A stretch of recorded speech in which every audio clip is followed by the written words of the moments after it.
Welcome back everyone to another video.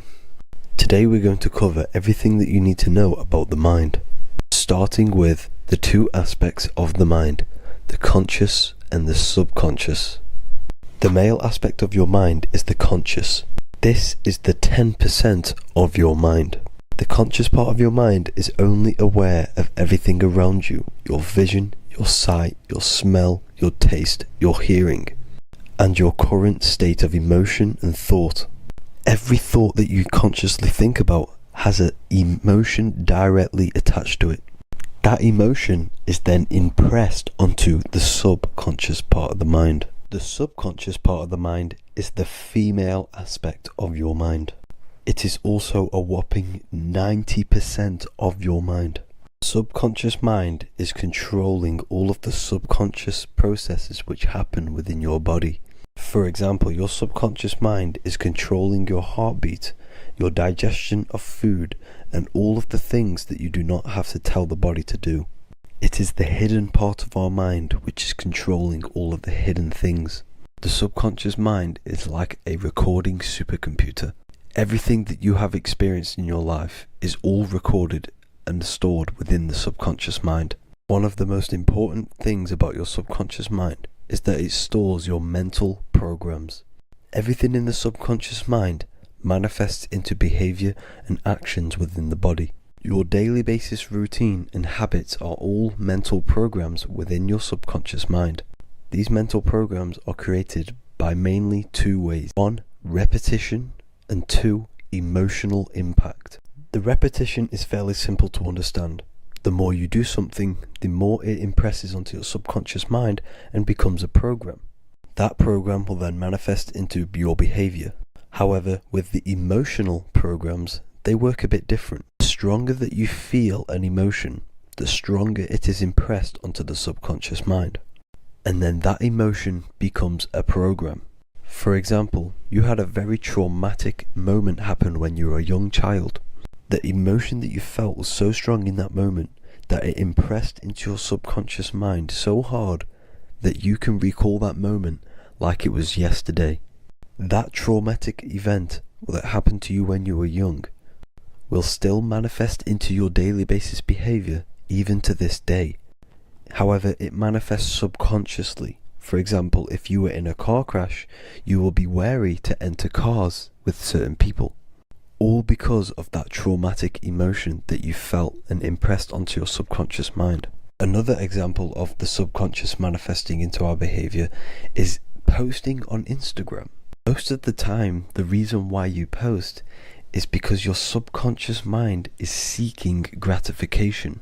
So before you actually do something, question yourself and find out the root cause of why you are doing this. Another thing that you need to understand about the subconscious mind is that it takes everything you say and hear literally. So for example, if you go and say, "You are an idiot" to someone, your subconscious mind will only pick up the word idiot. It only knows yourself. It doesn't know anyone else. You are casting a spell on yourself just by saying that to someone else. This is why the golden rule is to treat others like you'd like to be treated.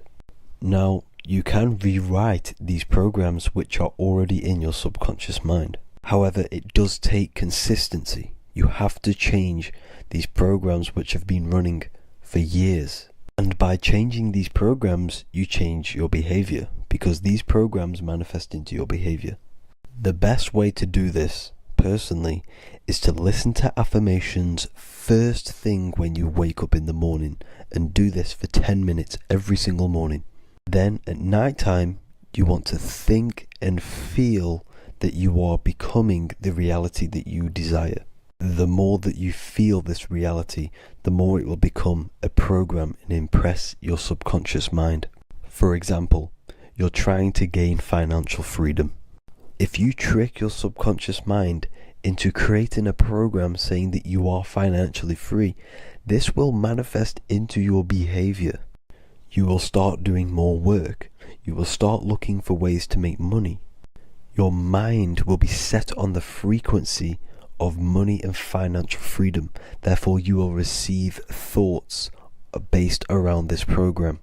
If you take enough action, your life will dramatically change because of this program that you created in the mind.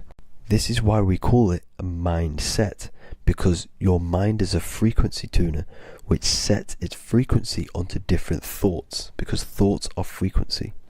If you fill your mind with a specific frequency, you will gain thoughts and ideas based around that frequency. To create a stable mind, you need to master your emotions. You need to change your mindset. Everything that you experience is neutral. Based upon the mindset that you see it, you either give it a positive or negative charge. By understanding this deeply, you will then control your emotions. I hope you gained some wisdom and enjoyed this video. Please, if you can, leave a comment and a like, and subscribe to the channel if you like this content. Love and light to you all.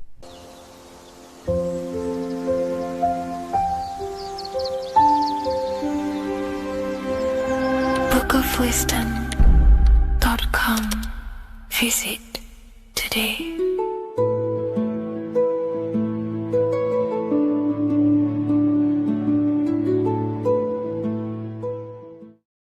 What if I told you that the Egyptians were trying to give you instructions on how to not reincarnate and come back to this material world and ascend your consciousness, your soul, to a higher plane that exists in the various dimensions of consciousness? This is Anubis, and this is his scales. You can find this image in the famous Book of the Dead, which is a famous Egyptian book and text talking about death, reincarnation, and the different things that go into death and how to prepare our mind, our souls for death. The Egyptians saw this as a massive thing in life. We must prepare our consciousness for the transition from a physical reality to a non-physical, tangible reality. The first thing we must understand in order to understand death is the term as above, so below. We die every single night. Consciousness goes to sleep, which is the withdrawal of consciousness from the material body into the inner realms of the mind. At night time becomes the darkness, and consciousness goes within itself. When the daytime comes around and the sun becomes more powerful, the rays of the sun increase the brain waves, and the body becomes active again, and consciousness manifests things externally. So the nighttime is the internal world, death or sleep, and the daytime is life, the external world. When we die, it's just a bigger version of sleep. We enter into our inner realms of consciousness. However, this transition needs some preparation. In order to understand the universe, understand what happens after we die, we have to understand that life is mental and the mind is not the brain. The brain is just a physical computer for the mind to operate the physical technology of the physical body. What you are seeing right now in your eyes is a simulation produced by your brain. Light waves entering in your eyes and the visual cortex at the back of the brain producing an image of what you call reality. Therefore, reality is not outside of you, it's a simulation produced by the body. The five senses are just electrical threads of light, all sending information back to your brain, and your brain is interpreting these electrical signals as senses: touch, taste, smell, and hear, and see. So everything you're experiencing right now is a simulation produced by the brain and the nervous system, but you are the observer of that reality, of that simulation produced by the technology of the body. So when you die, the technology,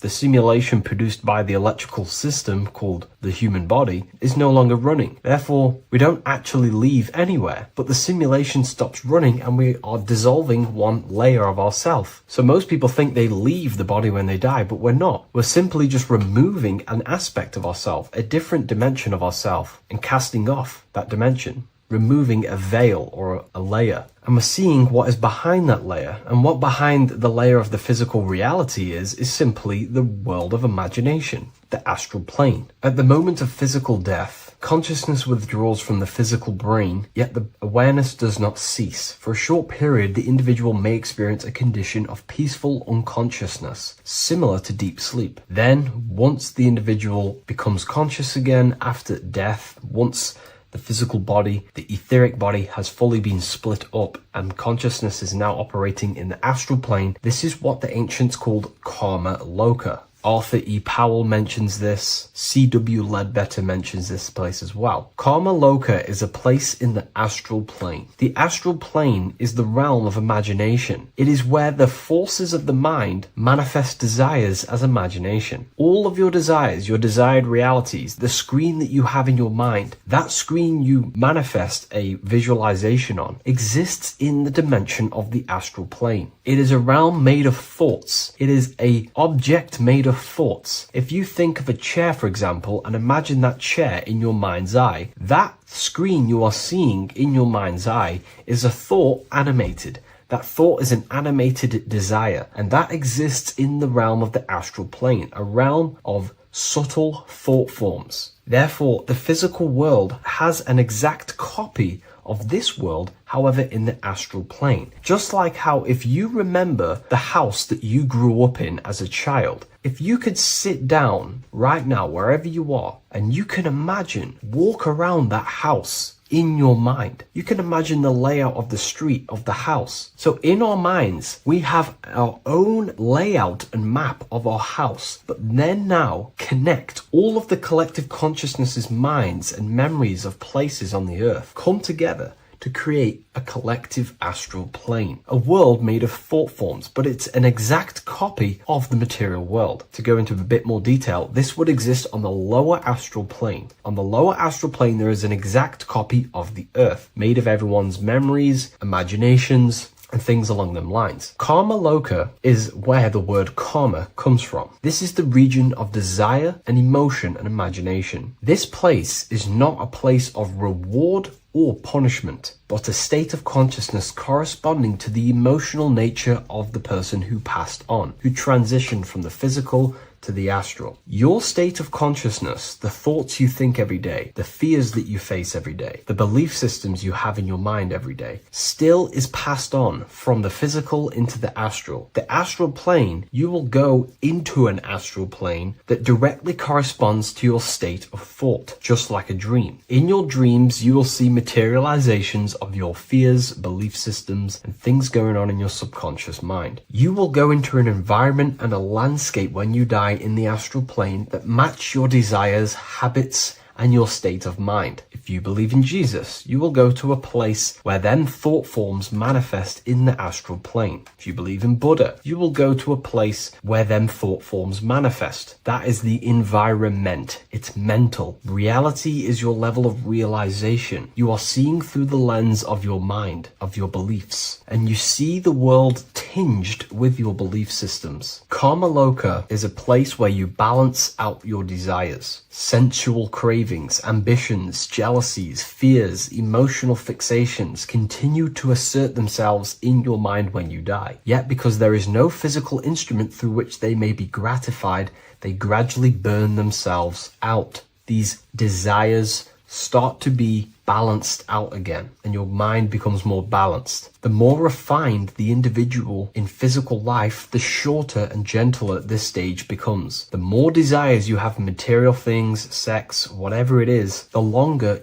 it will take to balance out the forces in your mind in Karma Loka. Desires weaken through repetition without fulfillment. Emotional attachments lose their magnetic hold. The astral body sheds its lower layers. It's like you're stripping away aspects of yourself. When that last personal desire dissolves eventually in the astral plane, consciousness can no longer maintain cohesion in the astral vehicle. The astral body disintegrates naturally and awareness withdraws into the mental body. The mental body is what the Christians call heaven. The mental plane is heaven, the realm of creative thought forms, the realm of pure mind, pure thought. The mental plane, also called the Devachanic plane, is a realm of blissful, creative, and luminous consciousness. The Devachanic plane is not an illusion, but subjective yet intensely real world, constructed by the individual's highest thoughts, ideas, loves, and aspirations. How does this link in with Anubis? Anubis is trying to give you instructions on how to prepare for life after death in this image. If we take a look at Anubis in this image, we have to understand this is symbolism. This is metaphorical. Anubis is known as the god of the underworld. He symbolizes the transition from awake to death. He's not a real God that you will meet when you die, but he represents the process of death, transitioning consciousness from physical to astral. He's giving you instructions in the Book of the Dead to make your heart as light as a feather, as this is a scale. So he represents death. Your heart needs to be as light and balanced as a feather. The heart is the emotional vehicle of consciousness, as I just explained that emotions are subjective to the astral plane or karma loka. We do not want a heavy heart before we die. We do not want addictions to smoking, addictions to pornography, addictions to status, the ego, material gain. If we die with these things, this means we have a heavy heart, and this will manifest in the astral plane when you die and take longer to balance out them emotions and desires. So this is telling you to remove any addictions, any emotional attachments, mental attachments you have to the material plane. This does not mean go full monk mode and don't have anything physical, don't chase after anything material. We should definitely have material things as we are spiritual and material. However, do not place your heart on it. We should all aspire to have the best possible life, have the most possible resources as possible in our lives, have an abundance in everything. That's completely fine. But placing our soul on it, your desires on the material world, will only pull you down in life after death, take you longer to balance out them forces and desires. This is why transformation during physical life is essential. We need to release attachments to master our thoughts and emotions and align with truth. We don't want to die with false identifications, that thinking and believing that we are the physical body.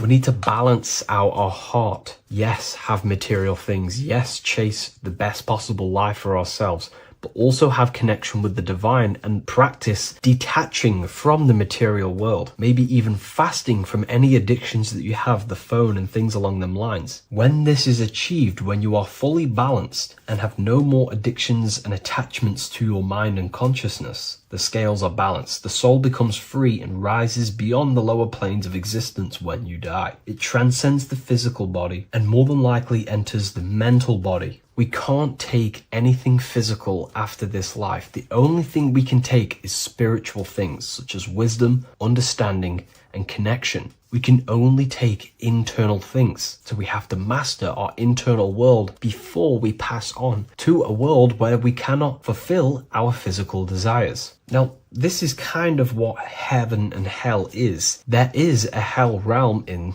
the astral plane. If you desire horrible things, you desire to kill people, or you desire to do horrible things, then you will manifest in a place where that is taking place, with people, with entities that assimilate with that vibration. You might have to watch this video a few times to get a full understanding of this, but Anubis is trying to teach you, make your desires as light as a feather, purify your heart, purify your soul, and place your heart on the spiritual things, knowledge, information, connection, thought. Because if you desire material things, then you will more than likely desire to manifest yourself back into the material world and reincarnate. If you've read the Book of Symbolism, you already know this information. You can now find this book in the description of this video. Please leave a like, comment, and subscribe to the channel if you like this information. And we also have the Book of Symbolism available on Amazon.com now. Take care, everyone. I'll see you in the next video. Welcome to Revival of Wisdom. This video is going to be about the flat earth and the breakdown of the whole cosmology. I'm going to be digging very deep. I've got a lot of pictures and images to show you, and a lot of dots to connect. So let's start with the Freemasonry art. So this artwork we have here is the Freemasonic cosmology as they know and believe. So what is it symbolizing? We obviously have to start off with the 4 pillars representing the 4 corners of the earth. The 4 corners with duality. You see, there's everything on earth. There's good and evil. Good, evil, positive, negative. Good, bad. This is the checkered board. This is what it symbolizes. Okay, Obviously, we have the sun, the moon. The sun gives you energy. It's the anode. The moon is the cathode. It's the opposite. It takes your energy. So therefore you become sleepy when the moon comes out. You see, everything on Earth, everything in the universe is balanced. There's complete balance symbolized by duality. There's always two opposites. We have the all-seeing eye, and obviously 7 stars representing the 7 planets, but not planets as in we know planets. They're not physical spinning balls of gas. They are energies. They are lights emitting from the realm above this realm. They are lights through the firmament, through the electromagnetic field. So let's go through that again. The 4 corners, duality, positive and negative, cold, dry. Everyone on Earth has an opposite. Everyone, there's 2. Okay, and then we have the sun, the moon, the 7 planets with a 5-pointed star. What's the 5-pointed star? Of course, it's the 5 elements: spirit, water, earth, fire, and air. Okay, that's what the 5-pointed stars symbolizing, the 5 elements of Earth. And then, most importantly, we have the compass. The compass is very, very important, hence why it's in the center. The compass is symbolizing many, many things. And one of the most important things, but we'll get into that after. We have a boat with water outside of the Earth. So we have a boat on water, symbolizing the waters separated by the firmament, the waters above, separated by the firmament from the waters within the firmament, the Earth. So this is what it's symbolizing. So the compass, what's the compass? This is where the compass comes from. The Polaris, the most important star there is, because it's in the center of Earth, the sun, the moon, and the black hole, black sun. Because all creation comes from center, the seed center. Okay, but we'll get into this after. But also, this is a very important Masonic symbol because they use this symbol a lot. This is one of their main symbols, hence why Neil Armstrong has the Masonic ring with the compass on it. The people who supposedly went to the moon, which obviously they faked to push this globe model, because the globe model is based upon fear. Because the globe model, if they can sell you the globe model, they can sell you anything then. You don't know where you actually are. The globe model is to push fear upon the masses, because the globe model means there's not enough resources. There's also risks of asteroids hitting the planet. There's also risks of space extraterrestrial invasions, global warming, asteroids. You see, this is all the fear that they can gain off selling you the globe model. Okay, because they don't want you to know that this is an intelligent design. And also, they're hiding God, the creator, the source. This is why they are satanic. They are opposites. They are lefty, Lucifer, right, righteous, godly. Hence why they do the symbolism on their eyes. 666. This is another famous, famous astrologer, astronaut. This is another famous astronaut doing 666, showing that he's in the alliance of the occult. But even look at their 10th anniversary stamps. They have a Masonic compass on there. Also, the Order Out of Chaos. Order Out of Chaos, double-headed eagle. Okay, the Order Out of Chaos ring. which they wear. So all of these astronauts are in the occult. They are lying to you. They are in with this order, this Masonic New World Order, whatever you want to call it. So let's break this compass down a lot more. Because as I showed you here, the center, okay, this is what the compass is symbolizing. Let's go into the North Pole map. This is from 1595. This is a rough estimate of where this map came from. It's from around the 1500s to the 1600s, maybe 1400s. There's not an actual set date on this map because obviously our history has been tampered with. But let's break down this map and the symbolism that they use towards this map, because this map is the map of the North Pole.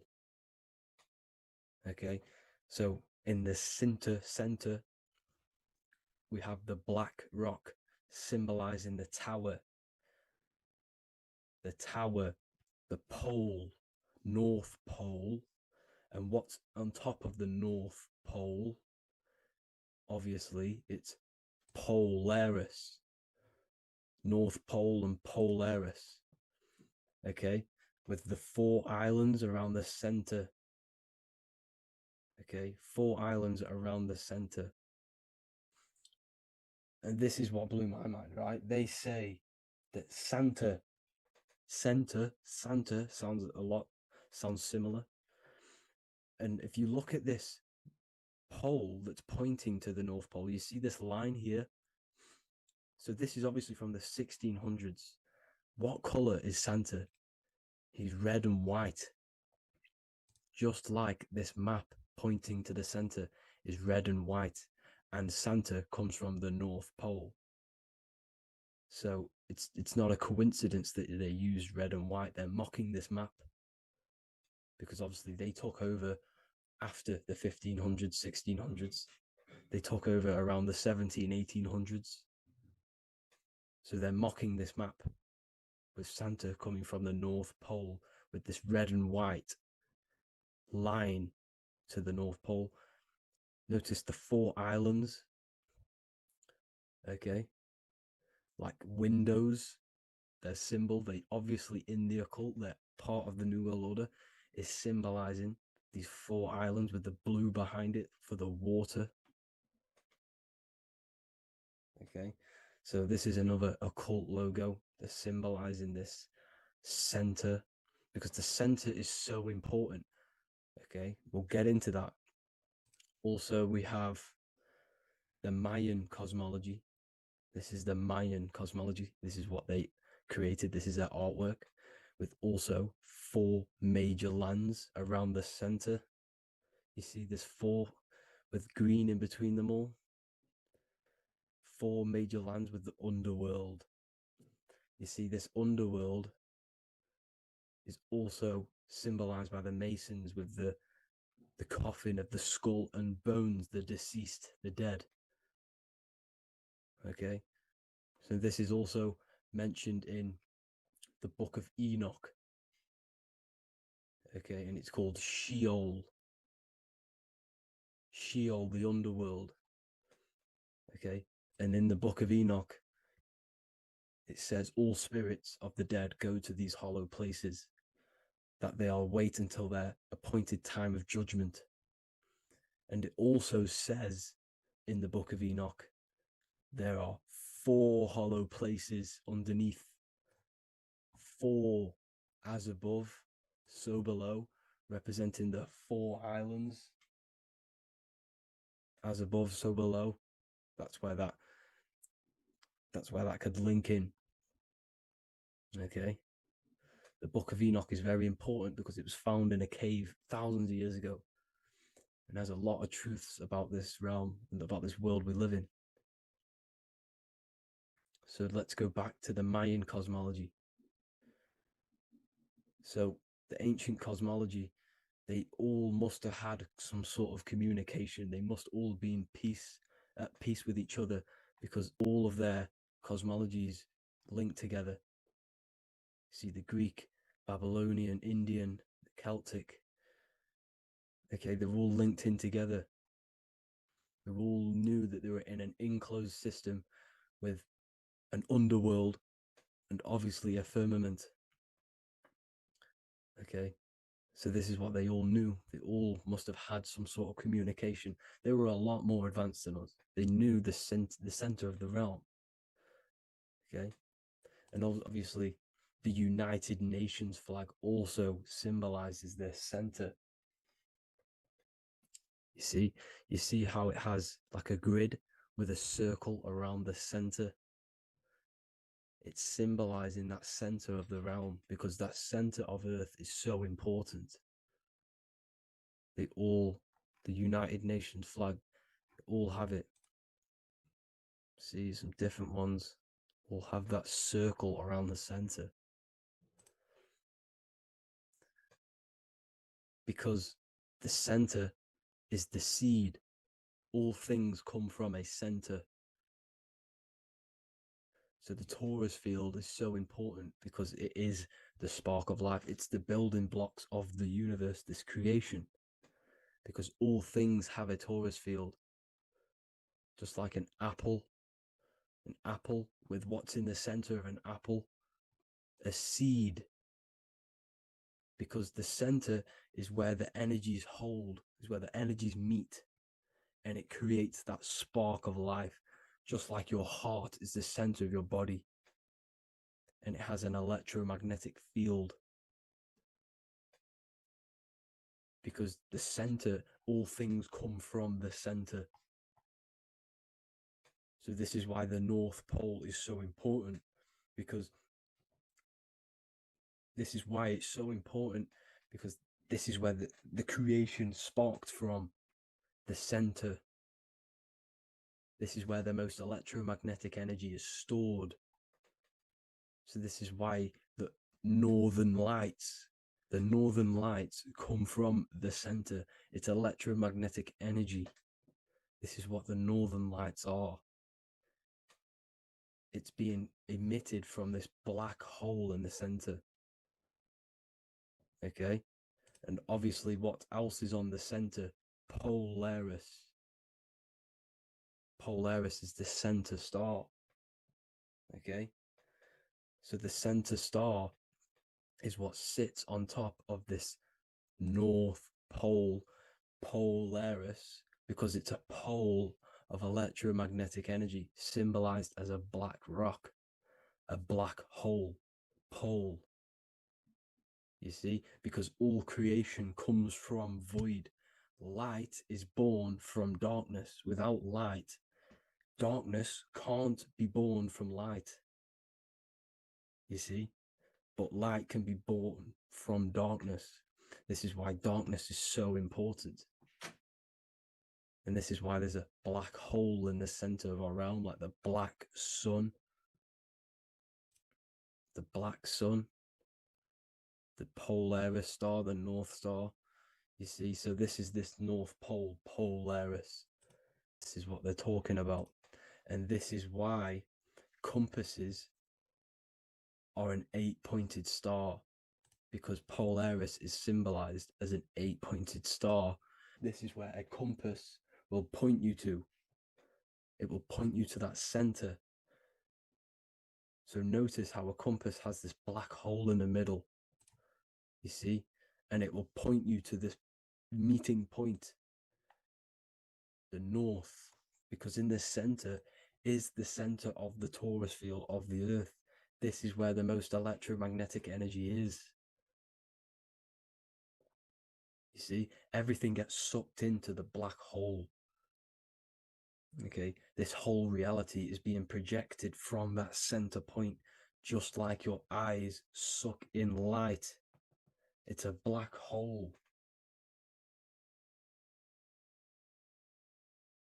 Your eyes suck in the light of this light being emitted from this center place, this electromagnetic energy at the center, which is the seed of everything, of everyone. You see, just like an apple has the seed in the center in darkness, because in the center of the apple, it's dark. It's black. It's pitch black. But that's where the seeds are. That's where the life is. But Polaris is so important because it's that center star which lines up.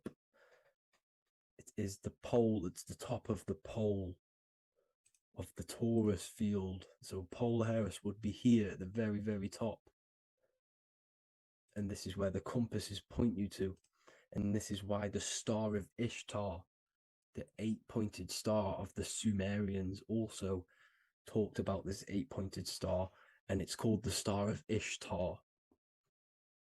Okay, and who is Ishtar? Ishtar is the goddess.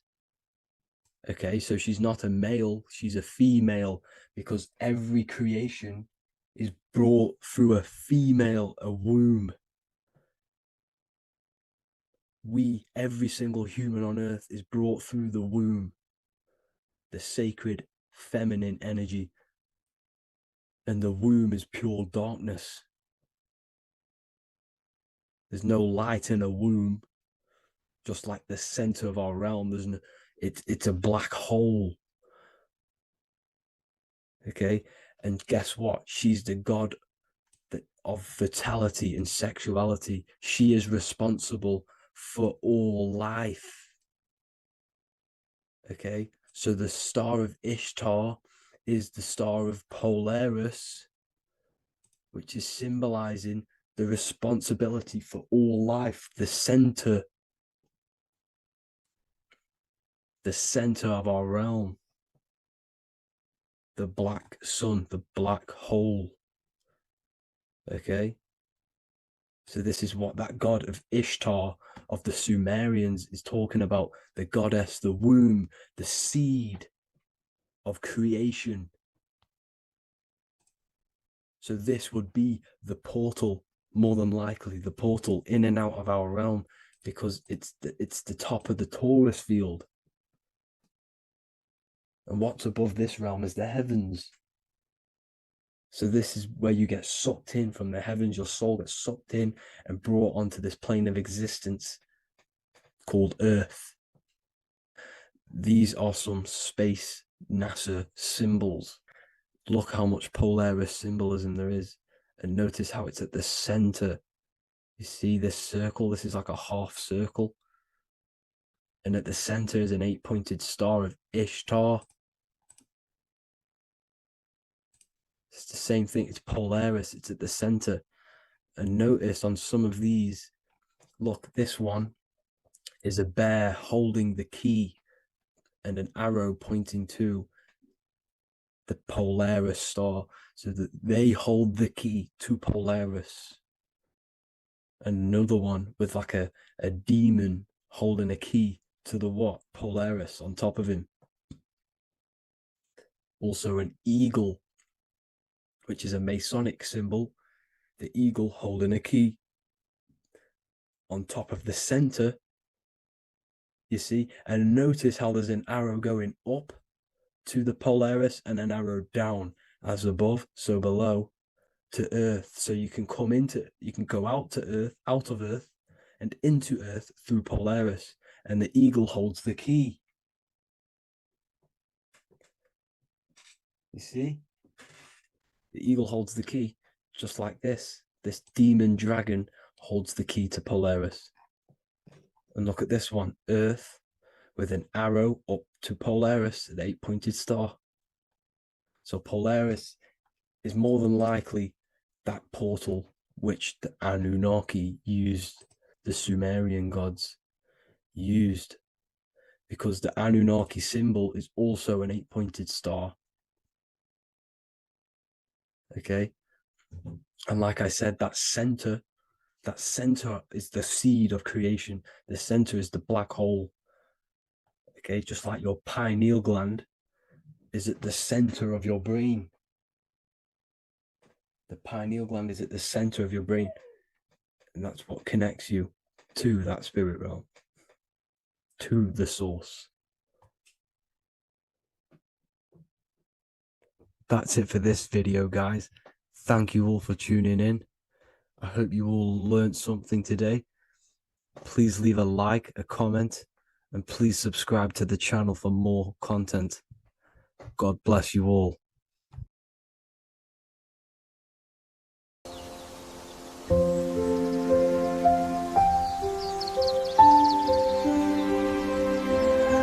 bookofwisdom.com. Visit today.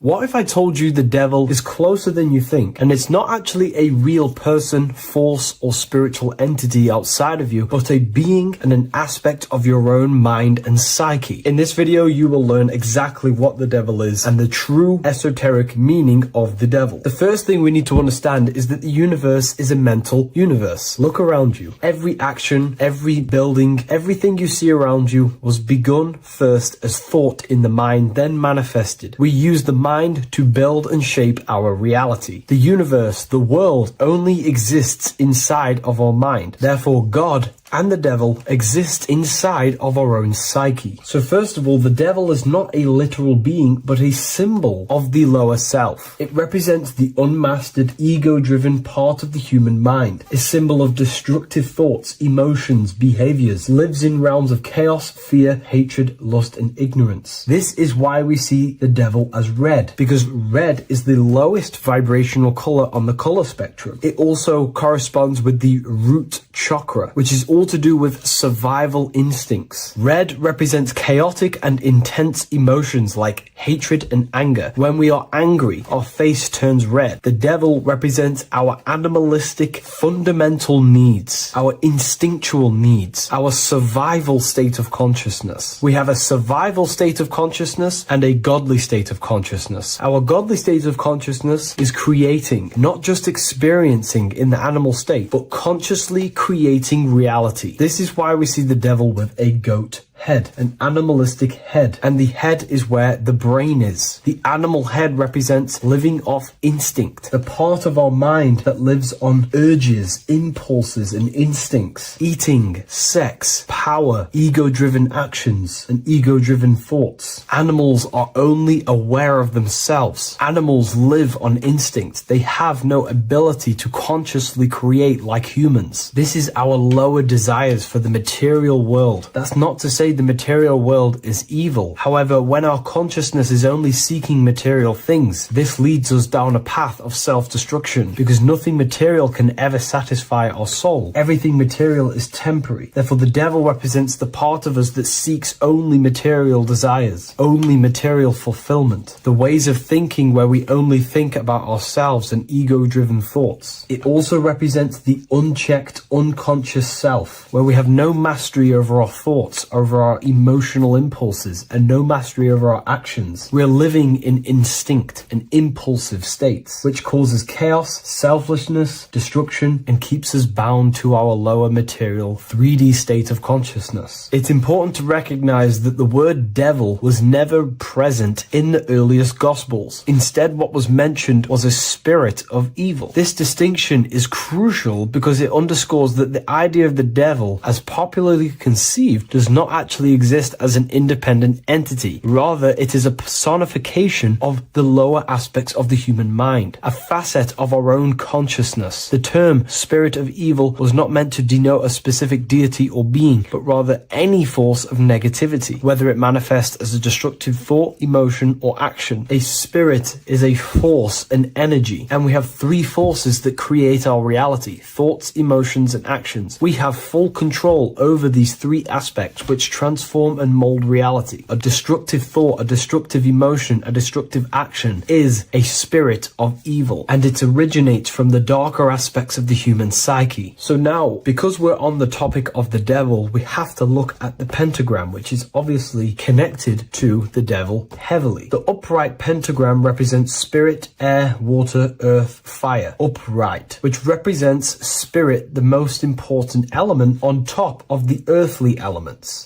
showing spiritual principles over material principles. As spiritual beings as we are, we have to put our spirit first, our higher self first, and material things second. Why? Because material things never satisfy us long term. Seeking material fulfillment will leave us feeling unfulfilled in the long run and very unhappy, and we can lose ourselves in illusions. We have to put our spiritual principles first. Seeking wisdom, knowledge, connection to the divine, and connection to our higher self is what gives us true fulfillment in our hearts and souls. But when we see this pentagram inverted, we now have spirit on the very bottom, which now represents earthly principles on top of the spiritual principles. We're putting our earthly elements on top of our spiritual element, which this inverted pentagram represents no longer caring about spirit, no longer caring about our invisible internal world, and only caring about this external body, food, sex, material things, cars, money, and all the things outside of us, the world outside of our mind. This is what true Satanism is. Satanism is not worshipping an external deity, but it is worshipping the self, only fulfilling the ego's desires. This is what true Satanism is, and we have all been conditioned to live in this state. Satanists want us to believe that there is an external deity called Satan or the devil, and the reason they do this is because they trick us, making us believe that we are not Satanists, while they are actually conditioning us to be self-seeking, ego-driven people, where we only care about sex, food, material things, and money, which is actually conditioning us to be Satanists. 80% of the population today are unknowingly involving themselves in Satanism, which is ego-driven thoughts, actions, and emotions, dwelling and living in this state, where we only care about ourselves. When we are spiritual, we realize we are all one. We are all one consciousness family, and we need to do things that help and contribute towards our collective experience, helping others, instead of seeking to serve only the self. The angel is depicted with wings, which represents elevation, higher self. The devil is represented with an animal horns, which is on the ground. A goat is on the ground, which represents the lower self. This is the elevated mind and the lower material mind. Horus, the bird, higher self. Set, the ground animal, lower self. Jesus and Satan. These are two forces, two characters that exist within the human psyche, not real entities. They are forces of our minds, and there is a battle between our higher self and lower self all the time within our own minds. There's always a part of us that's telling to do one thing and another thing, to do something bad and to do something good. There is this battle inside of our own consciousness. Here we have the human spinal column. The human spinal column is showing you the higher and the lower self. The higher self represents the head. The head is where the mind is. This is the creative essence of the universe. This is where all material things begin as a thought in the mind. We create with the skull, with the brain. This is our higher self, the heavens, connected to the heavens, the sky. And the lower end of the spinal column is where our reproductive organs are, where our gut is. Our reproductive organs and our gut is all to do with survival. The lower end of the spinal column, lower instinctual 3D based consciousness. The lower end of the spinal column is where our lower self dwells. Eating, consumption, power, and sex, lust. These are all emotional forces and instinctual based organs that are not inherently evil, but when we dwell and live off this lower end of the spinal cord, it keeps us in low states of consciousness. Our goal to raise to our higher mind is to balance this, not to overeat, not to abuse power, not to abuse sex and lust, but to master these organs and gain the ability to say no to these organs so that we can raise to our creative side of consciousness. Instead of dwelling in our instinctual nature, we can turn to our creative nature and consciously become a builder and constructor of reality. This is the true way of raising consciousness. This is the stairway to heaven, out of the animal consciousness to the higher consciousness. To wrap all of this up, it's all about gaining control over our instinctual lower nature and allowing our spirit to rule over our body and not our body ruling over our spirit or mind. The moment you let a thought become instantly an action is the moment you are an impulsive person. We are all trained to be this way. It is okay if you are in this state. The moment you let a thought turn straight into an action without questioning, that is the mind controlling you and you not controlling the mind. We need to gain control over the mind, and we do this through many different ways, through meditations,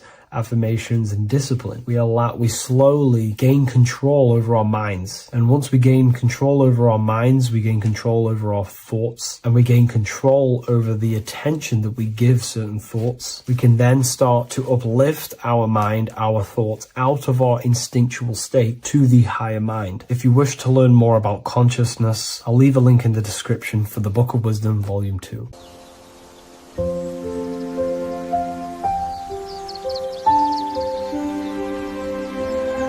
bookofwisdom.com. Visit today.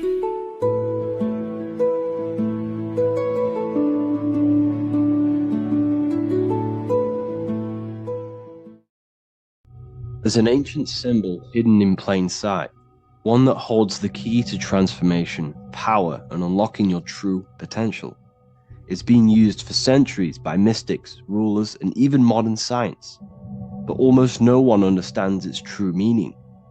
Once you do, it will change the way you see yourself and the world forever. Stay with me, because this could be the key to your own awakening. The symbol of the snake, or the serpent, is a very powerful symbol that refers to something within you, that we all are on this journey. So first of all, we see this symbol in ancient Egypt on the top of the pharaoh's head. We also see this with Buddha, with the snake on top of the Buddha's head and below. We also see this in Rome, with the Roman god Mercury holding the staff with the snake. We see this in Adam and Eve story with the snake tempting Eve. We even see this today on the medical facility. But what does this mean? Why is this symbol being used for thousands and thousands and thousands of years? It has a very deep esoteric meaning. We see this in the caduceus staff, and we even see the snake representing the kundalini. What does the snake actually mean? A lot of people think it represents the kundalini, which it does. However, there's a deeper interpretation of this symbol, and it goes very far beneath the surface of what the snake actually represents. Okay? So first of all, when looking at symbols, we need to observe what the snake does in nature. The serpent sheds its skin. The serpent shedding its skin is a sacred symbol of an inner transformation. It transforms from its old self to a new self. It sheds layers of itself. As the snake discards its old exterior, it mirrors our own journey of realizing outdated beliefs and patterns, paving the way for a renewed, authentic self on the esoteric path of awakening. Essentially, it represents transformation, but not transformation of our physical bodies, transformation of our inner world. Now, this is where things get a little bit tricky and you may become a little bit confused, but I'm going to make this very clear for you. The snake symbol, or any symbol, can be used for different contexts. For example, the kundalini. We see the snake representing the kundalini. We all know that energy can't be destroyed, only transferred. Like I said, this is a transferring of energy. It's a changing, a transforming, shedding its skin. It represents transformation. Sexual energy is energy, and we can transform the sexual energy into a kundalini awakening to activate dormant brain cells in our brain, and to activate the human light body, which is the spirit. We can cultivate, save, and retain our sexual energy, transmute it up the spine to activate the brain. This is a symbol of transformation, of energy in this context. However, when we go to the emergency services, this does not mean the same thing as the kundalini. The snake in this context represents transformation of health. When we are picked up by the emergency services, we are looking for a transformation. We are unwell, and now we need to transform to well-being. This is why they use this symbol. It represents transformation. especially with the pole and the snake climbing. It's climbing, it's transforming from the bottom to the top, shedding its skin, shedding old layers, transformation. We see this in the Bible with the snake tempting Eve to eat the apple of the tree of knowledge of good and evil. Well, what does this mean? Where's the transformation in this? Well, this is a very hidden one. The transformation takes place in Adam and Eve's consciousness and their mind. They go from a pure, whole state of consciousness, from being tempted by the snake, and they eat it and they transform into knowing the good and evil, into the dualistic ways of thinking and the dualistic meaning of this world. Let me rephrase that. They understand the dualism of this world, and they now understand the two good and bad ways of thinking. They know the knowledge of good and evil, of duality. They shifted from a whole state of consciousness into their consciousness being split into good and evil. This represents the journey of every single soul that incarnates into this world, including yourself. When you were a child, you were whole. You had no understanding of good and evil. But as you grew older, you eaten the fruit. You grew to understand the knowledge of good and evil. Your consciousness split from a whole into a separate and divided way of thinking and divided understanding of the world. We suppressed aspects of ourselves to fit in with society norms. And we just limited ourselves with limiting belief systems. We knew the knowledge of good and evil. Our consciousness split from a whole state. This is what Adam and Eve is symbolic of. We see this with the Roman god Mercury, with the snake. Mercury represents intellect, communication. He's always flying in the air, which represents the air, the mind, the intellect. He's holding the snake to represent transformation of the mind. This is what we call mental alchemy, turning base metals into gold, turning the unenlightened aspects of our mind into enlightened ones, turning our negativity into power and control. We see this with Buddha, and Buddha is all to do with transformation of the inner world, transformation of the mind and the soul and the emotions. And it also represents the Kundalini.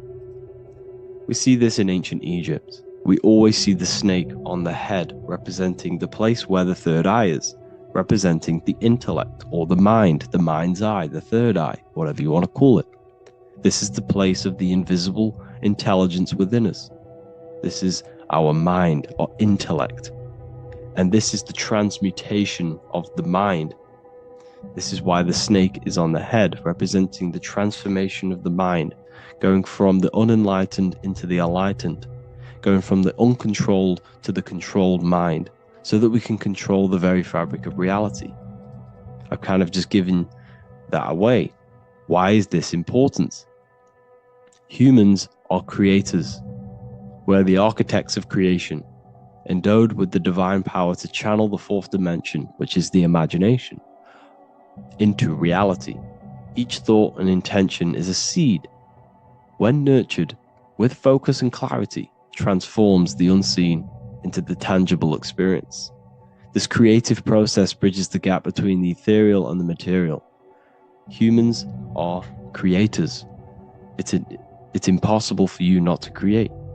Whether you're doing this consciously or subconsciously, you've been creating your whole life, turning non-physical thought into physical reality.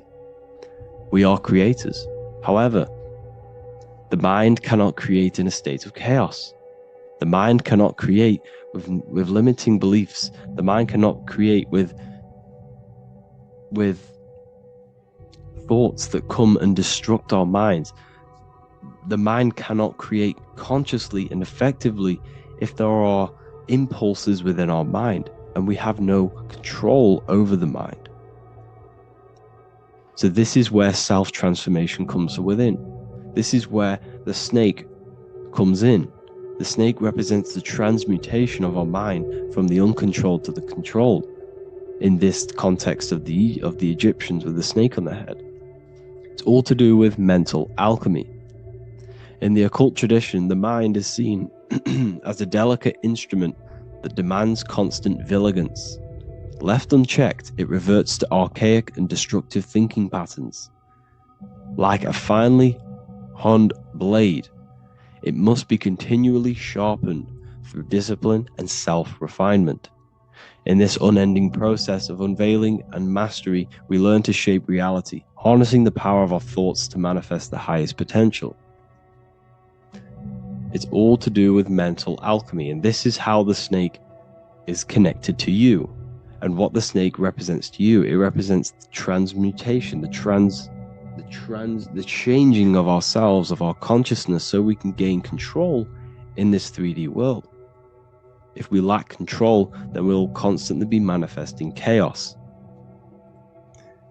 Now, there are 3 ways that we can transform our world, and we can slowly transform our mind. Now, this is not an overnight process. It takes periods of time of purification. And number 1 is affirmation. Let's say we have this dirty cup of water and we have a tap of water.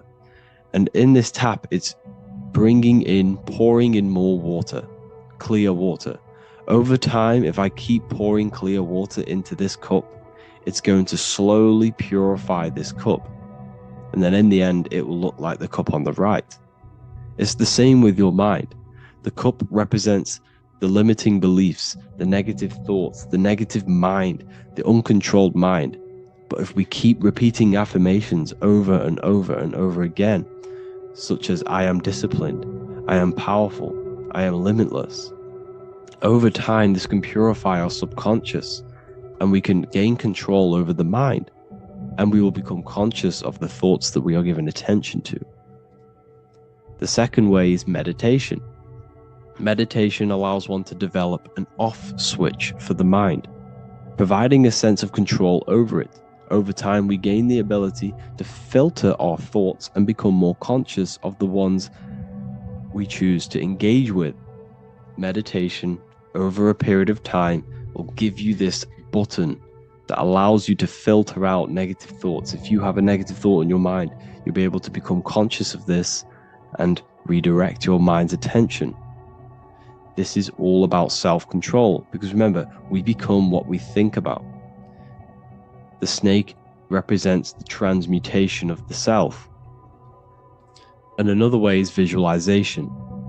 Visualization allows your subconscious mind to experience the reality you desire, accepting it as truth. As the subconscious becomes more immersed in this imagined reality, it works to manifest it into your conscious experience. Your visual eye, visual eye. You're using the mind's eye to see and mold your future. That's what imagination is for, to create in your future.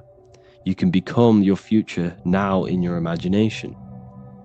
And this can slowly purify your consciousness, slowly purify your mind, which will then, if you do all 3 of these over periods of time, you will see great transformation from the inside out.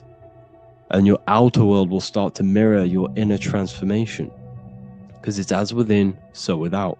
You change your inner world of consciousness, of thought and emotion, you'll change your external reality and your circumstances. So I hope this lesson has gave you a great understanding of what the snake actually represents. And now that you see it, you will see this everywhere. Every time you see a snake, you know it represents the transformation. So please, if you can, leave a like, comment, and subscribe, and turn on the alerts to make sure you never miss a video. And if you have any video suggestions, feel free to make a comment and I can make a lecture on it. I appreciate you all watching this video today, and I'll see you all inside my university if you're inside, and I'll see you all in my Telegram if you join, and I'll see you in the next video, of course. Thank you and take care.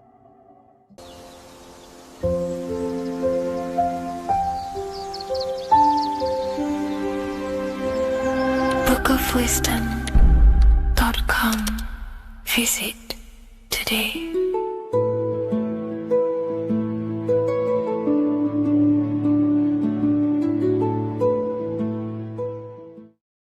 What if I told you that the seasons don't just change the external world, they also change your internal world. They have a psychological and a spiritual effect on your consciousness. If you're new to esotericism, you may not really understand this. But if you have some deep understanding of as above, so below, you already know this. But today we're going to be explaining it in great detail. So tune in, take a pen and paper, maybe make some notes. So we have 4 seasons. The sun is the main source of life on the earth. And it changes the circumstances on the earth in 4 different ways. Of course, we have spring, summer, winter, and autumn. These are the 4 states of the earth due to the sun's cycle. Not only do they take place on the earth, they also take place on you, your body, your mind, your spirit, your consciousness. They change things internally and externally. The first thing we need to understand is that we have a dual nature. We have a mind, and in that mind, we have an internal self. That's what we call the spiritual self. It is the individual that exists within their own mind, within their own consciousness. It is the self that imagines, thinks, feels. That's the spiritual self. And internally, that self is the true self.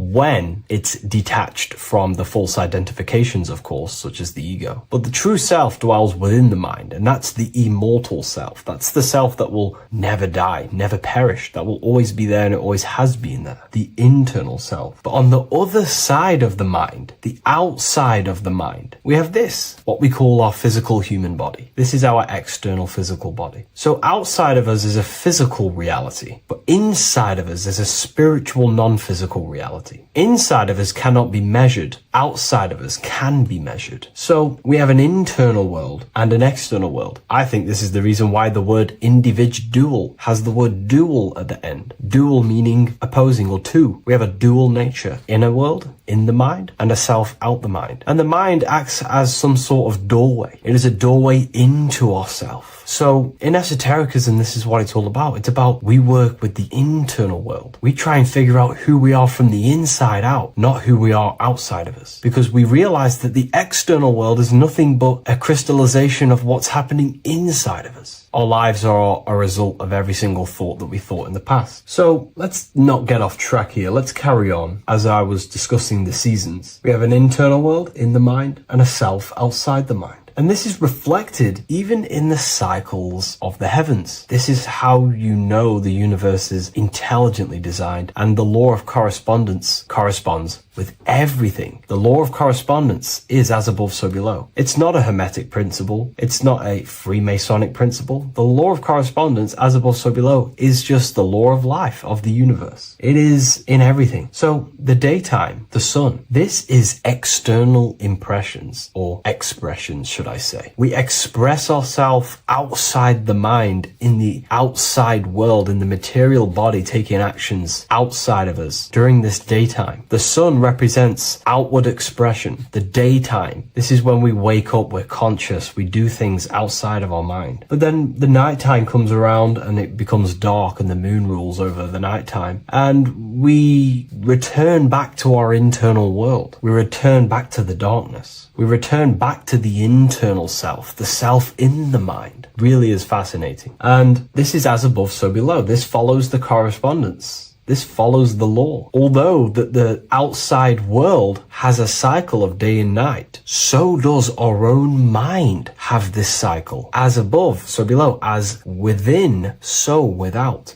What's happening outside of us is also happening inside of us. The mind is also going in a cycle. Because in the daytime, the mind wakes up and we express things externally. But when the sun goes away and the electromagnetic rays of the sun are not very strong, our brainwave decreases, our body activity decreases. It slows down and we return to the internal self. The body switches off and we return to the internal self in the mind. We enter in the doorway of the mind and return to the internal, the spiritual self. And when the body is less active, this is when we are more connected to the internal world, our spiritual true self. So as above, so below corresponds with the day and night, the sun and the moon. The moon represents our internal world, the world inside our mind, the self inside the mind. And the sun represents the external self. in the external world. So not only are these cycles happening in nature, the darkness outside of us when the sun goes away is the same darkness that we go within ourselves when we go to sleep. It's the same cycle. Our bodies are in the cycle of the external world also, as above, so below. But then we can even take this even further. This fractals down even further. If we look at the cycle of the yearly cycle of the sun, which is what we call the 12 zodiac signs, we notice that these 4 seasons also take place in every single cycle of the day. So a yearly cycle can be seen as a big version of a daily cycle, or a daily cycle can be seen as a smaller version of a yearly cycle. For example, if we look at Aries, which is spring, this is when the sun springs everything back to life in the spring. This is when the crops start to spring up and start to grow again. But we could see that at 6 a.m. in the morning, when the sun rises and just cracks over the horizon and starts to bring light into our day. Aries is associated with the morning time also as spring. Morning time is a smaller version of spring. Then we look at the summertime. The summertime is midday, when the sun is at the top of the middle of the sky. This is when the sun is most powerful, most radiant in our day. This could be seen as the summertime. Then when the sun starts to set, this is associated with autumn. Autumn time is the sunset. Then the winter time is associated with the nighttime, the midnight, when everything's very dark. So a daily cycle is basically a smaller version of a yearly cycle. And just how I explained how the cycle of the sun outside of us also happens inside of us with our consciousness falling asleep when the sun goes away, is also happening to us on a yearly cycle also. So the daytime is associated with the summer and the nighttime is associated with the winter. The winter is like the inhale. The summer is like the exhale. It's the breath of the universe, just like how we breathe in and out of our lungs. Everything takes this rhythm and polarity, okay? So winter is associated with the self and the world inside of ourselves, inside of our mind, the spiritual self, the internal. Because the winter is when the sun's rays, electromagnetic rays, are not very powerful. And this decreases brainwave activity, making us more connected to our internal world, inside the mind. But the summer's the complete opposite. The summer is when the sun is very, very powerful. And the sun's powerful electromagnetic rays increase brain activity, making us more actionable in the physical world outside of our mind, in the external world. So summer is the daytime and winter is a big version of the nighttime. Vice versa. Just like how in the winter, we're more in the house. We're inside buildings because it's very cold outside. Animals hibernate. They go inside. They go into little places. They collect all their food and prepare for the winter. They go inside. They go in darkness to hibernate. So does our consciousness, our spirit, the self inside of our mind. We can use these cycles to our advantage, to evolve spiritually, to connect and be more balanced. You know, I've mentioned a lot of this inside the university to my members, to the family inside of there. We discussed this. We had a great discussion about this. And, you know, the live calls we have are priceless. The conversations you can have with someone when they're awake, you never forget them. You always have deep, meaningful conversations. And we discussed this deeply, and we were going into some interesting things about how we can use these types of changes in the seasons for our spiritual growth. We even discussed about spring and autumn and how they're associated with the different spiritual bodies that we have. But anyways, let's not get off track. Lucid dreaming, dreaming itself, and astral projections, I find are more easily accessible during the winter and the night times. Like I said, because the brain activity is decreased due to the sun being not powerful, we are more reconnected with the self inside the mind, the spiritual self, the immortal self. Wintertime is a great time to work on yourself, to start to gaining discipline, to meditating, to really working on the subconscious. Because spiritual work is harder than any physical labor. You really got to dig deep within yourself and be honest and true with yourselves. I think this is the reason why, you know, a lot of people convert to spirituality from religion. They come into spirituality and then they go back to religion because they realize spirituality is it's difficult. You have to be honest with yourself. You have to really face the traumas, the negative aspects of yourself, the dark side of yourself, and bring it to light and transform it. And that sort of work is a lot more difficult to do than any physical labor. So the winter time is the time that we go inside ourselves. We reflect a lot more. We need to work on ourselves, on our mind, on our negative habits, on our dark traits, on our things that we have been pushing away and not controlling. The winter time is that time we can really start to connect with the internal self, work on our imagination, work on our mental willpower, work on all of these things like lucid dreaming, astral projections, and purifying ourselves, removing any mental barriers, any negative belief systems that may be subconsciously holding us back. It's easier to access the subconscious in the nighttime and in the winter, especially the winter. That's why I made this video, because we're in autumn now. We're transitioning into the winter. So I thought I'd share this with you all. And it's important to understand that you are a microcosm of God. Like I said, the law of correspondence associates with everything in the universe, people. Everything. And that's the best thing with the law of correspondence. And I've been using this for the past 3 to 4 years, right? The law of correspondence has determined and filtered out so many lies that was given to me, that's given to you, that's given to everyone in the world. The law of correspondence is like a filter. If someone gives you a piece of information, for example, gravity, and it does not apply with the law of correspondence, then you know it's a lie, because it's a universal thing. What happens inside of me also happens outside of me. What happens in my astral world happens in my material world, more than likely. As above, so below corresponds with everything. The same structure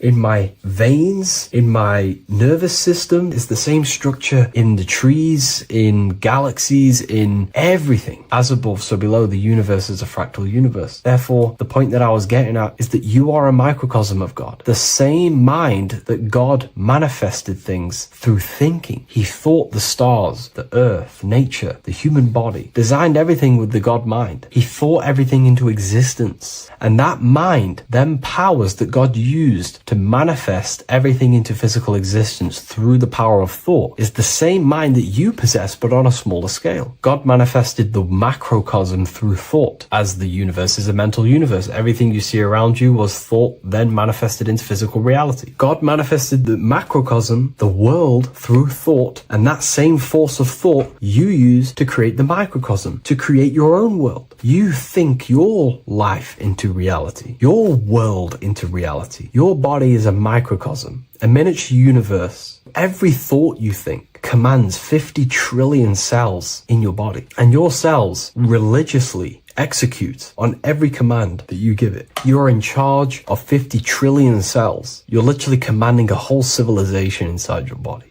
And this is how you are a reflection of the divine. The God mind created the macrocosm, the world, and you create your own world inside that world using the same power as thought. Very powerful. So everything that happens outside of you is also happening inside of you. The law of correspondence is the most important, the law that you could possibly learn, because it makes everything so clear for you in the universe. Makes life so clear. You see reality for what it truly is. It's a reflection of the higher dimensions. Just like how reality right now is a reflection of what's happening inside of people's minds and consciousness. We can't blame the elites for all the negative things that's happening in reality, because all the negative things that's happening in reality is the negative things that's happening in people's minds. We need to take control of ourselves. So with that being said, thank you all, everyone. If you wish to read more, 90% of you watching this video have already got this book. I want to say thank you for your support. It means the world to me. It makes me research more and write more books. And the book of symbolism is coming very soon. So thank you, everyone. I'll leave a link in the description for the university, for the live calls, and for the book if you wish to join. Have an amazing day.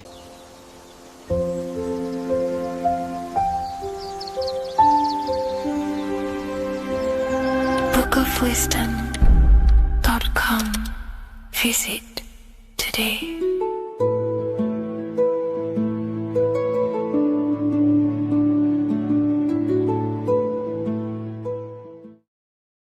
What if God is not watching you every move, not judging every mistake that we make, not deciding in real time who goes to heaven or hell? What if reality does not work through God micromanaging everyone in his creation, but through a law? And what if you are not separate from those laws, but an active expression of them? Once you understand this, everything in your reality will shift. The idea that God micromanages everything and does everything by himself to hold up his creation is illogical. It makes no sense. There are billions of souls and living people in this world. There are plants. There's no way there is an intelligence out there micromanaging everything. If you die and pass on, there's no one waiting in a queue to be judged by God. This is totally, just religion creating up their own version of the Bible or whatever holy book it is. We have to remove that system out of our mind that's being heavily implanted into us. If God were personally judging every soul the moment they died, there would be an endless queue of people waiting to proceed, punish, or rewarded. Reality does not operate like a courtroom with a single judge overseeing every case. Instead, reality operates through systems, through structure, through law. God does not intervene moment by moment. God sets laws into place,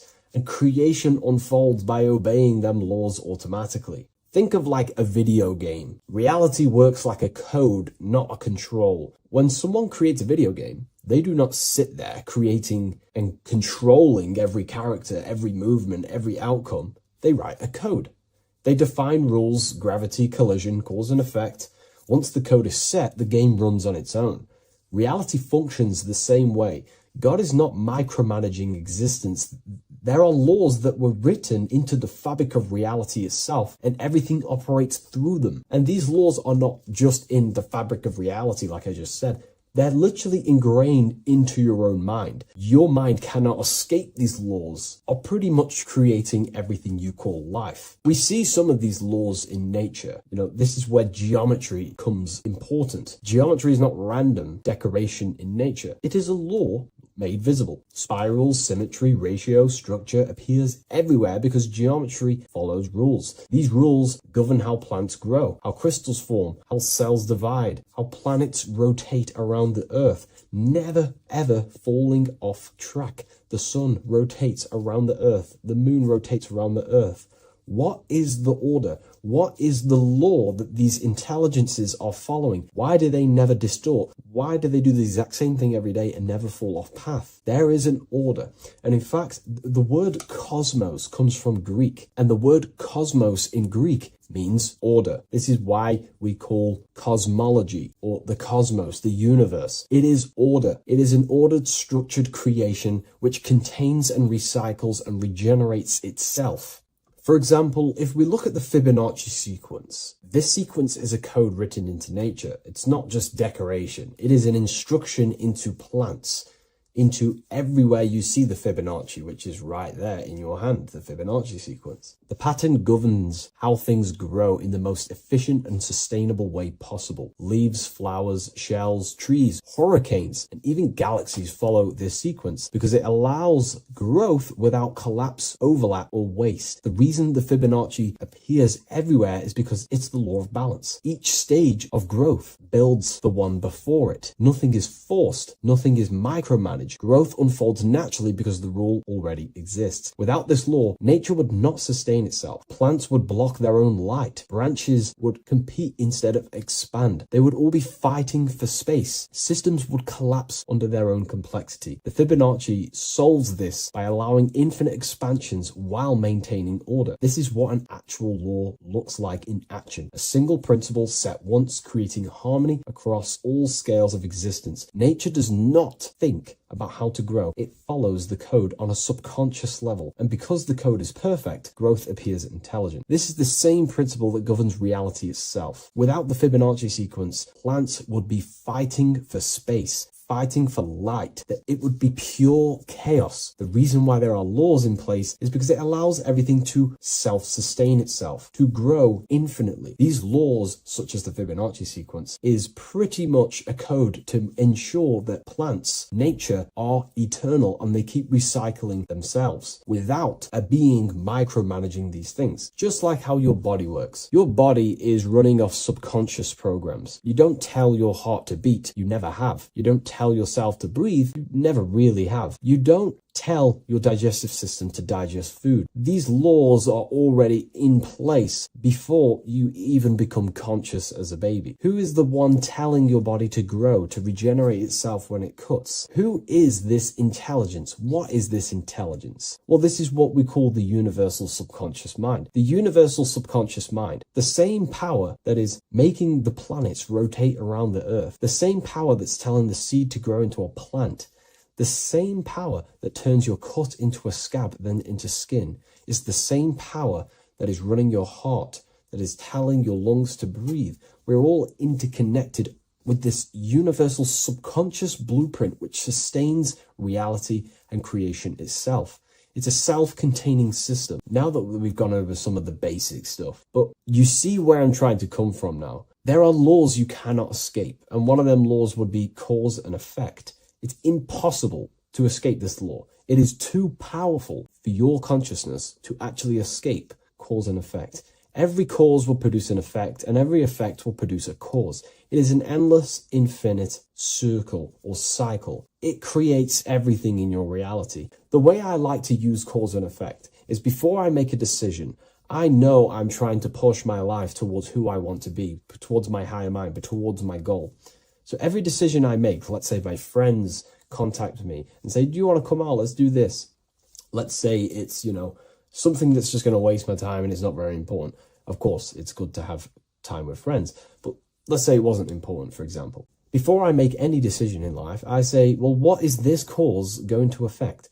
Is that effect that this cause I'm about to decide on going to push me towards who I want to be, where I want to go in life, or what I want to achieve? Is it pushing me towards who I want to be?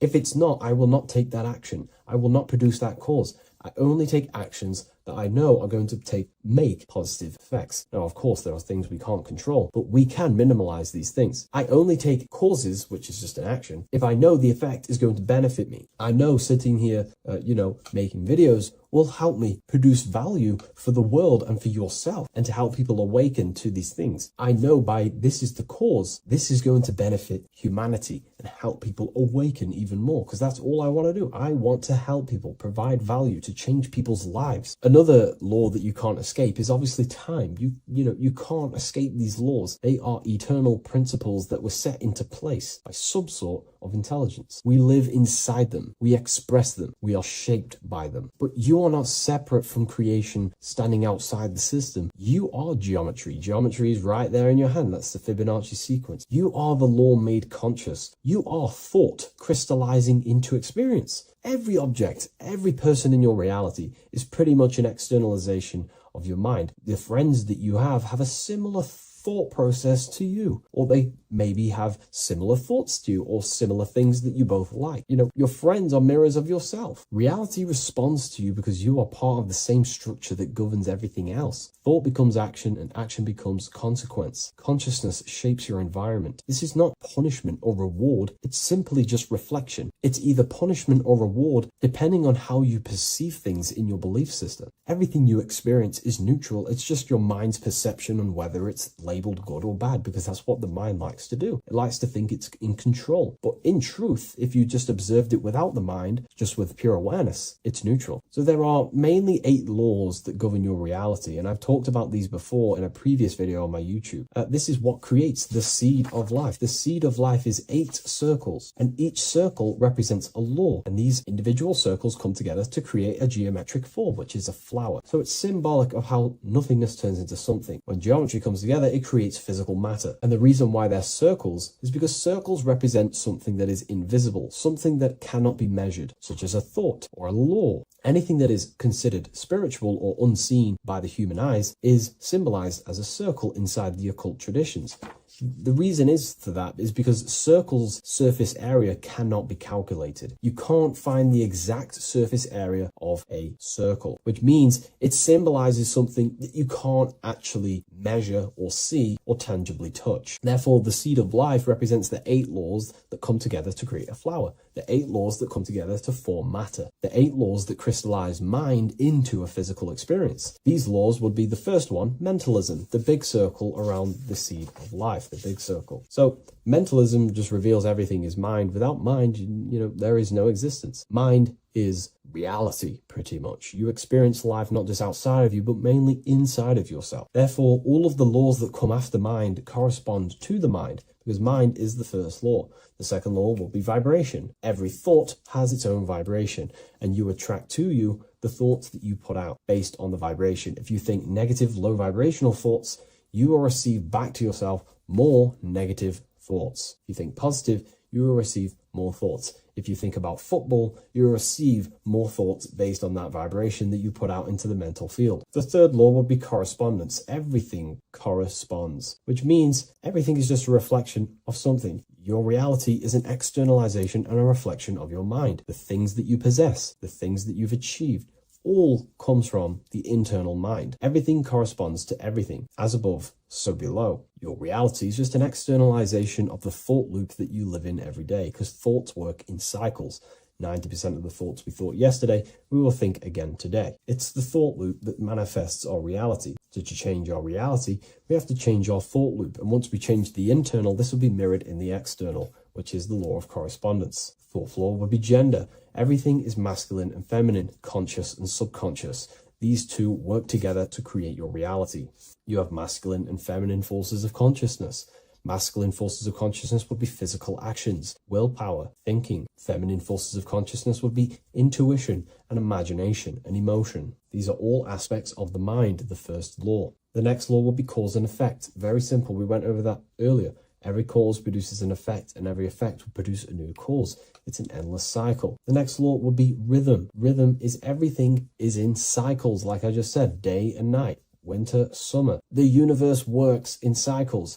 And just like I said, the law of correspondence, as above, so below, as within, so without, because the physical world has cycles, so does your mind have cycles. Thought loops. We think 90% of the thoughts that we thought yesterday. The subconscious mind responds to rhythm. The more you say something, the more you believe it, the more it becomes a program and more suggestible to your conscious mind. And the last law is care. It's impossible to escape care. You cannot not care. It is important. It is impossible to escape. If you hurt someone, you know deep down that that was wrong. And care also corresponds to creation. You only act on what you care about. You care about paying the bills, right? So we take the physical actions to go generate money to pay the bills for our house or whatnot. Or if you love someone, you care for them. You take the actions to message them, to contact them, to see them. Human action is driven by love or care. This is how all reality is created. So once we understand these things, it's life-changing once you work with the law. That's what I mean. Most people are unconscious of the law. The laws are there, but they're just not aware of them. Now that you're aware of these laws, you can consciously work with these laws so they're not working against you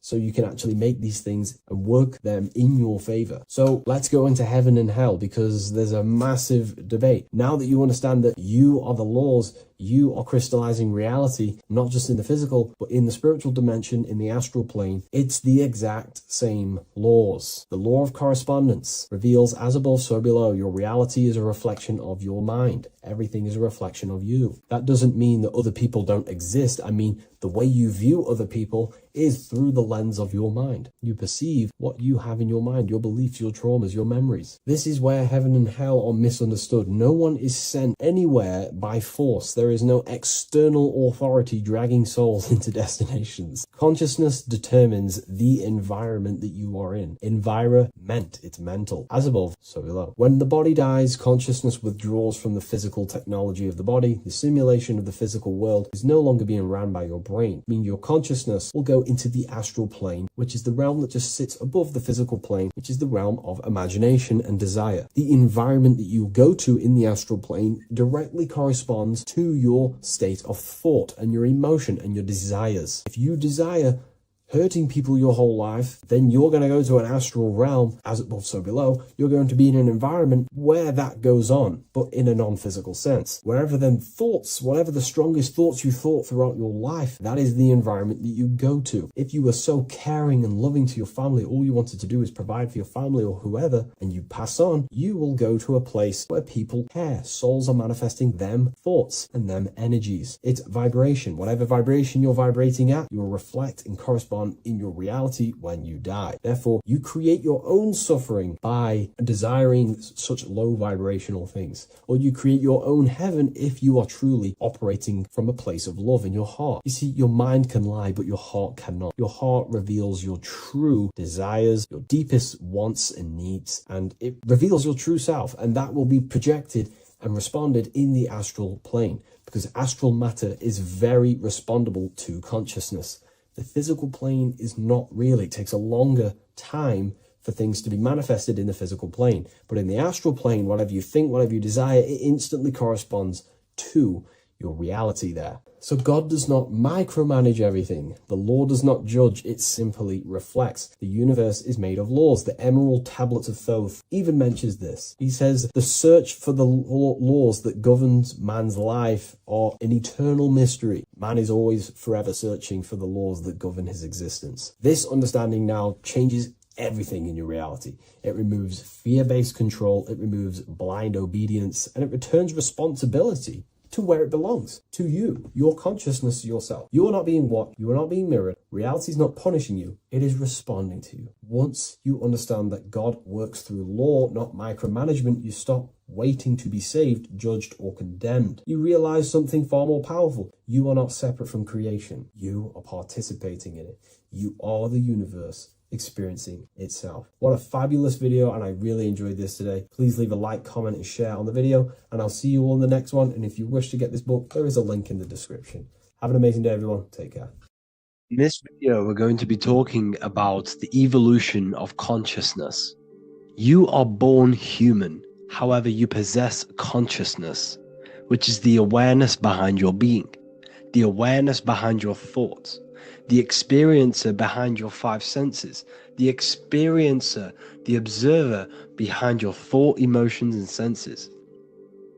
You are an eye, an invisible consciousness looking through a lens, which is your body. Your body produces this physical world that you experience. Your brain produces this world. Your brain and body is a technological computer. However, you are an infinite, ever-expanding consciousness behind this physical body. And there is an evolution of consciousness, a cosmic journey of expansion. And this is why we see so much pyramid symbolism in the occult and esoteric world, and especially within Freemasonry.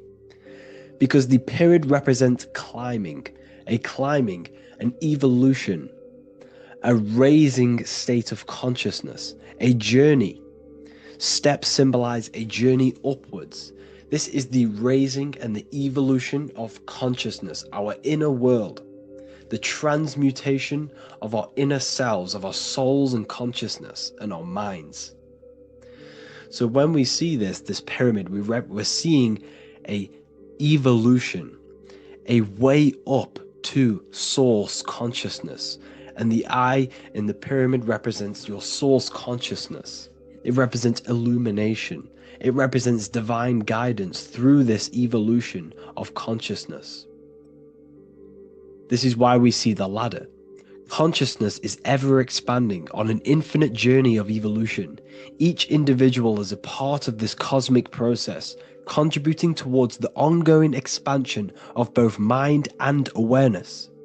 As we evolve, we collectively explore deeper levels of existence, expanding the boundaries of thought and consciousness.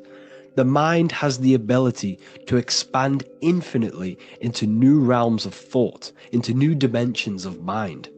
The mind cannot be filled up. It is not a physical substance. The body can be filled up because it is a physical thing, but you cannot fill the mind. Therefore, the mind is constantly expanding, ever expanding into new fields of thought. So what we see in Freemasonry, the ladder, is again a journey, an elevation of consciousness. When we are born with an infant consciousness, and as we gain older, we gain an adult consciousness. Our inner world, our inner mind, and our emotional intellect changes and evolves. We are significantly different from when we were very young as an infant. It's because our consciousness evolutes, it changes, It alters like water. So just like this evolution of your own consciousness as growing up, there is consciousness of beings existing in cycles beyond our own. And their consciousness is unimaginably different from ours. They operate on a higher level of understanding and knowing, experiencing reality in ways that transcend our current comprehension. Our minds right now cannot comprehend the highest states of consciousness. There are entities, there are beings beyond our own, existing in higher dimensions of consciousness that we cannot comprehend because they have expanded. They are on a further way up the ladder of consciousness. However, we are all on the same journey. None of us can take the same journey. There is one ultimate goal, reaching source consciousness. However, this is always ever expanding. However, we are all on a different journey. There is one truth, one source, one goal. However, there are billions in different ways of reaching it, and we are all on these different paths to source consciousness, to this ladder, this evolution of universal evolution. Okay? Their awareness is attuned to new dimensions of existence, reflecting a more advanced stage in the cosmic journey of consciousness evolution. So when you take DMT, you are shot into these higher realms of consciousness where you meet these beings who look similar to these images. They are not speaking to you physically. They don't speak to you three-dimensionally through vibration and words. They speak to you mentally. If you have done DMT, then you know this. And if you have met these beings, then you know this. You might have even met some of these types of beings on mushrooms or any psychedelic drugs. Because ultimately, when you take these mind-altering substances, it's altering your consciousness.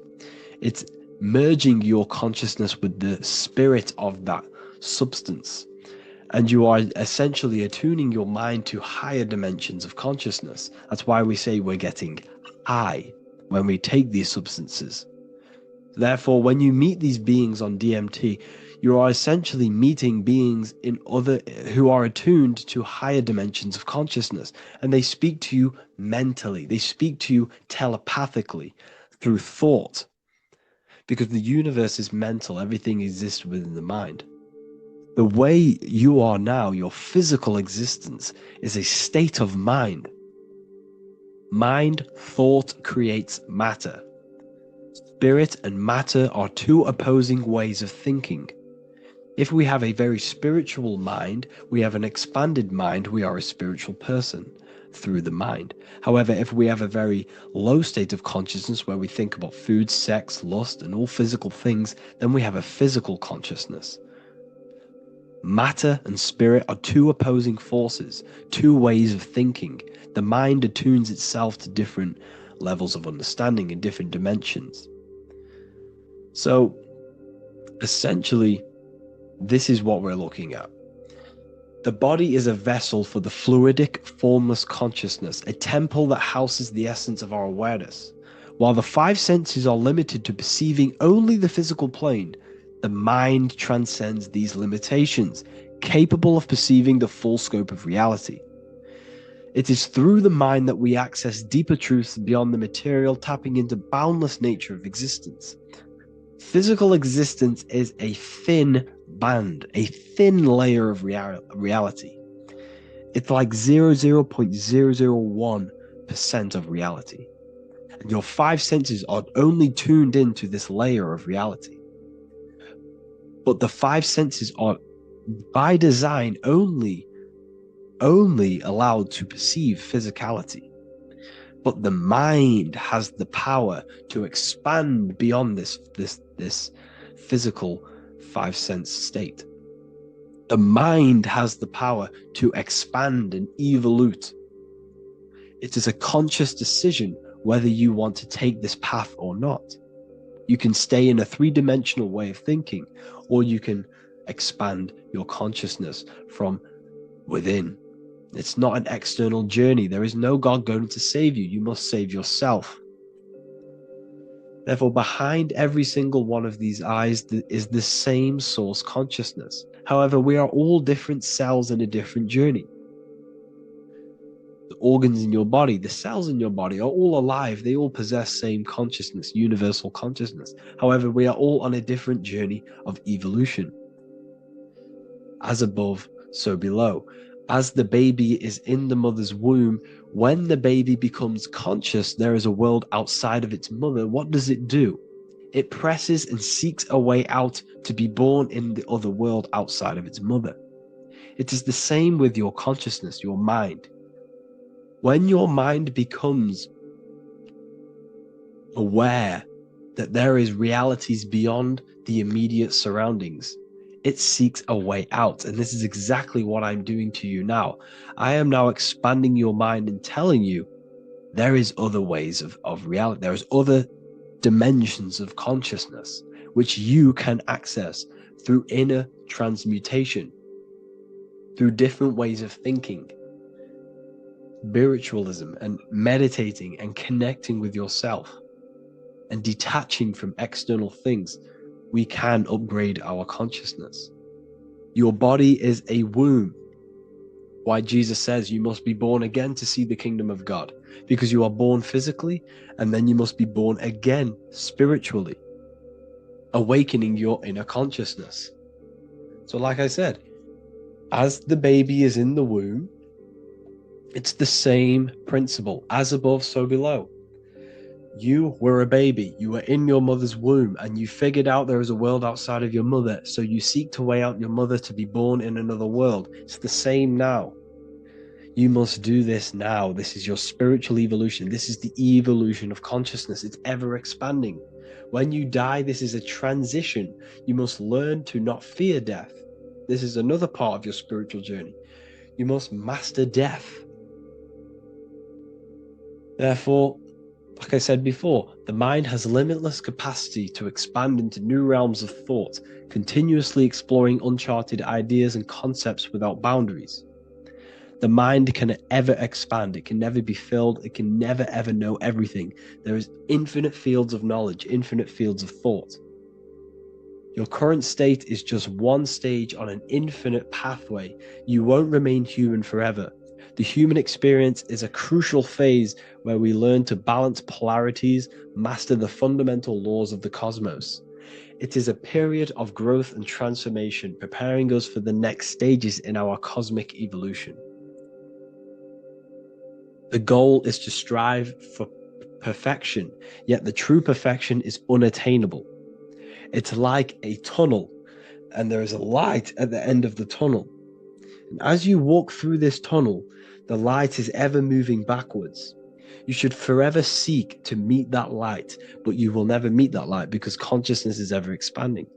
You should strive for perfection, yet knowing that perfection is forever unattainable. The journey is endless, with each step revealing deeper layers of understanding and experience. The pursuit of growth and expansion is itself the essence of our evolution. You can find all of this knowledge in the amazing book that I have read for years. I have read this book, The Emerald Tablets of Thoth, the Atlantean, by M. Dorial, translated by M. Dorial. I'm telling you now, this book, now that I've told you this, you have some context on the book. The whole book is about evolution of consciousness. He's talking about higher dimensions beings. He's talking about how you can transcend this physical plane. It is truly the most amazing book you will probably read. One of the best spiritual texts you'll see. It's hard to understand, so you must read it over and over again. And the more your mind progresses, like for me, I read this every couple months. And the more I learn about consciousness, the more I expand my own consciousness. And every time I read this book, I pick out something new that just completely blows my mind, because you can only understand this book to your level of consciousness, to your level of understanding. So now that I've told you all this information, go and read this book and it will absolutely blow your mind. And so will the Book of Wisdom Volume 2, which is now available. I released it the other day. I'm just going to read a page out now. This page is called Spirit and Matter. The Earth is not merely a dense, lifeless rock drifting through space. It possesses spirit, a living essence that animates its form. But what do we mean by spirit? Spirit in esoteric terms refers to the energy, the life force, animating the principles infused in matter. So essentially, what this page is talking about is how everything has spirit, consciousness within it. You are the middle, you are spirit and matter. You have the ability to expand your mind to the God self and raise above our animal instinct, our material self, and know the divine and expand. Animals cannot do this. Animals are not self-aware. Humans possess self-awareness. We can observe our consciousness. We can say, why do I exist? We can look in the mirror and know that we need growth. And this is what Anunnaki means. Anu means above. Anu was the supreme god of the sky, which is a metaphor. He represents spirit above, heaven. Anu came down to earth and married Ki, the goddess of the earth, which represents matter. It's a myth, it's an allegory. Anu married Ki and gave birth to the Anunnaki. Spirit came down and infused with matter and gave birth to the human, which is you. You are spirit infused in matter, Anu and Ki, Anunnaki. You are the Anunnaki. And this is just one of the teachings in my book. Honestly, this book is absolutely amazing. If you truly, truly want to expand your consciousness, give this book a read. And obviously, if you're inside the university, I give you this book for free. A paperback version. If you join the university, follow the steps inside of the general chat, you'll be able to download this book, or sorry, not download it, order a paperback for free. All you have to do is pay for the shipping. You'll also gain amazing knowledge inside of my library, where your mind will just be overblown with the amount of esoteric books. There's over 45 rare occult books, plus you get a PDF of the Volume 1 and Human Health Guide. You get reoccurring updates where I expand on symbolism, occultism, where you will just feel absolutely amazing once you understand esotericism in yourself. You'll also learn how to create the dream reality that you want with the Manifestation Mastery course, where I teach you how your consciousness creates reality. You'll have a real lectures where I post lectures on symbolism, occultism, esotericism. There's a conscious community and live calls and Q&A where you can ask me questions and I'll answer your questions. I just want to say thank you to everyone who has joined the university. Thank you for even liking and watching this video. Any support I just appreciate every single one of you. Please, if you can, leave a comment and a like on this video and let me know any videos you want me to make in the future. And I will start uploading a lot more to the YouTube. So yeah, thank you all for tuning in today. Have an amazing day.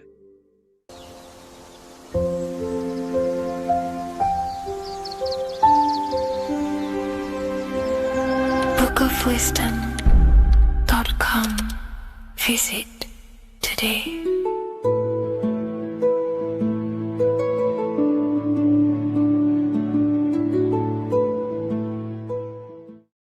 You're living in 4 planes of existence right now, but most people are only aware of one.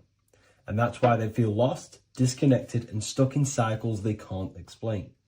If you don't understand the blueprint of reality, you'll keep trying to fix the physical, while the real causes lie in the unseen dimensions that you have direct access to.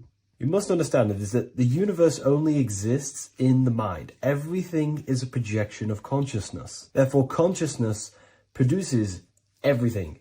Our internal world is consciousness. Our external world is this physical body, physical world. Everything is an externalization of consciousness. For example, this was a thought. Now it's made physical. But before this was invented, it was existing in someone's mind, in consciousness, invisible. Then it was made manifest, made physical.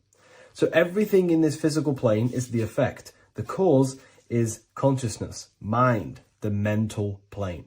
So now I'm going to explain these different dimensions of consciousness. You don't just exist in this physical plane.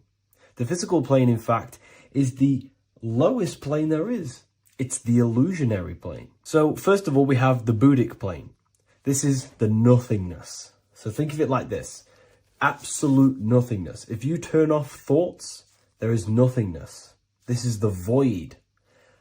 And out of the void springs infinite potential, which is the mental plane.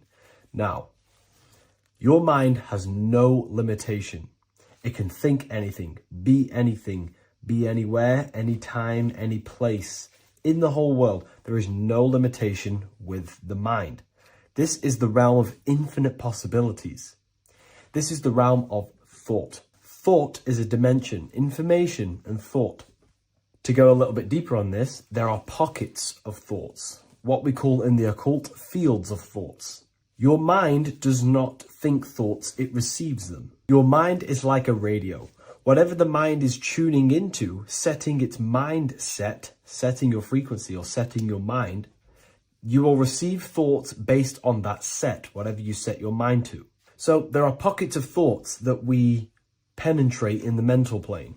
The mind is the mental plane, the infinite possibilities.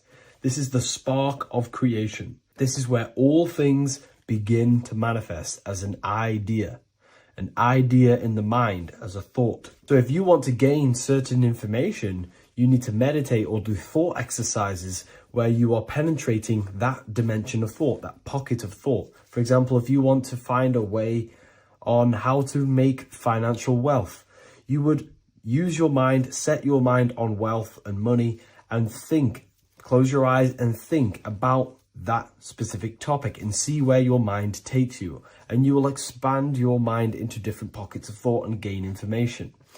So this is the mental plane. This is how you can use the mental plane. You can use the mental plane to do this. Then we have the astral plane. We have higher, middle, and lower astral plane. The astral plane is the body for thought. So every dimension, physical, etheric, astral, mental, Buddhic, is a body for a dimension above.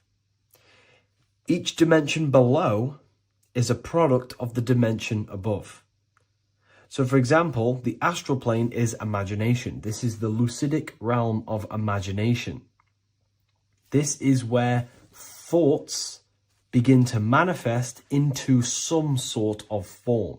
It's not a physical form because this is physical, but imagination is a lucidic form. It's not really physical, but it's there. It's a projection of light.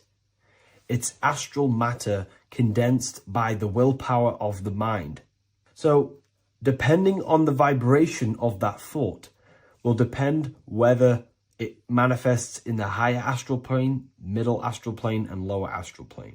If you think about more material things and visualize material things, this will manifest on the lower astral plane because material matter is low vibration. Now, that does not mean it's evil. That does not mean it's bad. Okay? It just means low vibration just means more material. But if you think and imagine more spiritual things, this manifests on the higher astral plane. So the astral plane is the screen in your mind that allows you to vision an apple, that allows you to vision anything. It's that mental projection that's inside of your mind. Now, this is what we call the third eye. It's an eye because the eye is the mind, and the mind can see into the astral plane. It perceives this spiritual world, this lucidic realm that we have access to. This is where also infinite potential takes place. This is the realm of spirits, demons, jinns, whatever you want to call them. Spiritual entities exist in this because this is where thought forms manifest into form. This is where thoughts create bodies. Think of it like this. The mental plane is a thought of a chair. The astral plane is the imagination of that chair and all of the different possible chairs that could possibly be. The etheric plane is the energy double of that chair. And the physical plane is the physical chair. So as you can see, the higher we go up, the more formless and lucidic it is. The lower we go down planes, the more dense it becomes. This is formless and this is form. Everything manifests through this process. This highlighter is down here in the physical plane, but the idea began in the mental plane. Everything begins in consciousness before it creates a physical body. It goes through this process. Therefore, if you want to start to mold and create your own reality and create things in your world, you can use these planes to your advantage. You can use your mind to do mental thinking exercises by closing your eyes and expanding your mind into a different pocket of thought to gain wisdom, gain information, gain downloads. The way you do that is simply get into a meditative state, close your eyes, pick a topic that you want to think about, and see where your mind takes you, but always remain centered on that topic. And you can do this for maybe an hour or two or half an hour, and your mind will take you places where you will unlock information. You can even use this to make decisions in your life. Think of the topic and see where your mind takes you. You'll gain information. This is how you use the mental plane for ideas. The astral plane is imagination. You have to reconnect with your imagination very vividly. Your imagination, your consciousness is infinite. It's not a three-dimensional plane. It's an infinite plane. You can think and make form anything in your consciousness, in your imagination. You can think anything and you can imagine anything in the most vast details. You just have to reconnect with your imagination. I have a free book on my website. I'll leave the link in the description. It's an ebook. It's called Activating the Inner Eye. This is going to help you reconnect with your imagination. It's a practical guide on how to imagine. So once you know how to use the mental plane and astral plane, thought and imagination, you pretty much need to use the physical plane to take physical action with this physical body that you have and start to manifest these desires you have in the higher planes.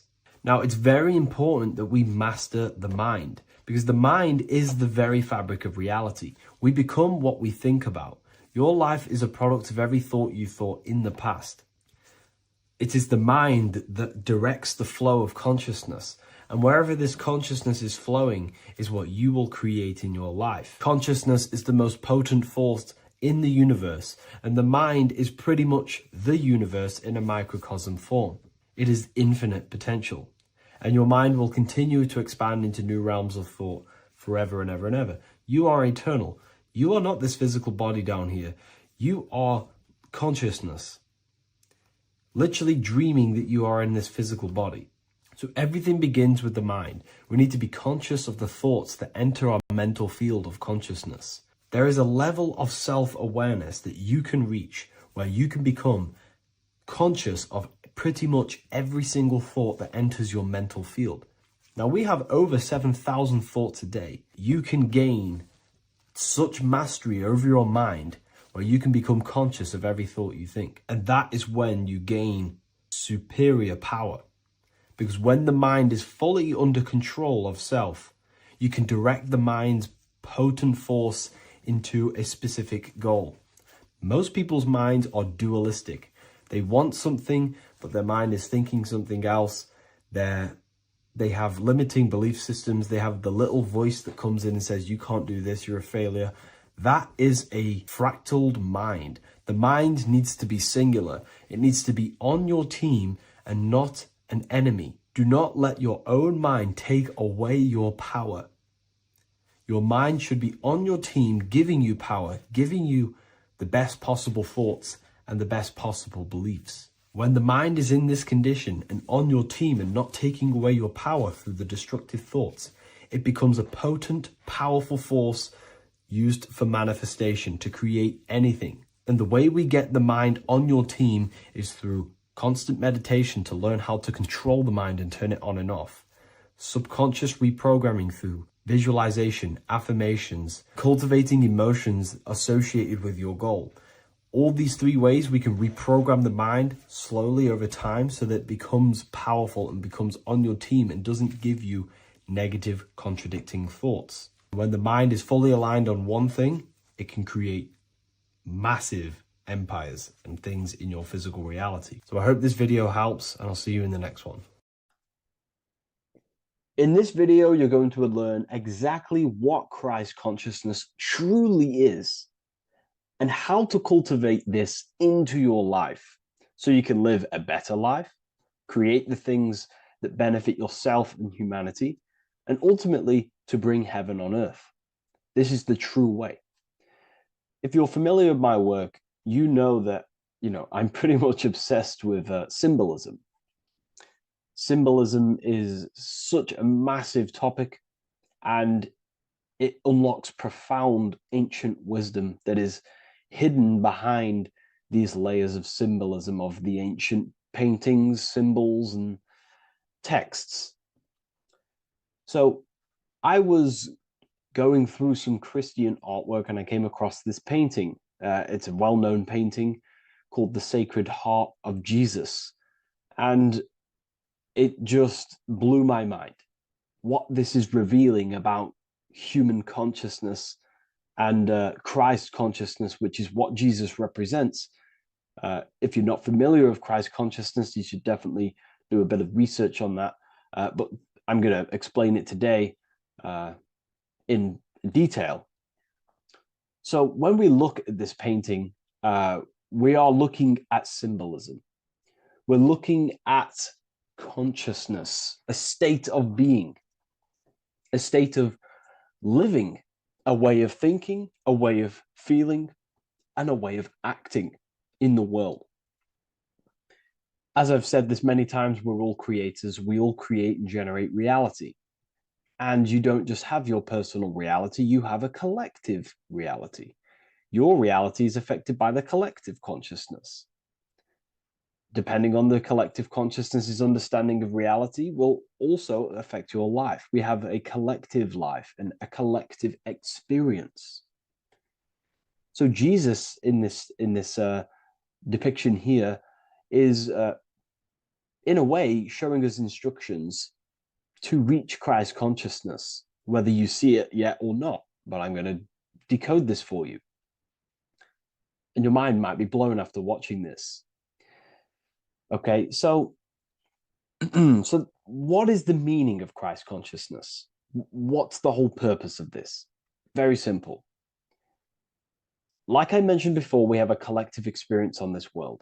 And Christ consciousness is the natural consciousness that we all need to be functioning on to generate peace, love, and unity on the earth in this experience we call life. That's what Christ consciousness truly is.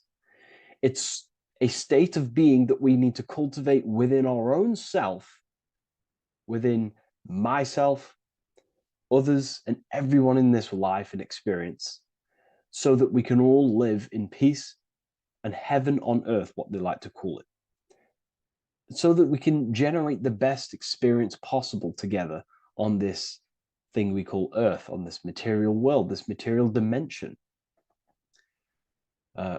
The material dimension is simply just a physical dimension of thought. It's a physical outcome of thought, but that's a whole other lecture.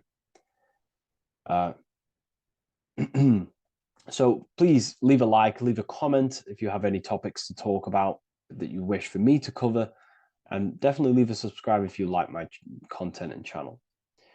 So to go deeper into this, right, we've explained what Christ consciousness is and what it actually,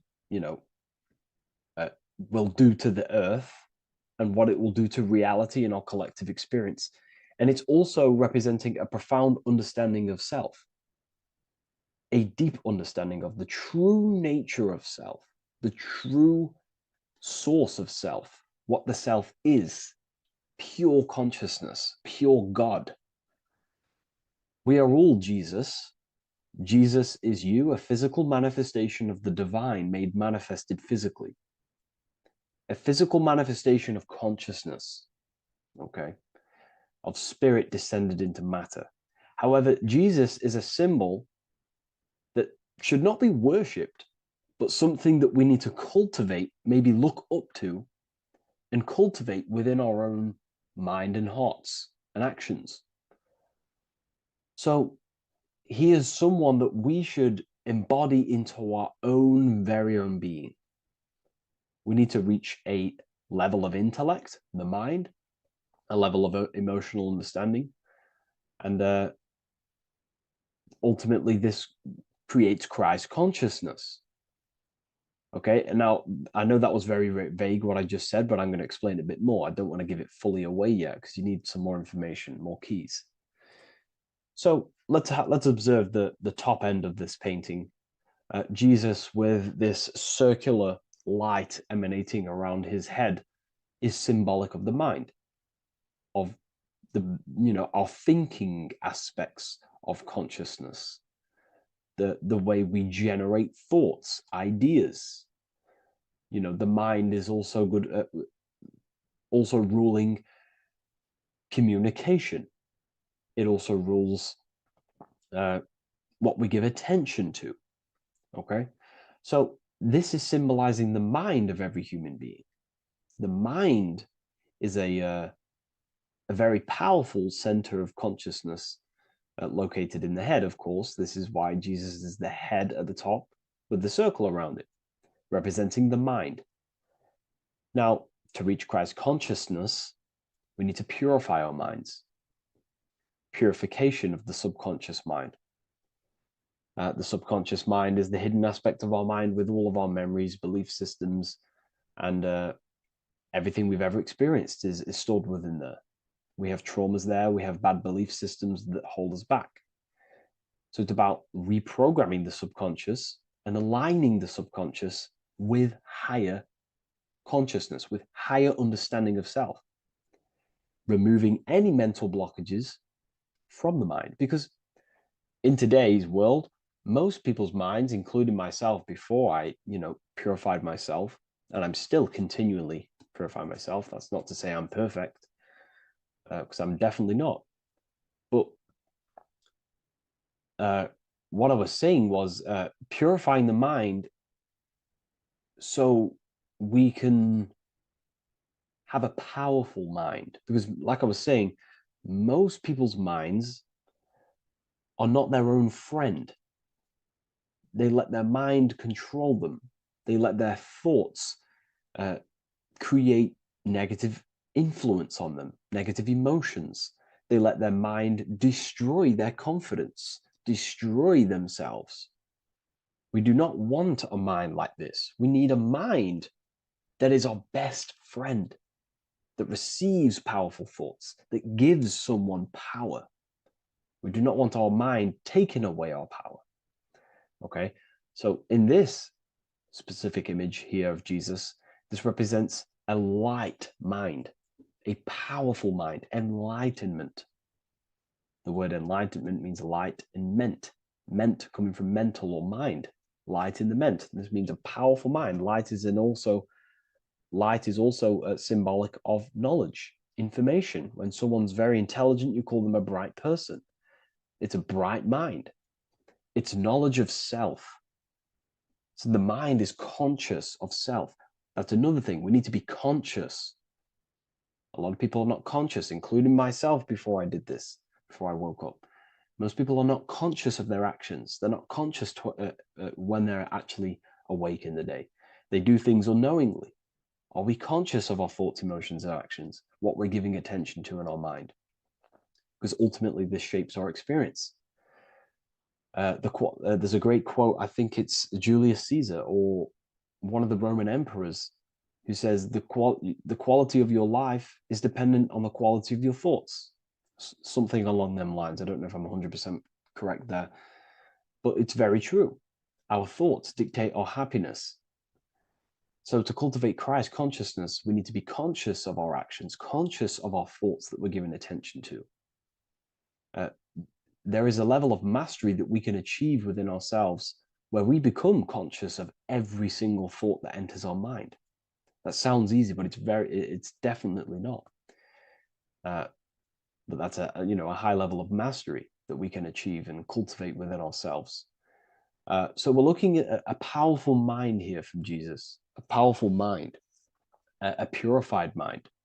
And we purify the mind through, affirmations, meditations, ritual work. Rituals are things we do every single day with an intent in our mind and an emotion in our heart to impress that state of consciousness into our subconscious so it can slowly rewrite our consciousness. and align our consciousness and sync it with a higher thoughts and higher emotions, with love. We can sync our consciousness with love, which is ultimately what Christ consciousness truly is. Well, now we're going to go on to that now. So we've gone over the mind. Now we go over the heart. Now notice, before we go into the heart, Jesus is revealing. He's pulling back the robe, symbolizing opening the heart, revealing the heart, revealing the soul, the light of the heart. Our authentic self lies in the heart.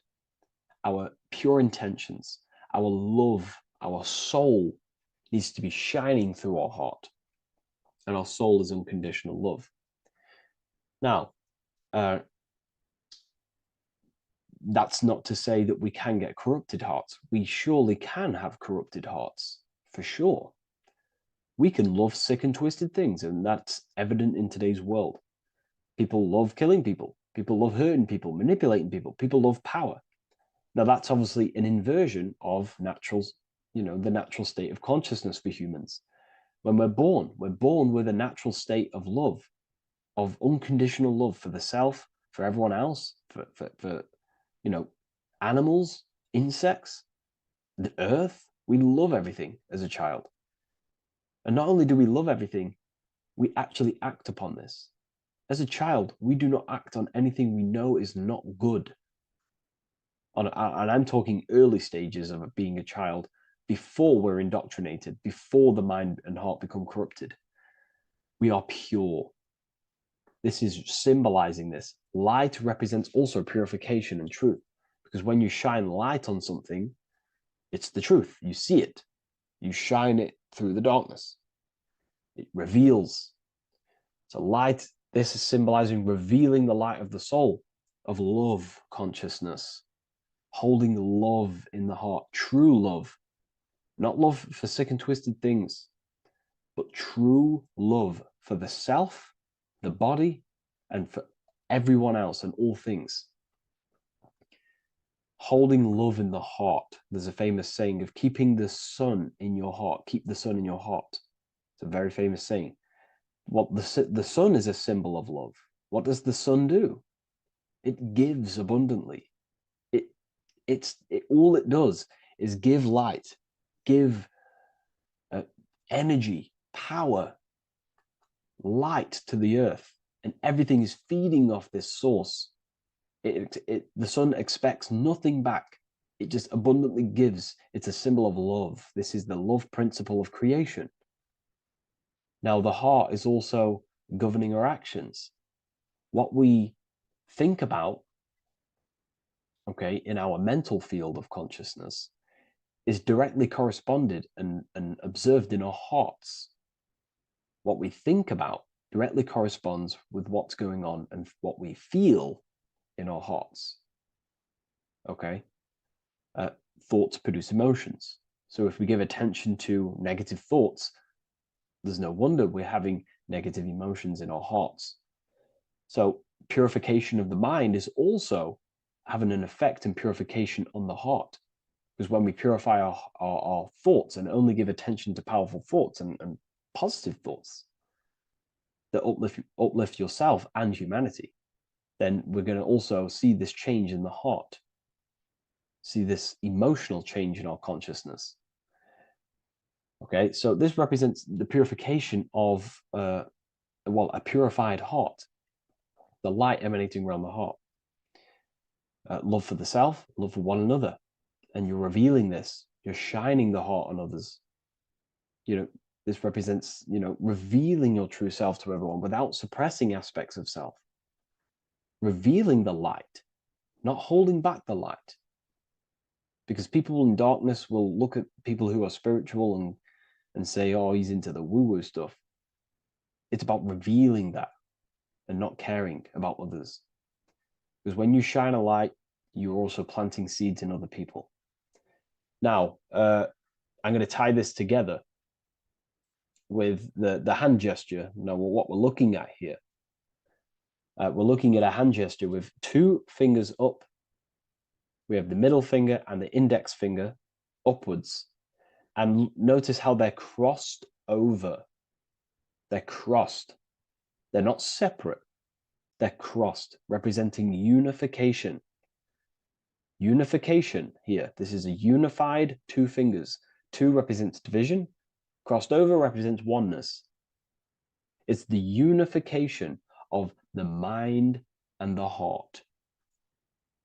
A lot of people talk about this, but not many people go into detail about it because, for many reasons. But this is the unification of thought with emotion. This is how we truly reach Christ consciousness. And ultimately, when we do gain the love in our hearts and we do slow, it's a gradual process of cultivating love for the self and everyone else in the world, because we're so programmed to be divided. But it's a slow progress. But when we do cultivate love in our hearts for the self and one another, love is a very, very nurturing and growing force. Like I said, the sun earlier, that is pure love energy. It makes everything grow on the earth. While love in your heart grows connections with people. It grows care. You go out your way to do things to people and give people things. It's a very nurturing and growing energetic force. And me personally, I think the whole universe is built upon love. The whole thing. Without love, without the love, there is nothing. Nothing is, love is the only true emotion that truly exists. Everything else is either an opposition of love or a different degree and branch of love. Love is the only true emotion, and everything is built upon that principle. Okay, love is what guides us to a higher consciousness. When we cultivate love in our hearts, we become a vessel for light, more energy, more vibration. Our electromagnetic field expands, or biofield, when we hold love in our hearts. It's a very powerful force. And when we do cultivate a strong spiritual compass within our heart, because that's what our heart truly is, it's a spiritual compass. It tells us, well, it doesn't tell us, it knows what is right at all times. If you think something, your heart tells you whether that is right or that is wrong, whether you should act upon it or whether you should not. The heart knows what's good and evil. No one told you this as a child. As a child, you already knew this. You came into the world, you knew what was right and wrong. You knew it was wrong to hurt people. So this unification that he's doing with his hand symbolizes thinking with the love of the heart. Represents thinking with love of the heart. Thinking with love of the heart for the self and the collective. Now, ultimately, what this does is give birth to perfect action. Why? Why does this give birth to perfect action? Think about it. Every time you've taken an action, why did you take the action? You would have thought about it, you had a feeling towards it, a care energy, and you took action. Why do we go to work? We care about paying the bills and staying in our house. We go to work to earn money. We think, we care, we act. Everything you see in front of your reality, on the screen that you're seeing right now, you called your eyes. Everything is in front of you because you care. It's the heart energy that leads the body. Okay? And that's even present in the body. Have a look at the body. We have the head, thought, then emotion, then our feet is at the bottom, and our feet take action. Thought, emotion, action. Thought, emotion, action. So even the body is basically a blueprint of how creation is manifested. So we receive thoughts from the divine planes, from the higher planes of consciousness. We receive them. That's another thing that I missed. If we purify our minds, we're basically attuning our mind to a higher part of the mental plane, and we will receive higher thoughts.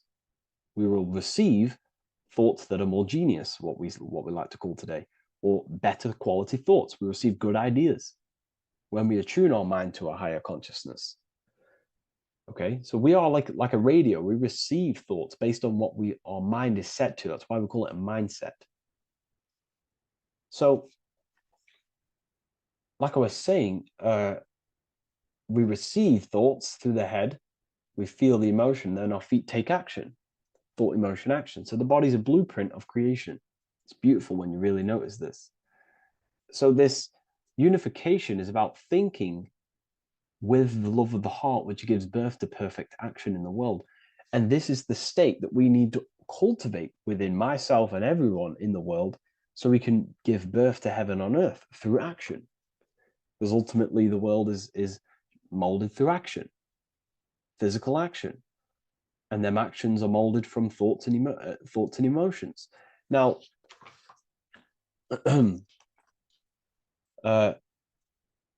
just to have a little announcement, I am now opening 10 more spaces inside my symbolism masterclass.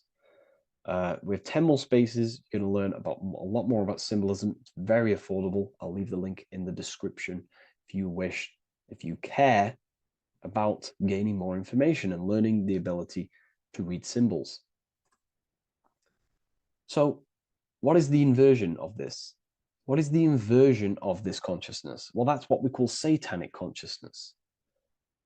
Satanism. Satanism on its true level is the opposite, the opposing the natural state of consciousness that we are born into. It's about thinking with no emotion, thinking and acting. This is what the Skull and Bones represents here. So the Skull and Bones Secret Society, this is their main logo. Again, we have the skull, which represents thought, and the bones, which represent action. The bones take action in the physical body. We're looking at thought and action with no emotion, no empathy, no love for one another, only love for the self, the inverted love. Okay?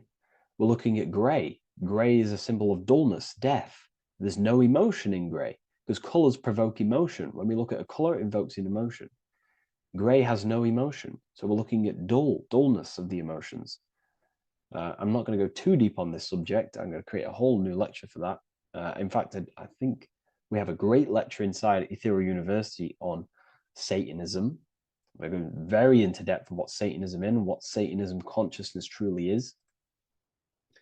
And again, it's just the cross inverted. Satanism is just it's the invertation of, I don't know if that's a word, but it's the inverse of natural law, natural consciousness, of love consciousness that we are born into.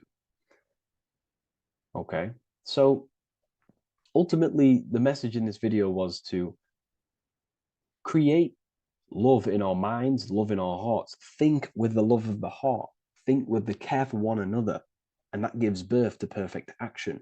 And when we align, when we do truly act out what our heart is telling us, and I know this from first-hand experience. This is what happened to me. I woke up, I started to follow my inner guidance. I always took action on it. I was saying yes to it every single time. And it led me, I'm getting goosebumps actually saying this. It led me to where I am. Like that action, me saying yes to my heart, to that knowingness of goodness within me, was like a domino effect. And that domino effect, every time I did it, it was just opening more and more doors, not physically, but mentally. I was receiving more information. I was receiving more opportunity physically. My work started to explode on social media. Like when you follow your heart and truly take action on what you know is good, it's like a domino effect that leads you step by step to where you're meant to be. And it's so profound and it's so, beautiful. And I'm telling you this from firsthand experience. This is ultimately how you kind of unlock your purpose in this physical world as well. So not only is it going to create a better world, it's also unlocking your true soul form and soul purpose while you're here. It's very beautiful. So I thank you, everyone. Please leave a like, comment, and share, and subscribe to the channel. And I'll see you all inside Ethereum University if you decide to take your studies to the next level. Take care.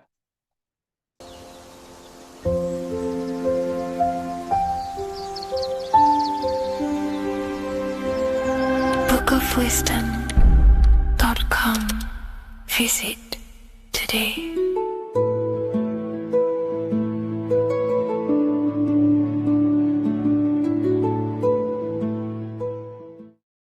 In this video, we're going to be decoding the symbol of the double-faced eagle, which is found on the Rothschild's family coat of arms. We see it in the Roman Empire, and we also see it in the 33rd degree of Scottish Rite Freemasonry. So let's get straight into this symbol and decode what this means. Freemasonry is considered a craft, and this craft is about reconstructing yourself. In fact, the word mason means builder, because every day we are building our mind's prison or our mind's freedom. Plus, you are a creator of reality. You are contributing towards the building project on the earth. You are a builder of yourself and reality, a creator. In Freemasonry, they use the allegory to teach the initiate a process of self-mastery. In Freemasonry, the allegory is that the Temple of Solomon is broken, and this broken Temple of Solomon needs to be reconstructed. But this is symbolic. The Temple of Solomon is yourself. You as an individual are the broken temple, as you have forgotten who you are, why you are here on this earth, and your mind has many limiting belief systems and restrictions on it. Therefore, we are the broken temple that needs to be rebuilt and reconstructed. The 33rd degree is the highest degree in the Scottish Rite system of Freemasonry. Therefore, this logo represents the state of consciousness the 33rd degree Mason is operating at. It is symbolic of their level of mind, their level of self-mastery, their level of awareness. This symbol is a very powerful symbol that you can use to also find your personal power. Now, of course, this is my interpretation based off my years of studying symbolism and connecting the dots. If you feel like I miss anything, please leave a comment in the comment section to maybe add to my points. The first of all thing that I see in this symbol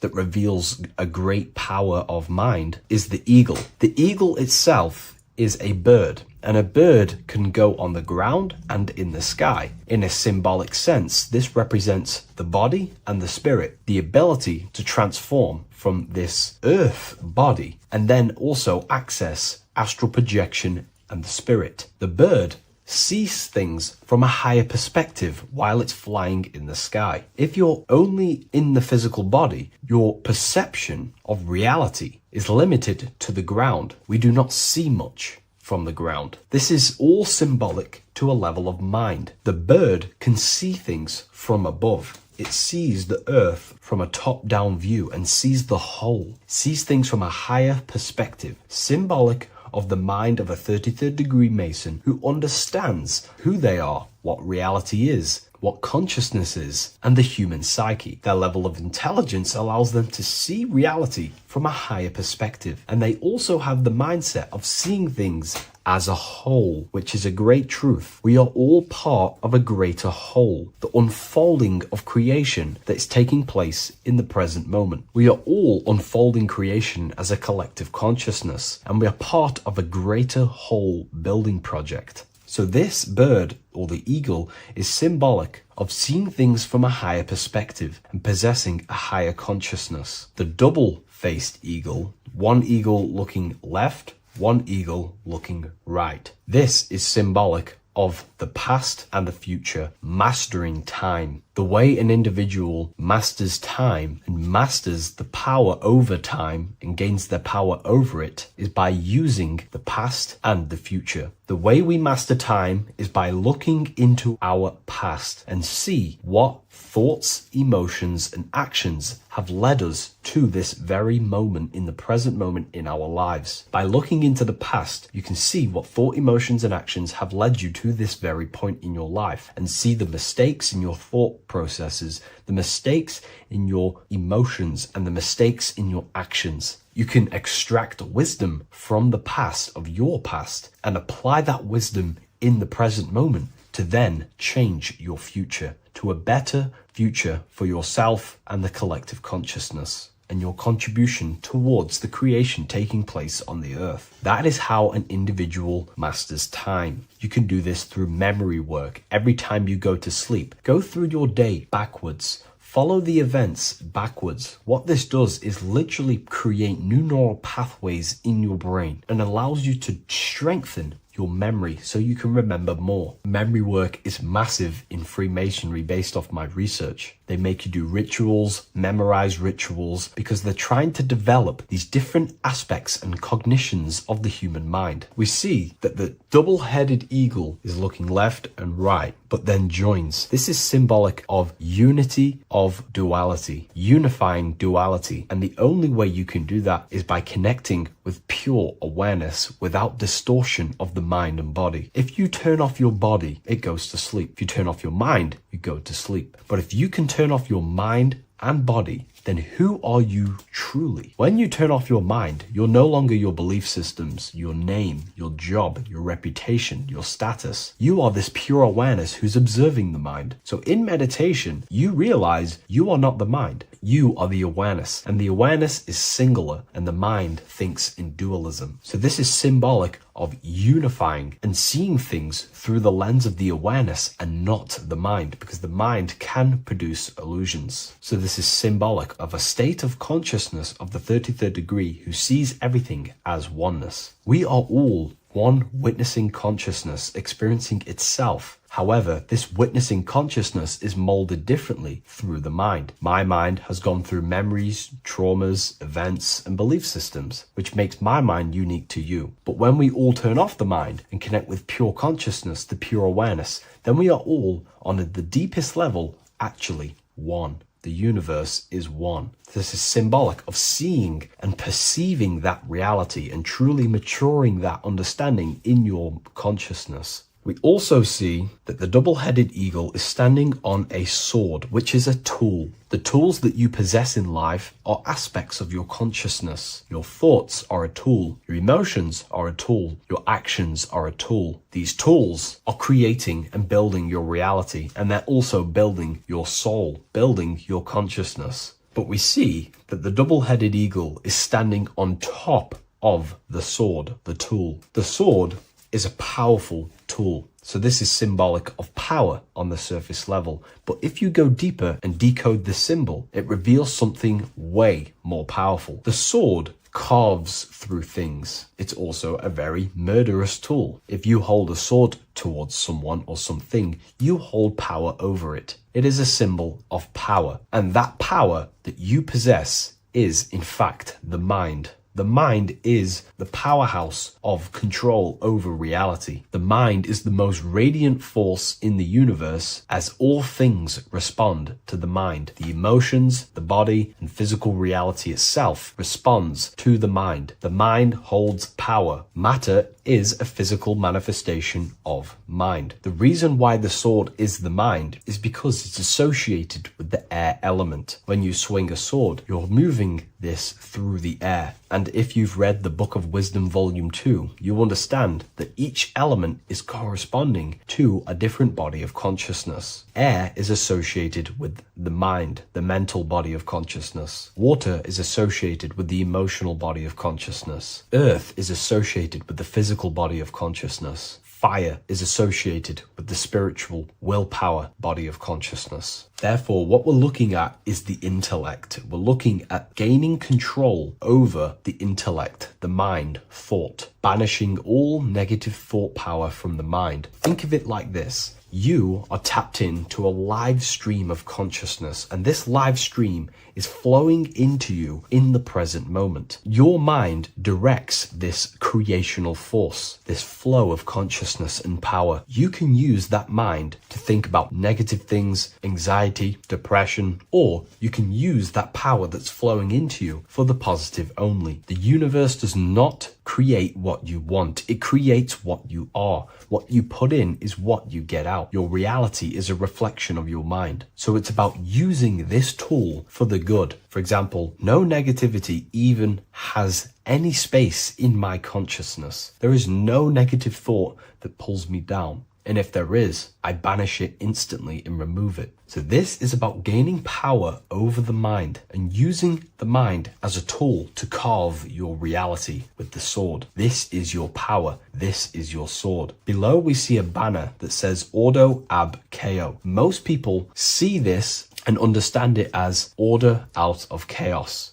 And yes, it is linked to, obviously, molding society, manipulation. However, on an internal understanding of order out of chaos, it's something much more powerful to the individual. Most people see order out of chaos and see the manipulation that takes place on human consciousness, which is very true. The ruling powers create chaos or a problem in society, then they produce an order and a solution to mold society towards their agenda. That's order out of chaos. However, to the individual, this represents something much more powerful that you can take advantage of. Ordo ab chaos, order out of chaos. This is understanding that reality comes from chaos and physical creation is the order of that chaos. The mental plane is chaos. It's just simply pure thoughts, random thoughts. But the physical world is the order out of that chaos, the darkness coming into light. To you, for example, when you first start your journey of self-mastery and spiritual awakening, you are in chaos. My mind was in chaos. My mind had many limiting belief systems. My mind used to think random thoughts unconsciously. I used to take random actions, unknowingly create my reality and produce chaos. That chaos needs to be ordered. So when there is chaos in ourselves, with different aspects of our minds and subconscious, we need to produce an order so that we can gain power over the mind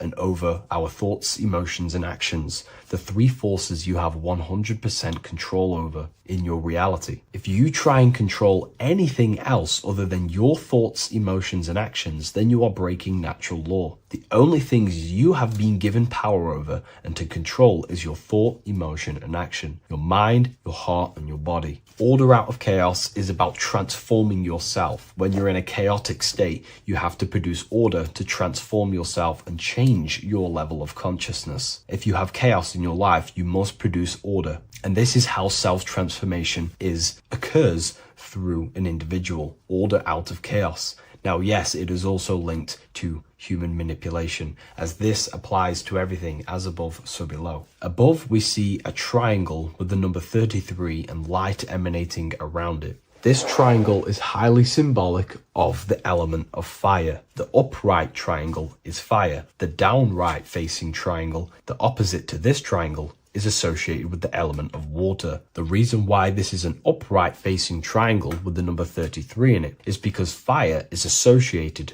with dissolving. If I place this pencil in fire, it will burn this material into its raw form. Fire is about removing the illusions in our mind to gain power over it. It's about dissolving all the illusions in ourself, the false belief systems, the negative subconscious programs and thought patterns. This is about destroying them and producing order out of them. It's about removing the veils of consciousness so you can figure out who you truly are. If I burn this down, it will reveal its raw essence. It's the same with consciousness. If you want to figure out who you truly are beyond your mind, emotions, body, then you have to remove the veils of consciousness. You have to dissolve the mind by meditation and stillness. You have to dissolve the nervous system by keeping very, very still. And you will connect with pure awareness and can connect with lucid dreams and out-of-body experiences. It's like finding a needle in a haystack. If you want to find a needle in a haystack, you don't go looking through the haystack to find the needle. You burn the haystack and the needle reveals itself. That's how you truly connect with who you truly are. And this is why it's associated with the number 33 also, because the number 33 is the symbol of rebirth. Jesus dies at 33 and ascends to heaven. The human mind is fully developed at the age 33. Ice melts into water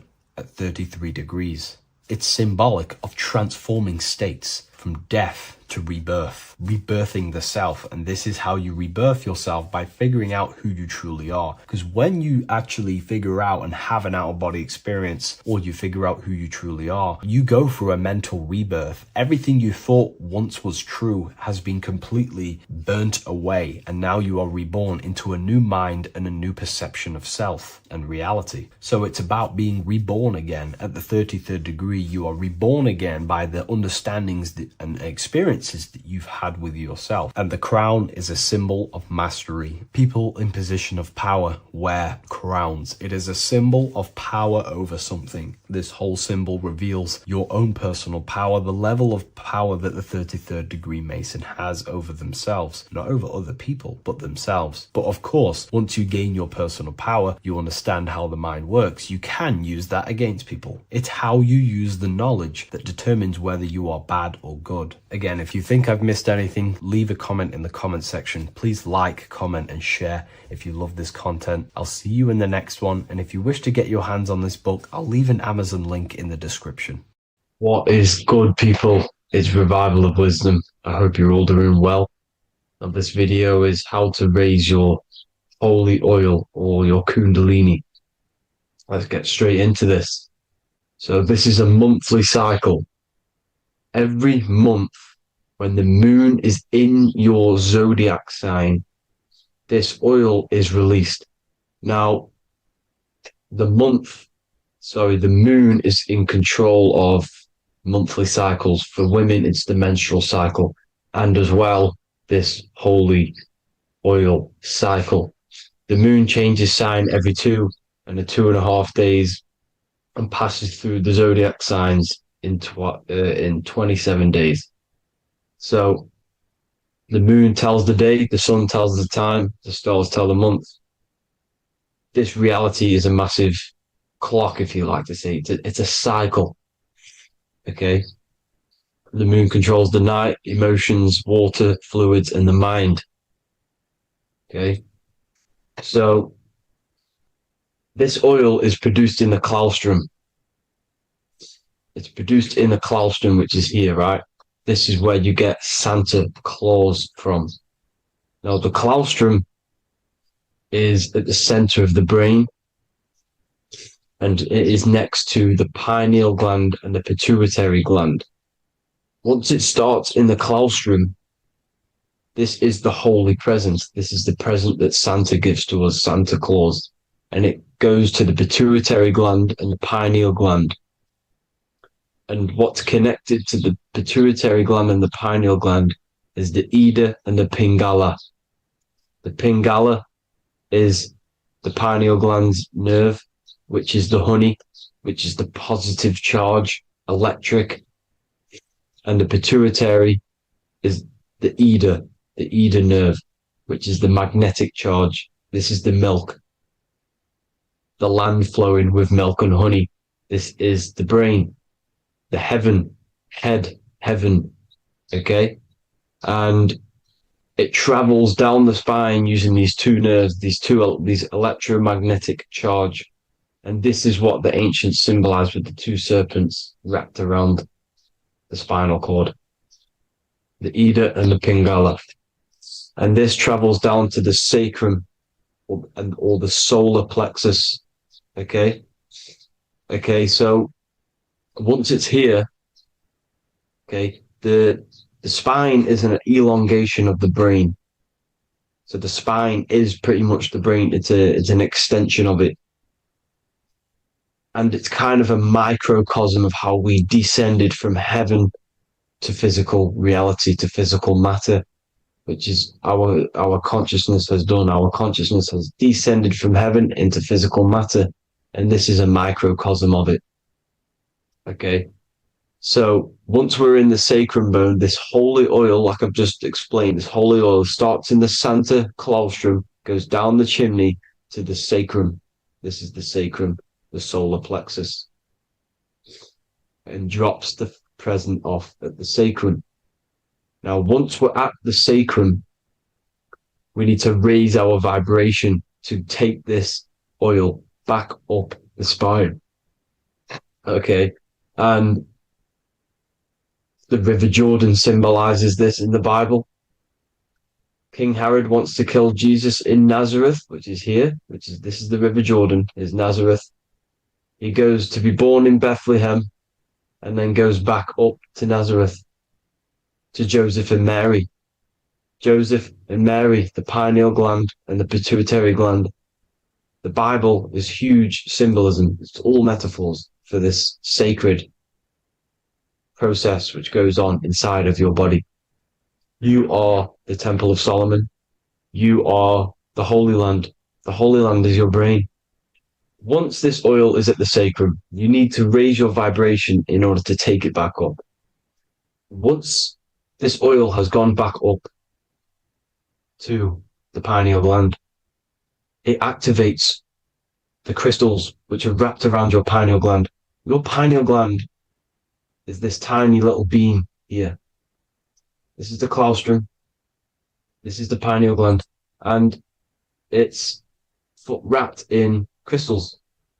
And when this oil travels back up the spine by raising your vibration, back to the upper room where Jesus met the 12 disciples, or the 12 cranial nerves in the brain, and it activates and it turns on this pineal gland. And once it's turned on, it illuminates all the cells and the nerves in your brain and turns them all on and activates the higher God man, the God consciousness, Christ consciousness. And it regenerates the whole body. This is the secret to regeneration. It regenerates all the cells in the body. And this is how the ancients lived for thousands and thousands of years, as talked about in ancient texts. They lived for hundreds and thousands of years because they knew this secret. And this fluid, this brain fluid, the secretion, or the Christos in Greek, which means gold, because this is the alchemical process from turning lead to gold. Your body is the alchemical furnace. Now, the ancients knew about this center of the brain because they symboled it. This is the eye of Ra, and it's the brain. And this is what's wrapped around our consciousness. Our consciousness isn't wrapped around the brain. The brain is built around the consciousness. We are the consciousness. You don't have a soul, you are the soul. Okay? Now, the head, heaven, hell, heel at the bottom of your foot, that's hell. Head is heaven and hell. Simple.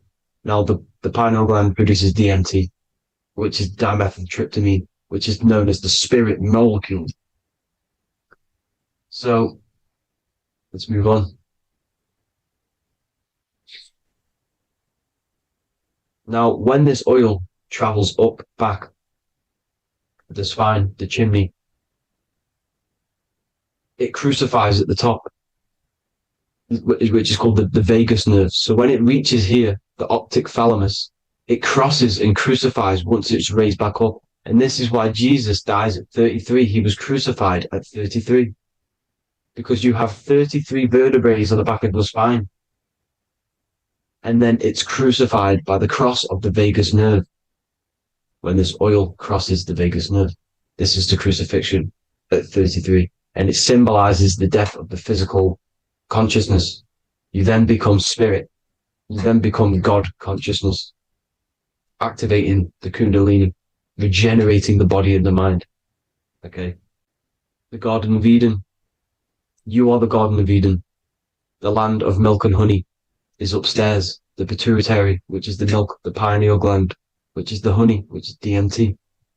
It even says this in the Bible. As he brought us into the place, and he has given us this land, a land flowing with milk and honey, which is also symbolized as the sun and the moon. The Bible also says, the light of the body is the eye, not the eyes, the eye. If therefore thine eye be single, thy whole body shall be full of light. This is the activation of the pineal gland by raising this oil back up to the pineal gland, to the center of the brain. Neither shall they say, see that here, or see there, for behold, the kingdom of God is within you. So he's saying, don't look out there. Nothing is out there. It's all inside of you. Everything's inside of you. You're the universe. Now, how to raise this oil back up to the pineal gland? Every month, like I said, the moon controls the cycle. The moon controls monthly cycles. When the moon is going into your zodiac sign every month, this oil goes down the spine and you must raise your frequency to get it back up. You must retain your seed. This is the most important.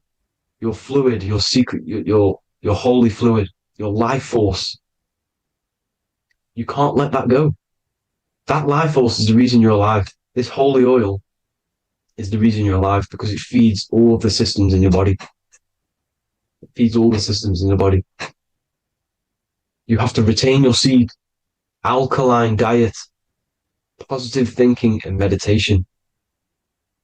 Okay? When you retain your seed, you will live longer. The moment you release it, you're killing yourself.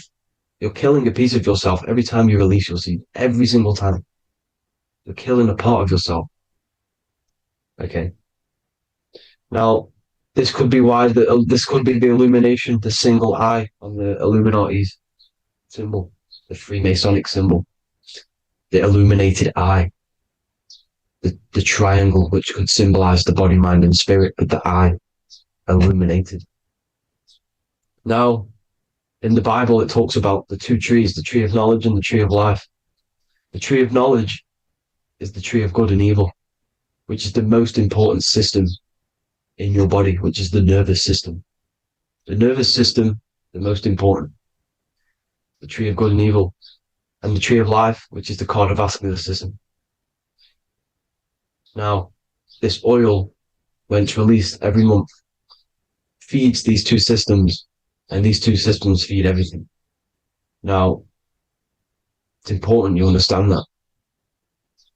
Okay? The ancients knew all of this knowledge. The Bible's telling you this knowledge. But it's in a metaphorical way. You have to understand the context behind it so you can read it properly. Now, eating of the tree of life, which is what it talks about in the Bible, eating from the tree of life is actually symbolizing a bad diet, ejaculation, because you're eating from these two systems. You're killing yourself with a bad diet. You're killing yourself with an ejaculation. Okay? So, that's important to understand. Now, this is Jacob's ladder in the Freemasons. Jacob's ladder, which is the spinal cord. It's the stairway to heaven. And this is Jack and the Beanstalk when he goes up the beanstalk and finds the golden egg in the grey clouds. The grey clouds symbolize the grey matter in your brain. Now, the Garden of Eden talks about the 4 different rivers in Garden of Eden. As we see here, the North Pole map, the ancient North Pole map, because the center of the earth is the center of the torus field. Everything's the torus field. Atoms are torus fields. Everything's torus fields. You are the universe. Everything is within you. The North Pole is your spinal cord. This is why they say Santa Claustrum comes from the North Pole. This is the North Pole. And the Santa Claustrum is the center of your brain. Now, there's 4 rivers which come from the Garden of Eden. There's the blood, the Christ oil, which is the oil we're talking about, urine, and saliva. These are the 4 sacred oil, 4 sacred fluids in your body. And these are constantly abused in today's society. These secret societies are targeting these fluids. Okay? This is why porn is free. They sexualize society through Disney. Go and look at some of the Disney movies. There's so many subliminal messages which sexualize these children because they want you sexualized. So you release your seed, which is one of the holy fluids in your body, especially your semen, your sexual energy. So important you retain this. So important because it's your life force. It keeps you alive. Okay. Now, let's recap on this. If you want to raise your oil every month, you can't just retain your seed for the month. You have to retain your seed forever. Don't just do it for a couple of days. Have to do it. It's a lifestyle. You want to become God consciousness, you got to do what it takes. It's hard in this society because this society is made around, it's designed to kill you pretty much. It's designed to keep you in these lower states of consciousness with all the bad food, the chemicals in the food, the chemicals in the water, the sexualized TV programs, sexualized adverts, sexualized TikTok and apps, videos, subliminally stimulating you because that is your weakness, sex. It's your weakness. Now, you have to retain your seed, meditation, and an alkaline diet. Why alkaline? Because acidic is low vibrational. This is the color spectrum. And what's the highest vibrational color? Violet. It's the lowest, red. You have to have an alkaline body in order to raise this oil. When you drink, when you have a bad diet, when you drink alcohol, when you smoke, this destroys the oil. It destroys the oil in your sacrum and it can't be raised again, can't be raised up. This is why it's so important. Without that oil, you don't live. That oil makes you live. It feeds everything in your body. It's crazy how we're not taught this. It's insane. But that is how you raise the oil, people. I hope you all gain some knowledge out of this video. And I hope this assists you on your journey, your spiritual journey. And please like and share this video. We need this knowledge out to the public to wake up humanity. Thank you all, people. God bless.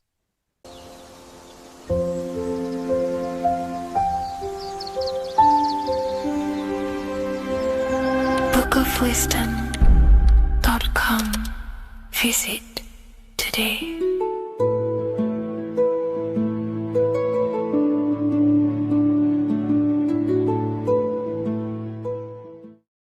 Welcome back, people, to another occult lecture by Revival of Wisdom. Today we're going to be talking about magic and how it's being used on us for the New World Order. Magic has the word mag within it, which is magnetism. Magnetism is the force. Magic is influencing forces, natural or supernatural forces, and using it for a certain agenda to gain something out of it. Now, magic is not what everyone's being thought. It's not some sort of fantasy thing. It's actually very common, and we all do it, whether you believe it or not. Magic is all to do with the mind.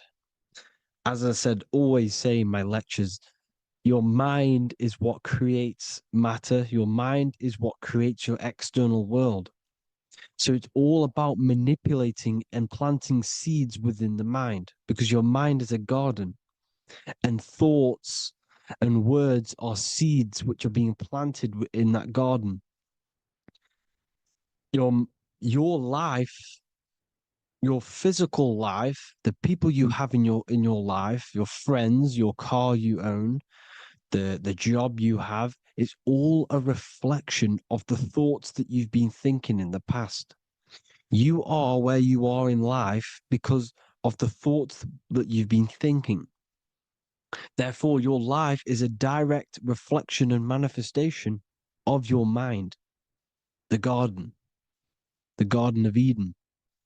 Okay? The mind is what they are targeting. What you see, say, and hear has a direct effect on your mind. Me talking to you is influencing you. The words I'm saying is planting seeds within your mind. Now it's up to you to consciously act on these thoughts or these words, or to maintain these words. As above, so below. As within, so without. What's inside of me is outside of me. What comes into the storehouse comes out of the storehouse. You have the left, you have the right, you have the up, and you have the down. As above, so below.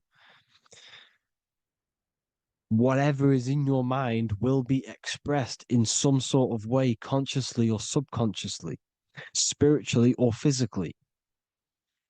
The mind is what manifests everything. And this is what we need to understand. We need to understand is that the mind is not physical.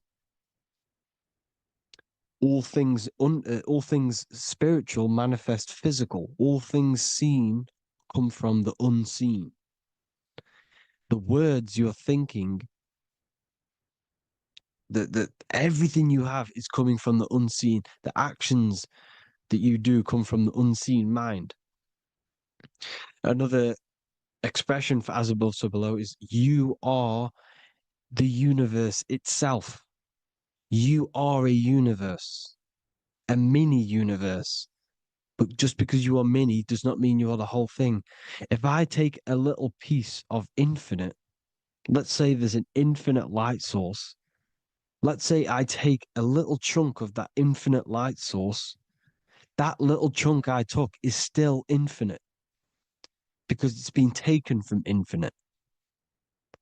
You are the universe. Your awareness, your mind is the universe. It's information. You are the universe experiencing itself. This is why we say we are all God. As above, so below. What is in me is outside of me. The sun, the physical manifestation of the sun is your soul. The 12 constellations are manifested in the physical body. The 5 elements are manifested in the physical body. They're manifested in the 5 fingers you have. As above, so below. This is manifested, well, this is a symbolized in Freemasonry and secret societies as the 2 pillars. The mirroring reflection, the reflection of reality, the mirror, as above, so below. What happens in the mind, what happens in the astral, happens in the physical. This is Aleister Crowley. This is all symbolism. This is the 2 pillars with the all-seeing eye and the triangle at the top. Aleister Crowley was a master magician, very powerful dark magician, black magician. There's 2 types of magic. You have white and black, just like the checkered board, the Masonic checkered board. You have white and black, you have good and evil. White magic is influencing natural forces to gain something that will help the collective consciousness, help the collective, help the earth, help other people. Black magic is something you manipulate something so you can get something personal out of it. Doesn't matter if it's good or bad. It's still considered as black magic because you're being selfish. Everything you do should be contributing towards the collective consciousness and helping others. And this is why the ancients lived in a system where everything was in unity. We understood that I am you and you are me. What I do to you happens to me because I am you and you are me. We are the same mind substance on the inside. We're all the same mind substance being expressed in different bodies. So what I do to your mind will have a ripple effect on my mind because all of our minds are connected within the mental plane. So this is why they know all this knowledge. They know all this knowledge. So yeah, this is the mirroring effect of reality, the 2 pillars, or symbolizes the number 11. The number 11. We'll go deeper into that. The technology we're using is magic. It's a form of magic. Television is tell a vision. They're telling a vision into your subconscious mind, into your memory. And when you turn on the television, you get a program because they're telling a vision to create a program within your subconscious mind. You see, the conscious mind is only 10% of your mind, which is to do with your, what you're aware of, your 5 senses. What are you consciously aware of? Well, I'm aware I'm here, I'm talking. I'm aware of what I'm wearing, the 5 senses, what I can hear, taste, smell, hear. What I'm wearing, I'm aware of what I think of. But the subconscious mind is the 90% of your mind. It's the hidden part of the mind, which is telling your heart to beat, telling your body to breathe. It's storing all of your emotions. It's storing everything you see, storing all the belief systems that you have. It has everything. It stores all of the habits you have, the values. It stores everyone's name that you know. All the words that I'm speaking right now is all coming out of the subconscious. Everything is subconscious. And it literally manipulates 90% of your daily basis behavior. Most people don't know this. What you did yesterday is what you will do today because of these beliefs and mental programs within the subconscious, stored within the subconscious. So the subconscious is what they're aiming at. They're trying to create programs within the subconscious because the subconscious manifests 90% of your thought patterns, 90% of your actions and words. They know all this stuff. So the subconscious mind is the most powerful part of the mind. Another way the subconscious manifests and influences your life is, let's say you were in a car crash years and years ago, 10 years ago. Let's say you're in this car crash, right? And you really hurt yourself. The emotion you felt in that time when you were injured in that car crash had a great impression on your subconscious mind. You see, the stronger you feel something emotionally, the stronger impact it has on the subconscious. You can remember and recall that moment and very vividly because of the impact it had on the subconscious. Another, for example, you become that terrified of cars that it manifests into your life today that you are wary to go in certain cars. You don't want to go into cars at all, maybe, because of that moment that stood within the subconscious. And it will manifest into anxiety. It will manifest into not going into cars. It will manifest into depression, maybe. These things, these emotional, very emotional, traumatic events have a great impression on our subconscious and they control your life. This is why you need to meditate and let go deep within yourself and let go of these internal, deep emotions that you may have repressed and keep pressing down and ignoring.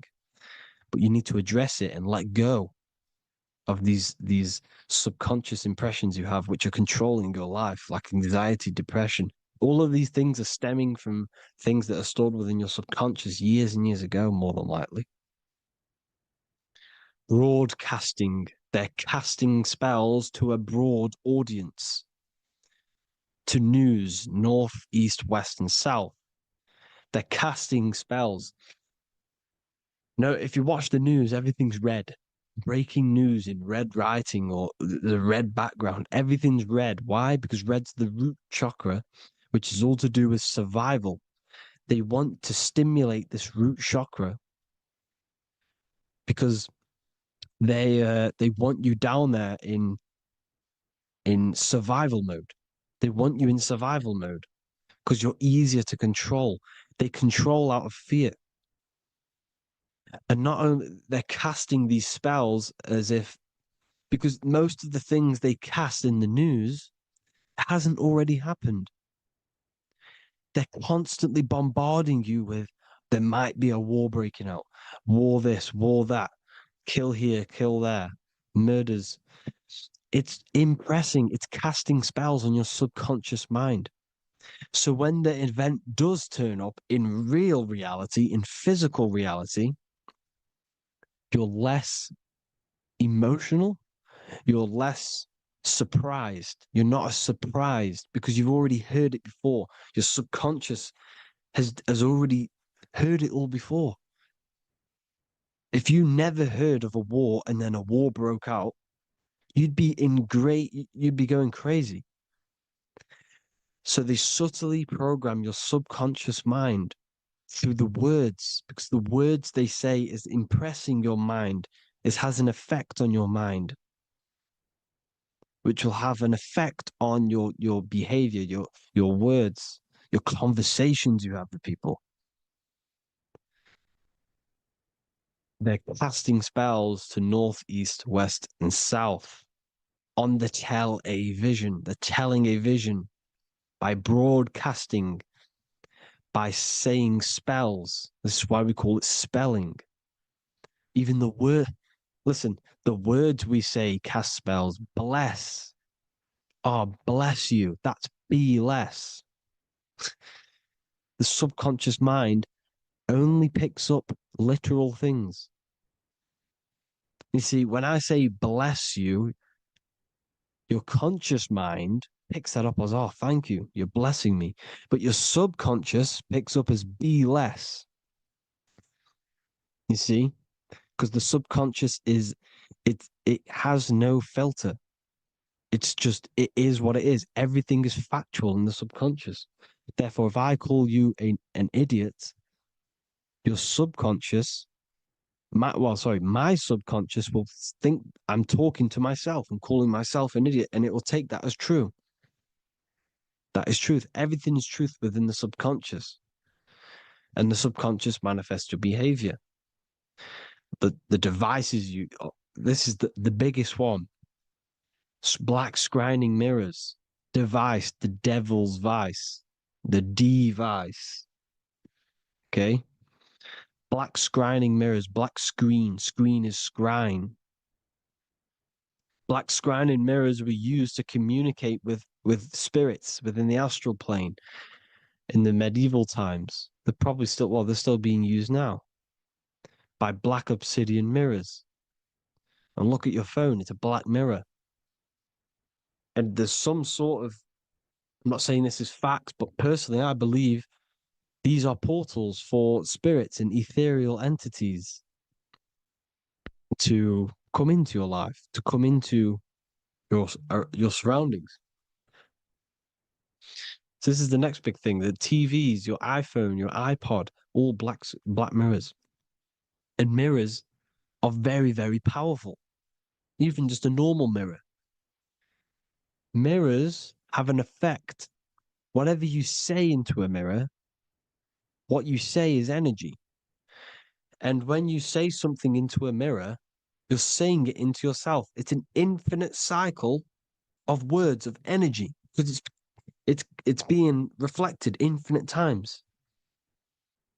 When you say something into a mirror, it has a massive effect. You're saying it directly into your eyes, into your mind. So what you say in a mirror should be said with precaution. Never say anything negative into a mirror, because mirrors are very, very powerful ways for you to reprogram your subconscious mind for the good. You can say very positive things into mirrors and it will reprogram your subconscious mind. Okay? Manifesting is all magic. It's all magic. Everything is magic. But consciously doing it is what they're doing. They hid this knowledge. Your phone is magic. It manipulates your mind. The iPhone, okay. See, magic isn't all of this with wands. See, Harry Potter, okay, that was created to give you this perception of a mystical and amazing form of magic with magic wands and all sorts of stuff like that. Yes, that stuff was true when the collective conscious minds were on a higher level and our belief systems believed in these things, because the universal mind, all of our minds contribute to reality. If the masses don't believe in magic, if the masses don't believe in a certain thing, it's going to have an effect on physical reality. So when the collective minds are higher and have more open minds, things like Harry Potter can come true. See, it's all in the mind. The iPhone, the eye is the symbol for the mind, the invisible intelligence. The triangle is the ethereal plane. Okay. So the eye in the triangle is the eye that sees into the beyond the ethereal planes. The square is the physical plane. So the iPhone, your phone is a black box, just like the Saturn black cube. It's a black mirror. It's taking photos of you every 2 seconds. And it's your mind. Your mind is in that phone. Everything you like, everything you text, everything you type in Google, everything you say to someone, every conversation is all recorded on the phone. Therefore, it is a direct reflection of your mind. Your mind is imprinted into your phone because your mind, everything you think in your mind, you're manifesting into typing, saying, taking pictures into the phone, and it's collecting it and storing it. And what they're doing, and this is for all forms of magic, it's manipulating the mind. It's all manipulating the mind. Reels, Instagram, TikTok, this is all dopamine. It's all controlling the mind. Every like you get, every follow you get, every share that you get is dopamine within your brain. They're literally targeting your brain and mind. It's all manipulating because what they're pushing through the phones, through the media, through the news, through the televisions is visions and programs. You are the one manifesting the New World Order. They're not manifesting the New World Order. They're giving you the information so you can manifest the New World Order. Everything they say is contributing to your mind. For example, digital money and all the information they put out for you to see is contributing to your enslavement. Your mind is manifesting the New World Order. They know this. They don't manifest it. There's billions of us. We could easily run over them physically. But on a mental level, these people have the knowledge and they hide it from us and they let us manifest reality because we are the collective. They give us the information which manifests their agenda. It's all magic through the phones, the media, the television. So your phone is a manifestation of your mind. It's a record of your mind. Hollywood, holly tree, holy tree. They used to make wands out of holy trees, because it was the most holiest wood, the best for casting and transmitting energy. So they used holly trees to cast spells. That's what Hollywood is. And in Hollywood, they have the red tear, the blood drop next to the Hollywood sign, because it's all satanic. They're all black magicians. They use Hollywood to cast the spells through the music, through the films. You see, music is a form of magic. All of this is magic. Everything they do is a form of magic because they want an agenda behind it. But it's not black magic. They're letting us create our prison. This is what you have to see. Yes, they're evil, but they're not doing anything evil, or else they would face the karma. They let us manifest this agenda through giving in the information by telling you what's going to happen in the movies. Everything that happens in a movie, it's all there on purpose to program your subconscious, to plant a seed within your garden, your subconscious, your mind. Because when the mind is already seen something, when it comes up and turns up in physical reality, you will be less shocked and you won't rebel.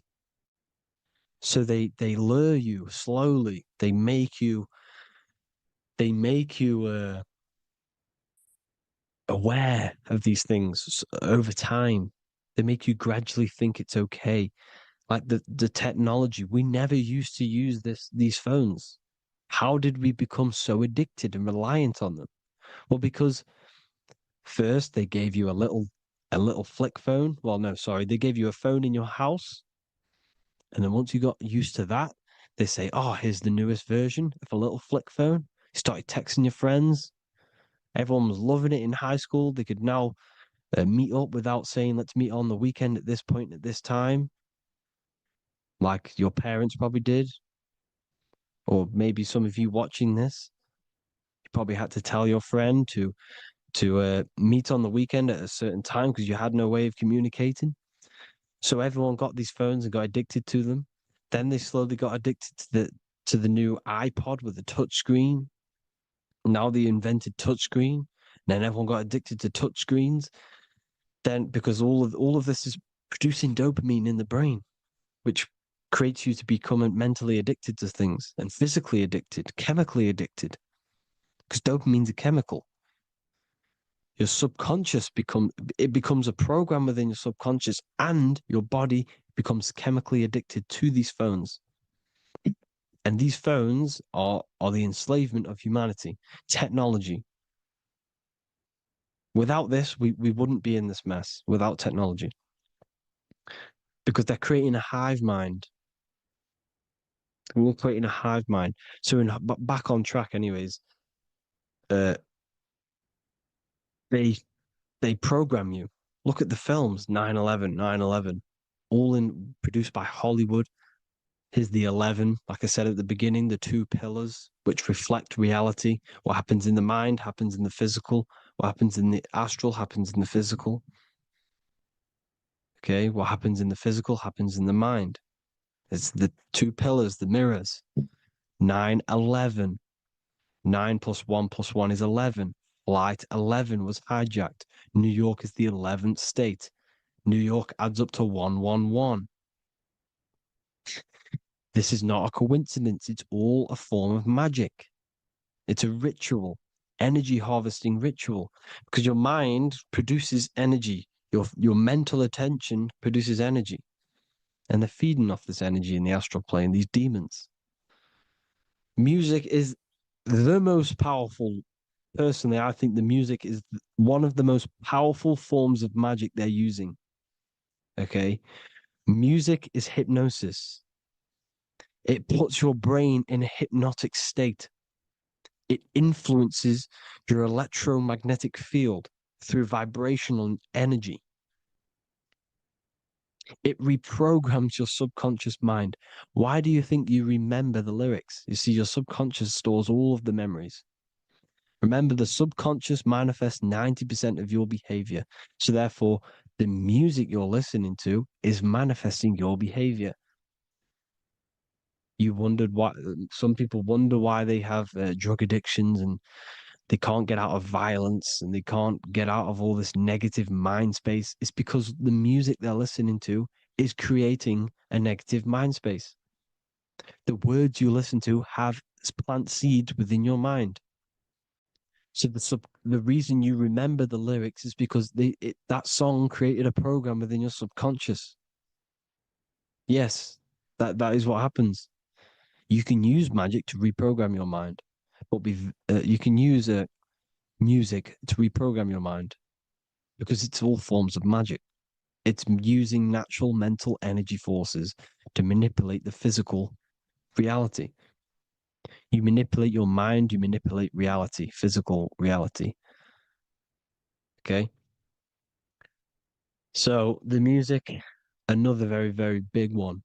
When you turn on the radio, it's just all talks about alcohol, drugs, and sex because they want you down in the lower three chakras. They want your mind attached to matter when it's mind over matter. Your mind's not physical. You see, the word spirituality is the new trend. It's not about your spirit. It's not about your spirit. It's about your mind. It's not about, you know, uh, spirituality and looking after your spirit. And they've got you focused on your spirit. Why? Because they hide your mind from you. You see, a lot of people think their mind is their brain, but the mind is everything. There is no physical reality without mind.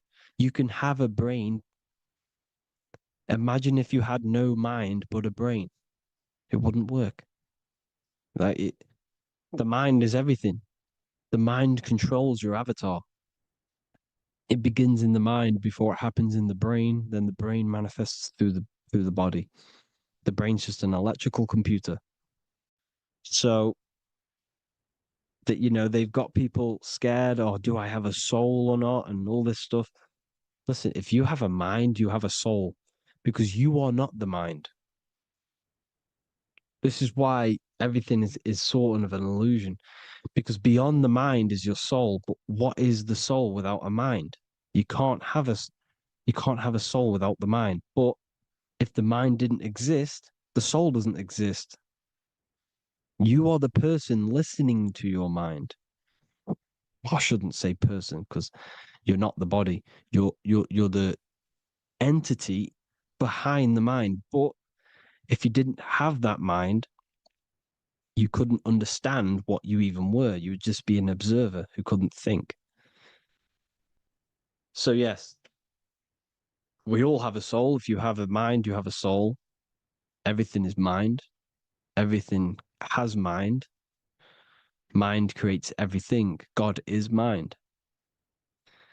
And then manipulating your mind through TV, your phone, every little thing, the school, it's all about the mind, people. Control your mind, you control your reality. Just the last thing, here you go. Aleister Crowley, the dark magician, Kanye West doing the exact same thing because they're implementing magic in the music. Here's the Beatles with Aleister Crowley in the background. Bet you never noticed that. Aleister Crowley was influencing music and placing magic within the music to influence the subconscious. This is what Baal worship was. This is why they kill children. They sacrifice these children. Why? Well, because in order to ascend, in order to raise your consciousness internally, godly, by being good, God, or being in order to be good and raise your consciousness and to get something in the physical world, you have to sacrifice yourself. And what do I mean by that? In order to raise your consciousness and ascend, you have to sacrifice the lower nature of yourself. You got to abstain from having sex to retain your sexual energy, to transmute it, or staying away from some poisonous foods like meat. So, staying away from blood. We shouldn't be consuming other animals' blood. We should be keeping our blood pure. We are humans. We shouldn't consume chicken blood, chicken germs. We are the most divine creatures on this creation. We are the most intellectual creatures in this creation. Therefore, we should keep our temples pure. We are not animals. If you want to associate yourself with an animal and go out in the wild, go and find a wild boar and go and try rip its guts out with your bare teeth, because you can't do it. You're not a carnivore. Okay? So in order to ascend, you have to kill and sacrifice your lower part of yourself to ascend up to your spirit self, your mind self, the highest version. And the elites don't want to do this. So they sacrifice other things like babies to kill them, to exchange their life over to the astral plane, so these demigods in the astral plane can give them something in return in physical. They don't want to sacrifice their lower self, so they sacrifice other things for exchange, for physical pleasure. But the godly person sacrifices their lower self for their higher self to do good and ascend. So this is what all the Baal worship is, people, and this is why they're doing it. Hope you all had an amazing lecture. If you haven't already, go and get the Book of Wisdom for more information. I don't go into dark stuff in this book because all I do is enlighten people in this book. You can get it in Spanish, English, German, Italian, and French. Worldwide shipping, you can get the PDF or paperback. Or there is also a new one called the Human Health Guide 2.0. It gives you a list of all the foods, grains, oils, nuts, everything that's alkaline and positive for the body and not man-made and hybrid. It tells you all the products to stay away from, how to fast, how to improve vision, how to improve everything, literally. So the Human Health Guide has been released. If you want that, I'll pull all the links in the bottom of the description. Hope you all enjoyed the lecture, people. God bless you all.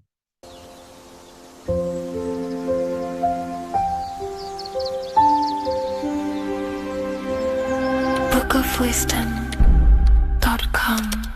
Visit today.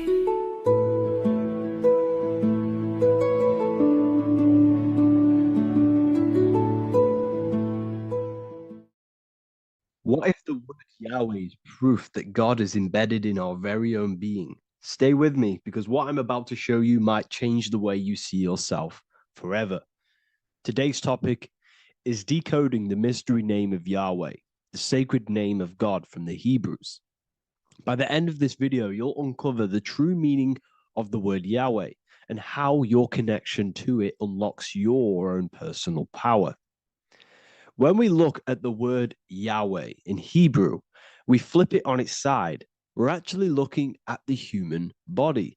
These are the legs, this is the torso, here are the arms, and here's the head. So if we actually switch this on its side, we see the human body. The Hebrew name Yahweh often translates to I am. The I am. Now, what is the I am? The I am, when you say I, you're referring to your highest self. Everything with the letter I in the beginning, most of them words are referring to our inner self, inside, intelligence, internal, in. The I represents the inside self, the invisible self. You cannot see the I am because this is the spirit, this is our consciousness. It's the intelligence controlling the human body. When you say I, you're not referring to your name, your job, your reputation, your ego, or your thoughts. You're referring to the observer who is beyond the thoughts, the one who's observing the thoughts. That's the soul. Look at the word Yahweh, Yahweh, the sacred name of God. Yahweh can be observed in the natural rhythm of the human breath. When inhaling, we subtly hear Yah. When exhaling, we hear Way. Do this yourself. Breathe in through your nose, you'll hear Yah. Breathe out, you'll hear Way.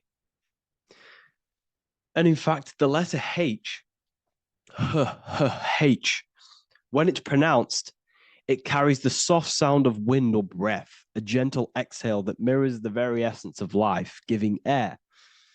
Breath is the spirit of life. It's what connects us with consciousness. If we stop breathing, we lose consciousness. The body shuts down. We're breathing the spirit of breath. We're breathing in the spirit of life. It's the very essence that gives us physical existence, and we're constantly staying connected to this breath at all times. Now let's look at Yahweh. 1, 2, 3, 4. There are 4 letters. The Tetragrammaton is the 4-letter Hebrew name for God. Okay? Tetra meaning 4. We have 4 gospels of Jesus. Jesus is depicted with a cross with 4 sections. Jesus has the 4 sacred animals around the side of him, always depicted with these 4. A bull or an ox, an eagle, a man, and a lion. These are the 4 fixed signs of the zodiac. Aquarius, the man, Scorpio, the eagle, Leo, the lion, Taurus, the bull or the ox, which are related to the elements. Leo is a fire sign. Aquarius is an air sign. Taurus is an earth sign. Scorpio is a water sign. These are the 4 elements. And the 4 elements correspond to the 4 bodies of consciousness, as we see here. This is fire. This is air. This is water. This is earth. So we are made out of the 4 elements. which represent the four bodies of consciousness: mind, emotion, spirit, and body. The soul is incarnated into four sections. Hence why Jesus has four gospels. Hence why Yahweh is a four-named word, because we are tetraform. We have four bodies of consciousness. There are four pillars to reality: the mind, emotion, spirit, and the body. So what we're actually looking at here is the name of the very essence of the self. Yahweh represents the universal consciousness that we're all tapped into, because the body is like a radio. The body is basically a radio antenna, which is picking up this stream of consciousness, and we're all the same consciousness, just experiencing it in a different body. And Yahweh is the name for this intelligence that we're all acting out, that we're all manifestations of. So now let's look at the word Yahweh, where we read it this way in Hebrew, which is 10565. 10565 in the Hebrew letters and the numerical values. And the DNA is made up of four bases. These four things which create the DNA. This basis is the genetic code for all living things. Each DNA strand is held together by sulfur bridges that appear in a repeating pattern of 10565. This pattern matches the numerical value of the Hebrew letters of Yahweh, Yod, He, Vah, He, which are 10565. This means the structure of DNA, the code of life, follows the same number sequence as the sacred name of God, Yahweh.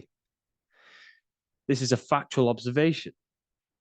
So we're looking at 10565. So let's look over this one more time. Yahweh represents the breath, Yahweh, inhale, exhale. It translates to I am. It's written in our DNA. The word Yahweh on its side looks like the human body.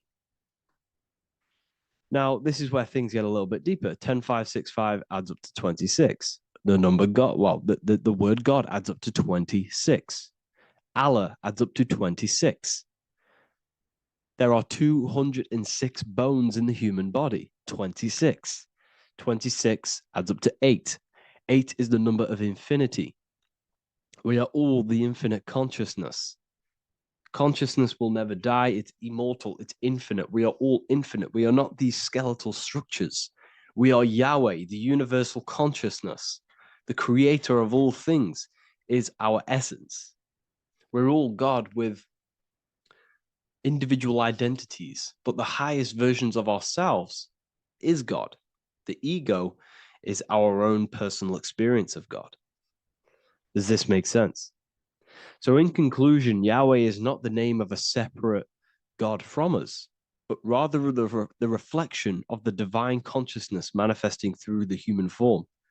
The human body is like a receiver acting as an antenna that tunes into the infinite intelligence and life force we call consciousness or God.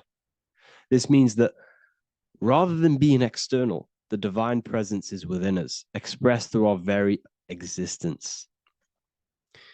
It's very interesting when we look into this, and what religion has done has flipped all of this knowledge.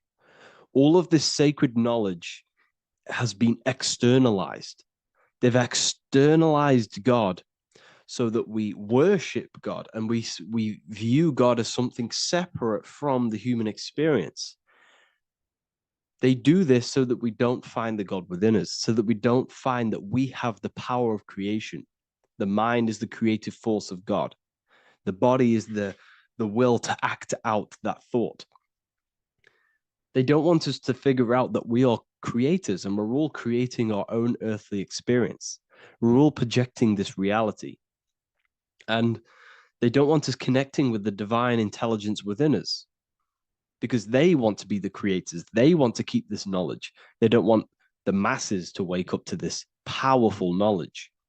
So what they've done is that they've taken the scriptures, they've externalized it so that we start worshiping and giving away our power to these external things. And when God is external, we start to fear God because we start to think that God has power over us. He can send us to hell or heaven. So This is what's going on. They've been externalizing this for thousands of years to keep us in a suppressed state. Okay? Humans are very advanced because we possess self-awareness. We possess the ability to move our awareness and our thoughts outside of the instinctual nature. For example, a cat or a dog. These things can only live in their instinct. They live based on instinct. They smell, they eat. That's pretty much what they do. But humans, we have the ability to rise above that nature and turn to our infinite selves, our higher selves. We can move beyond our instinctual nature and create very advanced things. That's why humans are made in the image of Yahweh. We are literally God in human form. So this is what we all need to realize. And I hope this video has helped. Please leave a like, a comment on inside of the description. I'll have some links to my books and my university. The people who have read them have just absolutely changed their lives. You could probably see that in the comment sections if someone leaves a review of the book. We also have Trustpilot. But yeah, I thank you all. And I'll see you in the next one.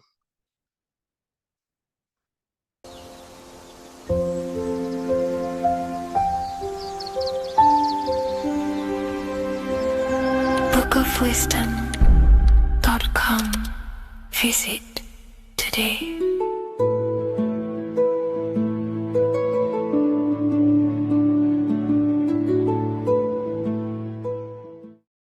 There is a massive mystery around the Freemasonic G, and in this video we're going to be discussing it. Some people call it geometry, God, gnosis, genesis, generation, but in fact it's all of these things, and all of these things relate back to one concept that links them all. And in this video, you will be discovering this secret force, which pretty much creates everything in your reality, in your life, and has done unconsciously, whether you are aware of it or not. The Freemasonic G is the 7th letter in the English alphabet. This is important because the number 7 has many mysteries inside the esoteric and occult traditions. Some people say the number 7 represents the 7 colors of light, the 7 major planets, or the 7 musical tones, 7 days of creation. The number 7 is a massive mystery. But what we have to understand is that in the context of Masonry, Freemasonry is all about building the self. Every day we wake up, we are either building our prison of our mind or freedom of our mind. Everything inside of esoteric Freemasonry is about building the self and reconstructing our consciousness, our inner dialogue, the inner voice. We're transforming the mind from low awareness to high awareness. This is why Freemasonry uses the allegory of stonemasonry, stones, chipping away at stones. The stone is in fact you, and we are perfecting the stone, which is your very own mind. Because the universe is a mental construct. Life is happening to us inside our minds. We are all the universal mind expressed and clothed in a different body. Therefore, now we understand that everything is about the internal inside of Masonry. This G relates to something inside of you. Hence why you see the G inside of the square and the compass. It's something internal in you. G is the 7th letter of the English alphabet, and the number 7 symbolizes the 7 cognitions of the mind. In esoteric and initiatory traditions, the 7 psychological cognitions of the mind refer to the 7 distinct modes through which human consciousness perceives, interprets, and transforms reality. Different schools use different names, but across Hermetic, occult, Gnostic, and mystical systems, the same underlying pattern emerges. The mind has 7 functional powers, each representing a layer of awareness and a stage of inner development. Number 1 would be perception. The first cognition is the raw reception of sensory and subtle impressions. It is the gateway where the outer world enters the inner world of our minds. Perception involves learning to see without distortion, to notice the symbolic dimension behind ordinary appearances in an occult interpretation of perception. The second one is interpretation. After perception comes the act of making meaning. The mind organizes impressions into patterns, beliefs, and judgments. Esoterically, this cognition determines whether a person interprets life through the ego or through the higher insight of their higher consciousness. The goal is to purify interpretations so that the intuition can speak through it, to clear our minds of the clutter, master it, and let our higher consciousness shine through it. Number 3 is the imagination. This is the creative faculty that produces images, symbols, and visions in the mind's eye. This is associated with the astral plane. We live in a mental universe of thought. Thought wraps itself inside of imagination. The thought alone has no true form, but then the thought wraps itself in a vehicle of consciousness, what we call imagination, and we give form to the thought. Imagination becomes active. Imagination becomes active imagination, the foundation for rituals, alchemy, meditation, and visionary insights inside of occult traditions. Working on your imagination is a key part on developing your consciousness, as it is literally the sight into the astral plane, your internal vision of the mind. The 4th cognition of the mind is emotion. Emotion is energetic response that gives intensity, direction, and magnetism to thoughts. Emotion fuels the magical will. Unrefined emotion binds us to lower impulses. Refined emotions become devotion, compassion, and the inner fire to transform thought into a tangible reality, to become a conscious creator. The 5th cognition is will, the faculty of intention, decision, and directed energy. Will is the power that aligns personality with the higher self. It is the driver of discipline, transformation, and the capacity to act consciously rather than react unconsciously. Most people walk through life as an unconscious zombie, living day to day, running off subconscious programmings, never actually using their conscious mind. We develop our will and try to align our will with the highest will possible so we can align our will with our higher mind, so the higher mind can manifest through us in the material plane. The 6th cognition of the mind is memory, the storehouse of experience, impressions, and archetypes. It shapes identity, determines how one repeats and transcends past patterns. Memory includes not only personal memory, but also a deep strata of the subconscious and the collective subconscious field, what we call the Akashic records. Memory is a massive quality that you must work on inside the Masonic system. You are required to remember certain rituals and certain things so that you can regurgitate them to pass on along the degrees. Based off my research, I myself personally am not a Mason. The 7th cognition of the mind is intuition, the highest cognition possible. It's direct knowing. It bypasses the linear reasoning and reveals truth as the inner illumination. Intuition is the voice of the soul. It is the guiding force, guiding our physical vehicle of consciousness through this physical experience, providing revelations, insights, and even sometimes gnosis and higher understandings. They are the 7 principles and cognitions of the mind that we should work on. Sometimes they're symbolized as 7 luminary planets, because lumen is light. The planets are light. Light is consciousness. Consciousness is light. Now moving on to the true understanding of the G, the higher understanding of the G, as I mentioned previously. This is what we call the generative principle, the care principle, the human heart principle, the female aspect of consciousness within yourself. All creation is built upon a care. All action is built upon a care. You only act on what you care about. You care about paying the bills and staying inside your house and looking after your family, for example. Therefore, you take the action to generate the reality and generate money to pay the bills. Them actions are driven by the force of care. If you care about a plant, you take the action to water the plant and it grows. If you care about your partner or relationship, you give them attention and care and love, and you grow the relationship. As soon as you stop providing care, watch the relationship crumble and the reality destroys itself. Care is the generative force of reality. This is the generative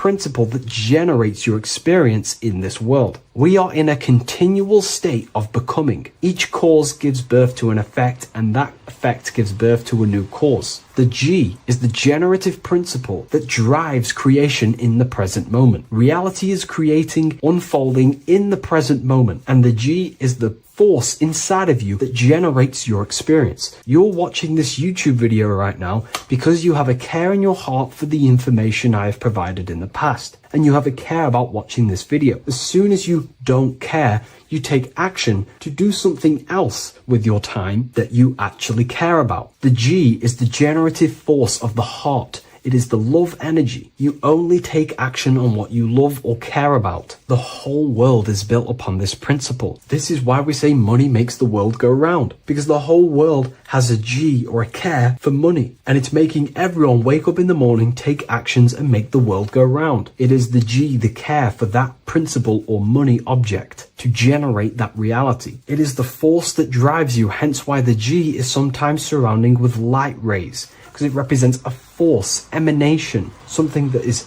invisible but driving the physical body. The G is the internal force that focuses thought into an action. We can think many thoughts, but the thoughts you don't care about, you don't take action on. But the thought you care about, that you have a G for, intensifies that thought, focuses and directs it into an action to generate that experience and reality. The whole world is built upon this principle. The sun is a perfect example of the generative principle. The sun gives all of its life, light, never asking for anything back, making everything grow and generate on the earth. Everything in your life is built upon this principle, and gaining control over your care gives you control over your actions and your reality and what you generate. Once you see this, it is truly beautiful that the world is actually built upon love. This is why they say love is the force of God. It is. Truly. This is the reason why God begins with a G. It's about Genesis. Genesis means creation. G, generation. Anything that generates and creates is all to do with a care or a love energy. But don't get me wrong, people can love sick and twisted things, and they act upon them sick and twisted things. This is why purification of ourself is important by understanding this principle, as it is a very powerful principle to understand. This is the reason why the word gift begins with a G. You're giving something. I care. I'm going to give you something, a gift. Or guidance. This is what guides you into becoming something,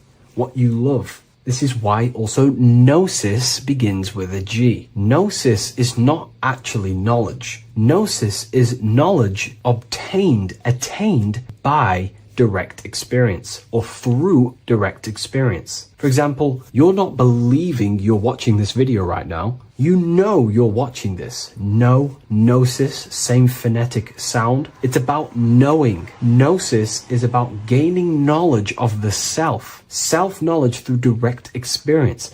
Instead of believing in God, I seek to know God through direct experience, by altered states of consciousness, transcendent meditations, understanding human anatomy, understanding the laws that govern my mind, understanding creation. That is direct gnosis, knowing that God exists instead of believing he exists. By going within the self, questioning the self, and gaining a deeper relationship with the inner observer, you start to gain gnosis, self-knowledge through direct experience. And in order to gain gnosis, you have to care, because gnosis requires action. It requires you to meditate and go within yourself. It requires you to study yourself. It requires you to go within yourself. And in order to do that, you have to care. If you don't care about knowing yourself, you won't take the action to generate the gnosis. If we take a look at this piece of Freemasonic artwork, we can see a whole lot going on here. But if we focus down here with the temple with the letter G on, and when you walk through the temple, there is a pathway leading up a hill towards the light. The light reveals things. If something is in darkness, you can't see it, but the light reveals something. It's symbolizing truth, the light of gnosis, knowingness. And in order to walk this path, you have to go through the temple, which means entering in yourself. This is symbolic of the path. The Masonic path is about the self, reconstructing and learning about the self. In order to walk up that hill, it takes a lot of effort. It's not easy walking up a hill. You're going to be tired. It's not easy. It's horrible. Who likes walking up a hill? I know I don't, but people like hiking and stuff. I understand that, but it's symbolizing this is hard work working on yourself, because the labor of working on your mind is the hardest labor you will ever do. It's called the great work, or the Masonic work. And in order to climb that mountain, you go through the G. You have to have the care. If you do not have the care,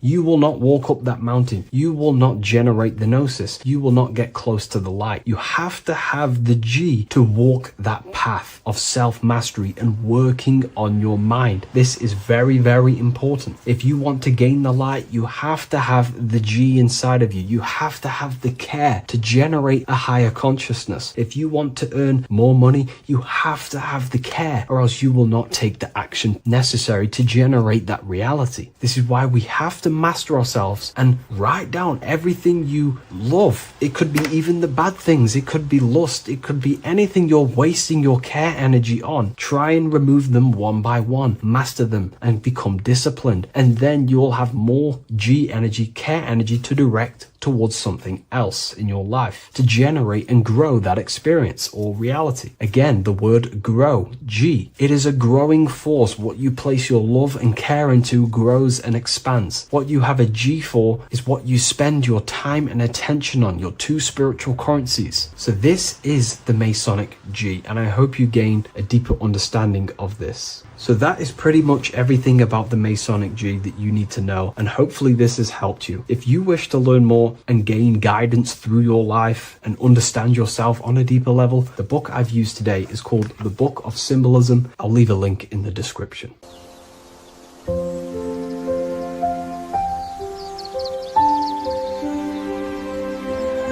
bookofwisdom.com. Visit today.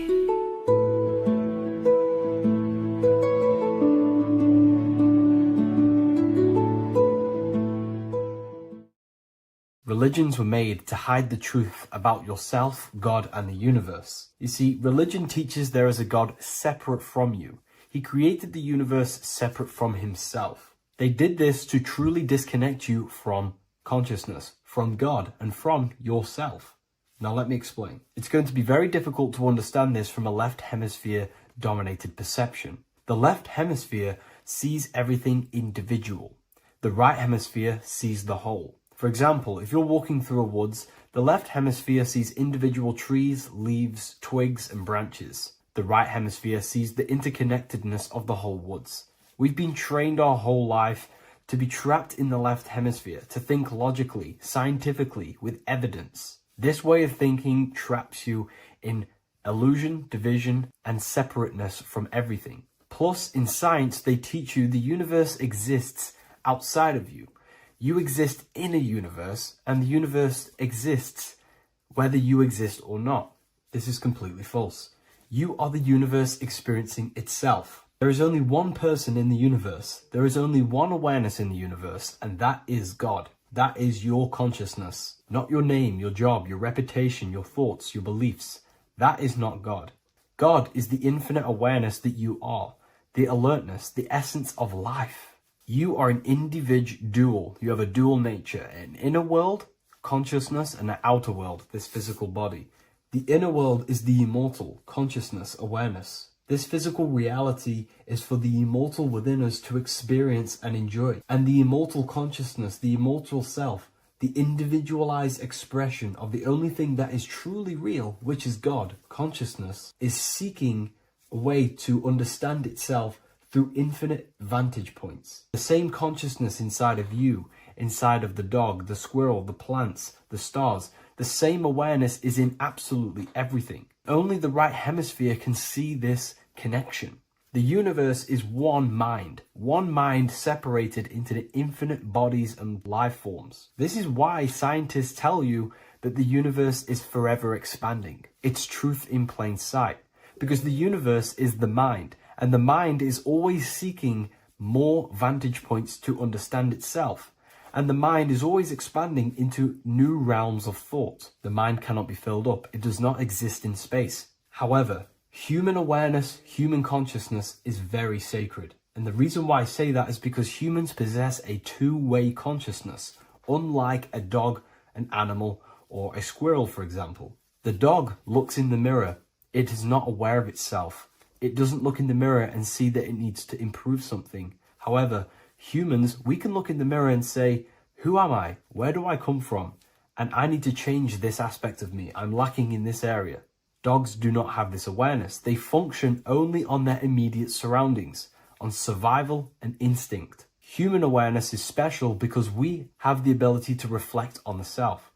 We can question our consciousness. We can question, who am I? Where do I come from? And where am I going after this? The human mind has no limitation. We can surpass our animal nature and rise to a godly nature. This is the whole purpose of reaching Christ consciousness, which is just an ideal consciousness where we have control over self and we know who we truly are. Humans have been given the tools to awaken. Our five senses are locked only to perceive the physical world, but the mind holds the gateway to understand the unseen aspects of reality. The mind holds the secrets to the universe and consciousness. We just have to study ourselves to understand God. We are all individualized aspects of consciousness. There is only one pure consciousness in the universe, but we're fractaled into infinite life forms, experiencing this consciousness in a different form, molding this consciousness into individual egos and individualized consciousness. Me and you are made of the same fabric. However, I have thought different things, believed different things, experienced different things, which has conditioned my consciousness to be my own individualized aspect of God. And that's what makes me, me, and you, you. God is the creative power within us to turn thoughts into physical reality, to create things. We are a creator. Each one of us is a miniature earth, creating and building in this physical 3D reality. Our consciousness holds power over the 3D reality. We can mold it and create anything we wish. However, we have been conditioned to live like an animal, living in our animal nature, eating, surviving, lusting, and these low-level desires keep us trapped from figuring out our creative power. This is why the ancients always depicted God inside of the brain. Even in ancient Christian artwork, William Blake, Anton Raphael, all depict God inside of the brain. Why is this? Because God is our creative power. The spinal column acts as a type of ladder of consciousness. If you just think about sex and act on sex, eating, consuming, and living in a survival animalistic state, then your consciousness is functioning on the lower end of the spinal column, where your reproductive organs are and your gut organs are to consume food. In order to activate the God within us and to us to truly know God, we have to be aligned with the God consciousness.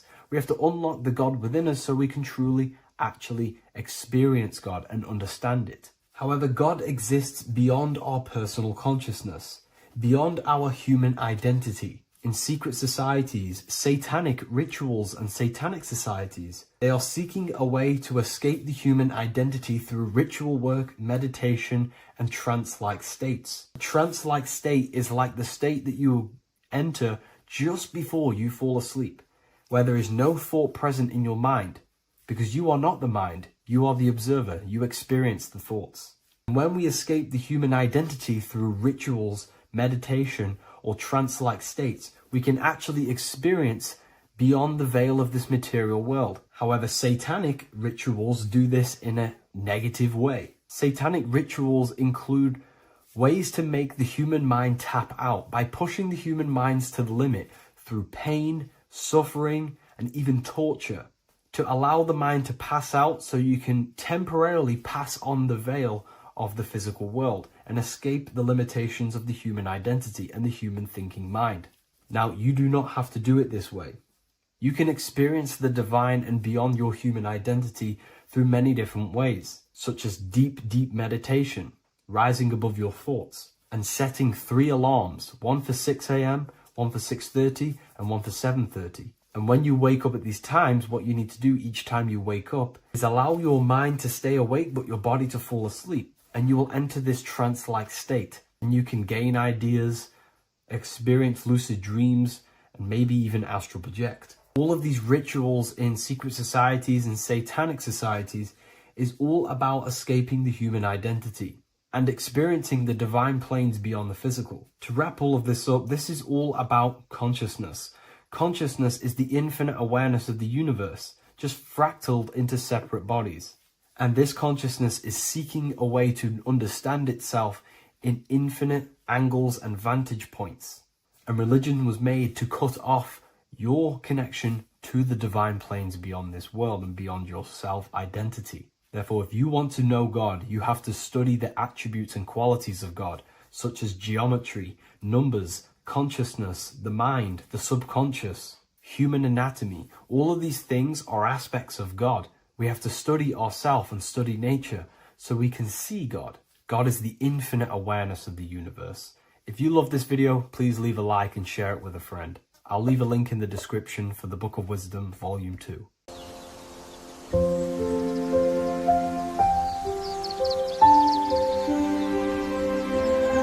bookofwisdom.com. Visit today.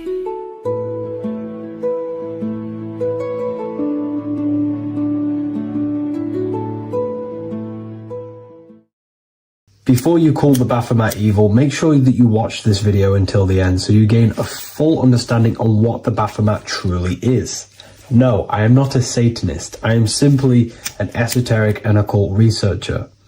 I've been looking into symbolism for a very long time, and I can reassure you that this symbol does not represent the devil, does not represent any negative figure. It's a very deep, occult, esoteric symbol. What we first need to understand about the Baphomet, it is indeed a symbol. Every symbol we see around us is neutral. The pentagram, the Baphomet, is neutral. It depends how you use it, whether it is used in a good or bad way.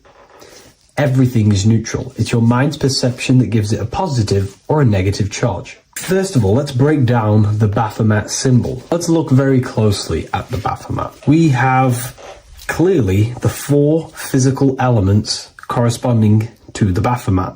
Here we clearly have the fire element. The wings represents the air, the flapping in the air. The fish scales, which is the water, and this dome figure representing the earth. The soul is incarnated into 4 bodies. We have a mental body of consciousness, intellect. We have an emotional body of consciousness, which is all to do with intuition and energy. We have a spiritual body of consciousness, our astral body, and a physical body of consciousness for the physical earth. Earth corresponds with your body. Air corresponds with your mind, fire corresponds with your spirit, water corresponds with your emotions. So the Baphomet is showing you the 4 elements of the soul, the 4 bodies of the soul that we are incarnated in. Now, let's look at this moon figure. We have the moon. The moon represents the internal world. It represents what we cannot see. The sun represents our conscious mind, what we can see, what we're aware of, the physical world. The moon represents what we are not aware of. It represents our internal world. Remember, we have 2 worlds, but you're an individual. You have a dual nature, individual. You have an internal world. When you close your eyes, you have an internal voice, an internal world of thought and emotion, and an external world of this material body. The moon represents the internal. The moon on top represents the moon controlling the mind, represents the inner world controlling you. Now, this is very symbolic in the occult world. If the inner world is controlling you, then you have no control over reality. This is the devil horns. You know the devil horns? The moon crescent? This represents you are the devil. You're being controlled by your thoughts, by your emotions, by your psyche. Then we have the moon below, which represents control over the inner world. We have control over our thoughts, our emotions, our impulses. So you're either being controlled by thought and emotions, or you're controlling them and having self-mastery. In alchemy, we always see this symbol of the man or woman on top of the moon, representing emotional control and self-mastery of the internal world. The journey of the occultist is to gain full mastery over their consciousness. They want to be conscious of every single thought that enters their mental field of consciousness. We get over 7,000 thoughts a day. It is possible to achieve a certain level of mastery where you are conscious of every single thought that enters your mind. This is one of the end goals of self-mastery and occultism, as this gains your personal power. When one achieves this, they are then able to direct the mind in one place and one place only, becoming more effective in manifestation and creation, because we are microcosms of the divine. We are creators. This is the gesture of as above, so below. The inner world and the outer world are mirrors of each other. The inner produces the outer. Your physical life circumstances are a result of every thought you thought in the past. The inner projects the outer. If you want to produce a change in the outside world, you got to produce change in the inner world of consciousness first. As above, so below. As within, so without. This corresponds with absolutely everything in the universe. Now we have the goat head, which represents the animal self. This represents the lower carnal mind. Lower carnal mind, which is earthbound, because a goat is on the ground. It's not a bird, it's on the ground. It represents the lower self. The beastie nature, the one that tells us to hate, to steal, to eat all the time, to consume. It's the beast within us, the beastie side of our consciousness. It has a human body resembling this, the human in the beastie nature, or we have the spiritual nature, the higher self. In essence, this symbol of the Baphomet represents the higher and the lower self of human consciousness. It represents the higher and the lower. To conclude all of this, the Baphomet is a symbol that represents the two paths that one can take. We can take the beastie path and become an instinctual animal, our body, or we can take the divine path of reaching our higher self. It is a symbol that represents the higher and lower self and the four different bodies of consciousness. In essence, this does not represent Satan or the devil. The devil represents the lower aspect of our human psyche. The war between Jesus and Satan is symbolic and allegorical for the war that happens within our mental field of consciousness. The internal war between good thoughts and bad thoughts, positive emotions and negative emotions. It is the constant war inside the battlefield of your own mind. Jesus, Satan are symbols, characters that are symbolic of aspects of your own consciousness, because the universe is mental. The only thing that truly exists is your mind. Therefore, all of these ancient spiritual texts like the Bible, the Bhagavad Gita, the Quran are all symbolic of what's happening inside of our mental body. It is the inner chaos that can destroy our life, or when we create structure and restructure our inner world, we can live a peaceful life. If you are struggling from the internal world and you want to gain mastery of yourself while learning the occult secrets, join Ethereal University, a community of like-minded individuals who are all striving for the best versions of themselves. We host live calls and we have an abundance of lectures that you can watch. Or check out the Book of Wisdom. This is volume 2. I'll leave all the links in the description. Have an amazing day. You are not breathing correctly. 98% of people only use a third of their lungs capacity, which is shallow breathing, which ages you, lowers your brain capacity, and also lowers your state of consciousness. So it's essential that you breathe consciously on a day-to-day basis, because this is what truly elevates your consciousness. I am going to give you the key for you to raise your consciousness just through breathing alone. Such a simple thing, but yet the most effective way for raising your state of consciousness and becoming more spiritually and mentally advanced. So tune in for this video and I'm going to show you exactly how to do it and the symbolism behind breathing. Air is more than just air. It carries electromagnetic energy. So now I'm going to give you the science behind this spiritual truth. This invisible force is what sustains all physical life, providing the life force energy essential for existence. Electromagnetism. Everything is fed off electromagnetism. Your body is an electromagnetic battery. Now, we can prove that air carries electromagnetism just by doing a simple test, a simple scientific experiment, by getting liquid oxygen and pouring it between a north and south magnetic pole, two polar opposite magnets, we see that the liquid does not fall straight through it. It is sucked, it is magnetically attracted to these two opposing forces, opposing magnets. This is proof that air, liquid oxygen carries electromagnetism. When you are breathing electromagnetism, the essential life force behind all living beings. This is known as energy or prana, chi, ether, or spirit. This is all the same thing. Air is not just empty space, it is energy, it is prana, it is life force, it is spirit, it is ether, chi, prana. You are an electromagnetic being. Your consciousness is in direct correlation with your electromagnetic aura or biofield around your body. Your state of consciousness is mirrored within this field around your body.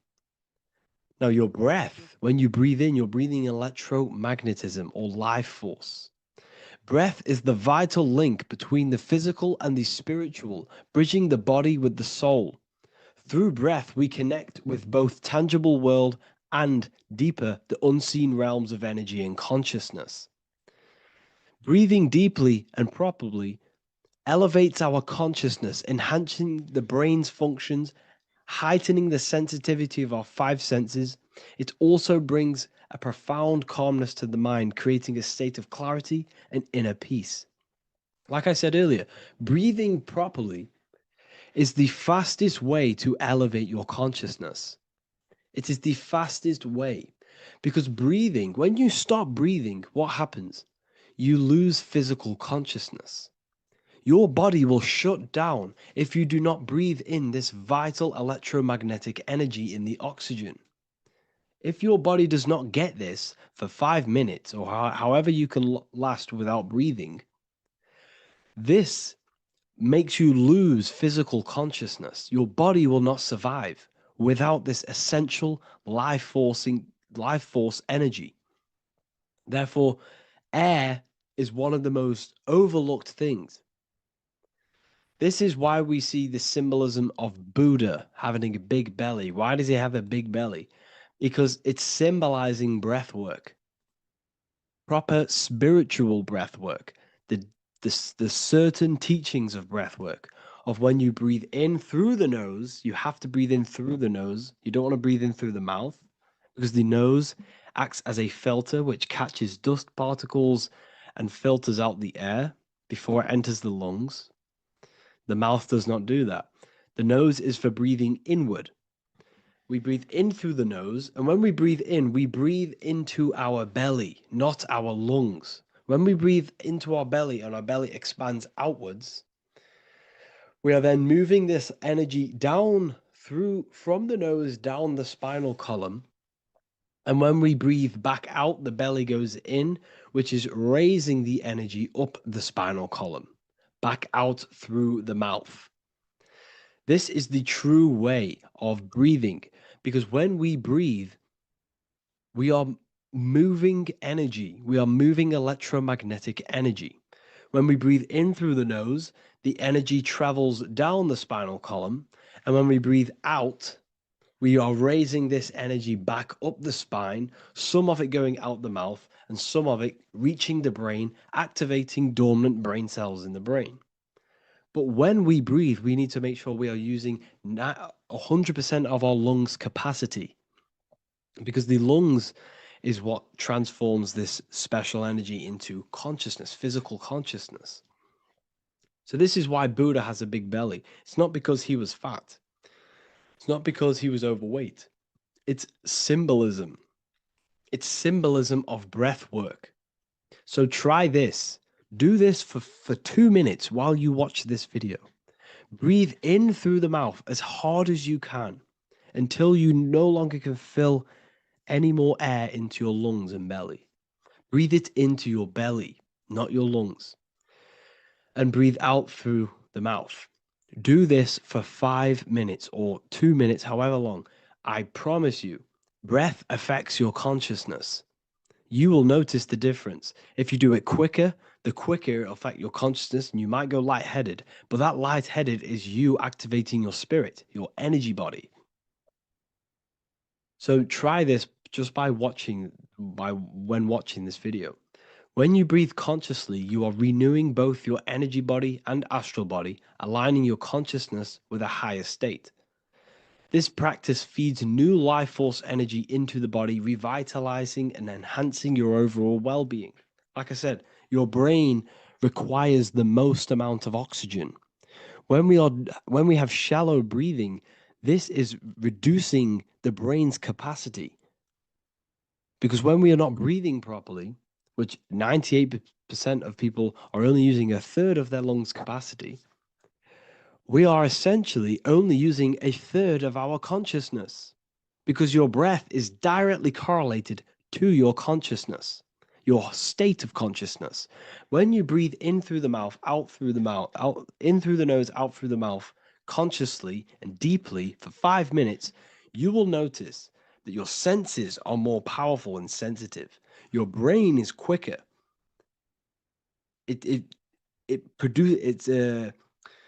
What's the word? It processes information quicker. You become quicker. You become a superhuman, and you feel more spiritual because it activates your spirit, your astral and energy body. So when we meditate, it's definitely important to breathe in through the nose and out through the mouth as deeply as possible to align with a higher state of consciousness. And this is the easiest way to separate your consciousness from the body. When you breathe in deeply for long periods of time, while meditating, while taking no thought, when no thought is present and you gain a rhythm of deep breathing, this is the gateway. This is the gateway to opening your consciousness. Because when you stop thinking, other aspects of your consciousness can open up. All of our lives we've been thinking, which has blocked off the higher states of consciousness. So breathing is very, very important. It affects our overall well-being. And this is Yahweh, the in and the out of breathing. When we breathe in, this is Yah. You can hear it. It sounds like Yah. And when we breathe out, that is Way. This is the name of God, apparently. But God is within you. You can connect with God. You can connect with source consciousness within you by breathing, by raising your state of consciousness through breathing and meditation. This is why the Bible tells you the Spirit of God has made me, and the breath of the Almighty gives me life. You are consciousness. You are God. You're an extension of God's consciousness. Job 27:3. As long as my breath is in me and the Spirit of God is in my nostrils. The Spirit of God is through breath. John 20:22. And when he said this, he breathed on them and said to them, receive the Holy Spirit. The word spirit means breath. In Greek, Hebrew, Latin, it all means breath or wind or air. The Holy Spirit is a certain way of breathing, a breathing technique that elevates your consciousness, that sinks you up to a holy consciousness, an elevated state. That is the Holy Spirit. That's why it tells you in the Bible, when he said this, he breathed onto them. He breathed onto them and said, receive the Holy Spirit. You must breathe to receive the Holy Spirit. When you breathe, you are renewing the body's energy. You're taking in new life force, which is regenerating your cells, regenerating your brain, nervous system, and also connecting with consciousness, pure consciousness. This is not something that we should be doing during meditation. Yes, it is. We should be doing it during meditation, but this is something that we need to apply all of the time. This is the fastest way you can raise your consciousness. I just want to say, all of this knowledge is inside of the Book of Wisdom, Volume 2. Make sure to give a like and a comment on this video to help the algorithm. And let me know what you think about the last book or this book if you have read them, to let the new people know what they're looking at with this book. This is truly life changing. The volume 2 and volume 1 is truly life changing. You can get them in a bundle also. Learn hidden knowledge inside of the Ethereal University. This is where truth seekers belong. I'm not here to try sell you this, but this is the place for truth seekers. And if you are serious about your spiritual journey and serious about gaining knowledge, which gives you the advantage over life, join Ethereal University. This will definitely help you. Thank you for watching this video. Please leave a like and comment. Make sure to give me any suggestions on videos you want me to make in the future. Thank you all.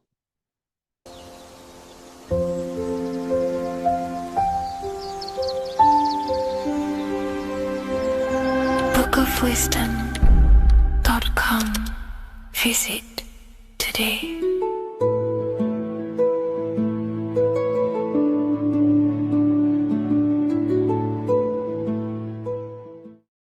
Welcome to Revival of Wisdom. Welcome people, we're back with another video. In this video we're talking about how Jesus Christ and Christianity is all sun worship.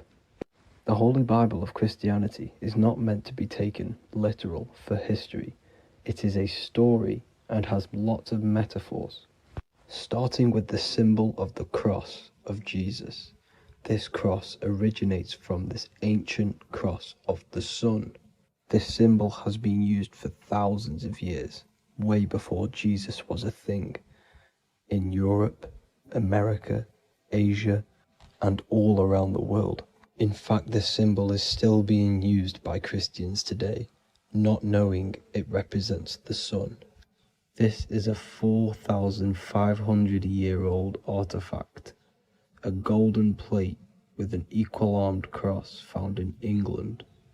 The gold to symbolize the sun, and the equal-armed cross for the 4 equal seasons of the year. So this is why in the Bible you have Matthew, Mark, Luke, and John, symbolizing the yearly cycle of the sun and the 4 equal seasons. Also in the Bible, Jesus is referred to as the light of the world. So yes, Jesus represents the sun. He is a metaphor for the sun. Hence why in all of these pictures and images and paintings of Jesus, there's always a sun behind his head, and some even with the sun cross behind his head. Jesus also has 12 disciples, which represent the 12 zodiac signs and the 12 months of the year. This is the Last Supper by Leonardo da Vinci. As you can see, the sun, being Jesus, is in the center, because the sun is in the center of the zodiac signs. There are 4 groups which symbolize the 4 equal seasons. Each group contains 3 people symbolizing the 3 months and the 3 zodiac signs in that season. There is only 1 female in the painting, which is Virgin Mary, who symbolizes Virgo, the astrological sign. So yes, Jesus symbolizes the sun with his 12 zodiac signs and 4 gospels for the 4 seasons of the year. However, there is another phenomenon. The 25th of December is known as the birth of Jesus Christ, which is known as Christmas today. So Jesus symbolizing the sun and is born on December 25th. This is the day the sun moves 1 degree northward, bringing back the warmth, the growth of crops, the life and light back to the northern hemisphere. Everything is springing back to life, as we call it, spring. So it is said that the sun is born again on the 25th of December, and Jesus is known as the risen Saviour, because the sun is our risen Saviour, because it gives life to the whole of this realm, the warmth, the crops, and without the sun rising in the morning, we'd all die in about 2 weeks. And we all know how Jesus died on a cross. The sun also dies on a cross in the southern hemisphere. It dies on the Southern Crux constellation. And on December the 22nd, 23rd, and 24th, the sun remains in the same position. So the sun dies for 3 days and it is born again on December 25th, when it moves 1 degree northward.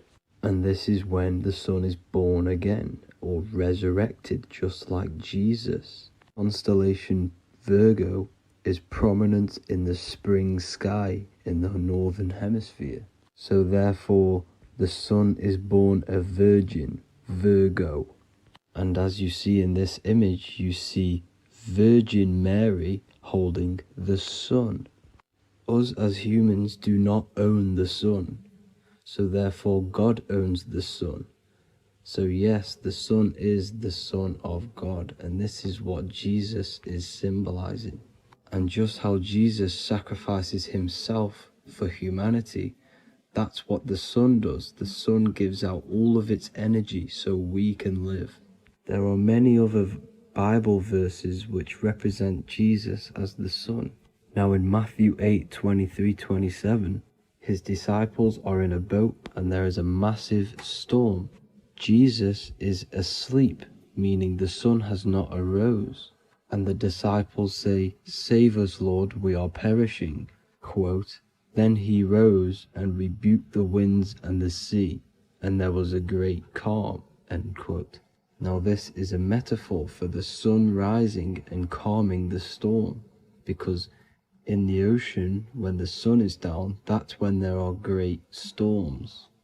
The worship of celestial bodies go back thousands of years, and it's called astrotheology, and it can pretty much be traced back to all ancient civilizations. Now going back to the ancient Egyptians, the god Horus, the god of war, and he symbolized the sun in the morning.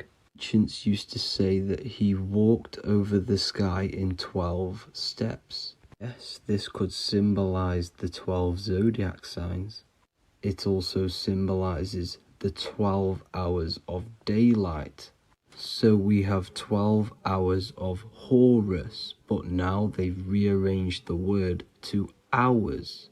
Horus and hours. And when the sun rises, Horus rises, we say horizon, which is Horus is rising. That's the etymology of horizon. Another Egyptian god called Amun-Ra was known as the god of all creation. He was the first god of them all. Amun was also a sun god. Therefore, after every Christian's prayer, they say Amen, sending their prayer through the sun to God. So this all goes back to the worshipping of the sun. Sun worship was around way before the Romans. However, in the Roman times, their sun god was called Mithra. Mithraism was the main religion before Christianity came into play. Mithra was the son of God. He died on a cross, and he was dead for 3 days and resurrected, just like Jesus. So the Catholic Church was not made in heaven. It was made by the Roman Empire. They mixed all the sun religions of Judaism, Mithraism, and other Arabic religions, and combined it into one, so Caesar, the Roman emperor, could gain his own religion. So yes, Christianity was a political move to gain more control over the masses, because it was a worldwide government at this point in time. So here is a Sumerian helmet with the rising sun symbol. And then the Romans also used this rising sun symbol on their armor. So sun worship has been going on for thousands of years, and it still goes on today. However, with all the programming and the low IQs, today we do not get the full interpretation of the Bible and these stories from the past. And Christians and other religions are all brainwashed to not question their religion and not realize their true origins and where they come from. I do advise you all to do your own research and come to your own conclusions. However, I'm just pointing out the facts and connecting dots for you all to see. That's it for this video, guys and girls. Thank you all for tapping in. God bless.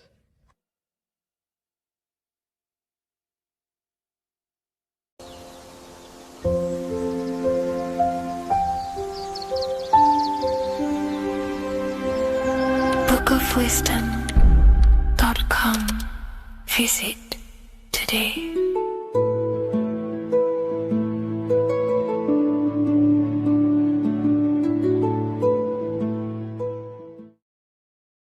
How are we all doing today, people? It's Revival of Wisdom, and today we're going to get real deep. This video is going to get real deep. A lot of people are not going to be ready for this sort of knowledge. Okay, you really have to do is to really deprogram the mind, because everything we've been taught is a complete lie, is to keep us trapped. Okay, this is really advanced knowledge. Now, let's get straight into this.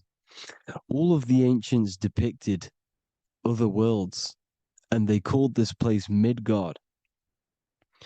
Midgard is the mid garden, the middle garden. This is why the Masonic symbolism on the floor is always a black and white checkered board, symbolizing the polarity here, the good and bad, because we're in the middle garden, the heart. Earth rearranged spells heart, because we're in the heart of this system, or whatever it is, a super quantum computer, whatever you want to call it, simulation. Now, in the Quran, it talks about the 7 layers of heaven. All of these ancient artworks are depicting these different layers of reality. Okay, and look at the Egyptians here with the boat outside of the firmament. Boats travel on water, and this is exactly what the Masons are doing. So they're still using the same symbols. Why? Because it's the same knowledge, just hidden. The Egyptians have the same knowledge as the Freemasons. It's just hidden. Now, this cosmology that they're showing here, which is probably made maybe 100 years ago, this painting or artwork, is the exact same as the one we see here, with the arch, the boat. You know, it's similar, because the boat is symbolizing traveling these other worlds, because the ether is also symbolized as water, because if you look up at the stars through a telescope, it looks like it's water. It's shining through water, because this ether, whatever this substance is outside of this world, was symbolized as water. Okay, and look at all these ancient depictions showing these different layers of reality. Now, we are being trapped within this 3D dimensional world, which is the cube, the Saturn cube, because there are 6 sides to everything in this world: front, back, left, right, up and down. 6, which is the cube, because we're in the Saturn, Saturn's world.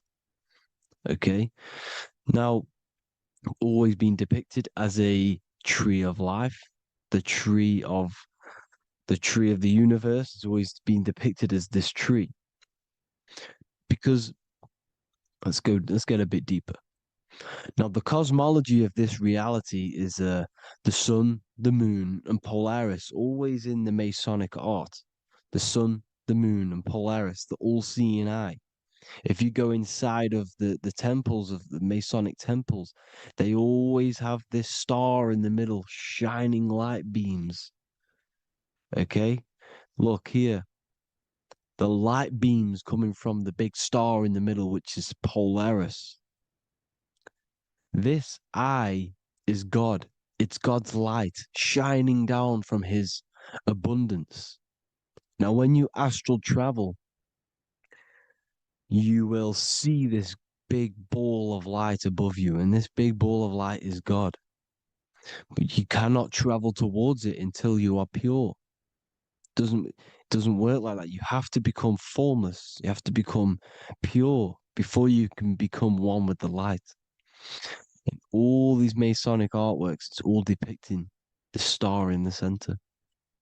This star is Polaris because Polaris is the way out of this place. And this is why you see the stairway to heaven all the way up to the light beam, the light source. What does it say in the Bible?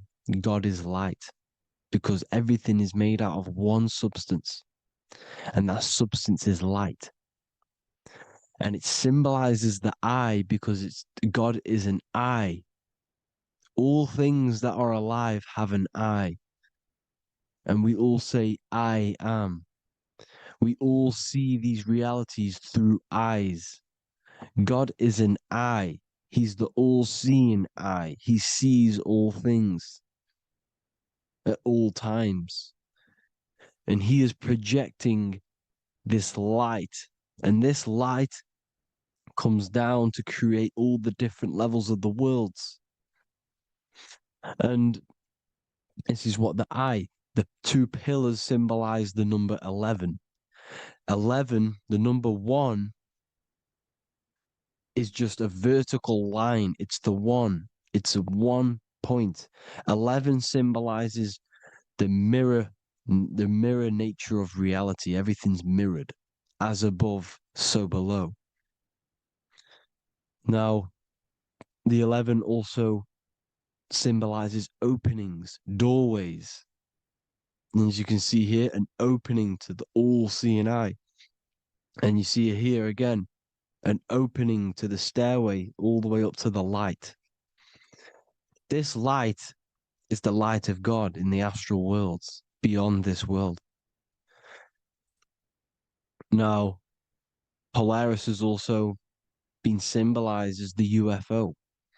They put the truth in plain sight. So, you know, in the films, how the UFOs suck people up. That's what Polaris is doing. If you ascend beyond this world, if you do not ascend beyond this world, you will be reincarnated in this world. The whole thing is to outgrow this consciousness to the plane above. And I'm not just making this up. I'm going to be bringing in scriptures after this. But you can see with the Christmas tree, we always put a high, big star at the center, at the top, which is the star of Polaris, which is exactly what the Masons are doing here. The star at the top. And it's on top of our Christmas trees. And all of these symbolize the other stars because Polaris is the most high star. And all the other stars are wrapped around the firmament lower than Polaris. And that's exactly what the Christmas tree is. And it's a triangle. It's a triangle, just like light beams travel from one point in the triangle, just like the all-seeing eye. It's a triangle. The light is coming from one point and sending its rays downward. You see, it's kind of like you see here with the water. And the lower you go, the darker it gets, the more evil it becomes. And this is what the ancients would call hell. Now, this all-seeing eye is Polaris. And below Polaris is Mount Meru, the North Pole, the magnetic North Pole. The Tower of Babel, which is in the Bible. The etymology of the word Babel, Ba meaning spirit, which gives the ability to move the soul through the worlds, that's the ancient Egyptian description of the word Ba, meaning of the word Ba. You have the Ka, the Ba, the Ak, but the Ba is the one that gives the ability for the soul to move through the worlds. Your soul can't speak into a world without incarnating into it.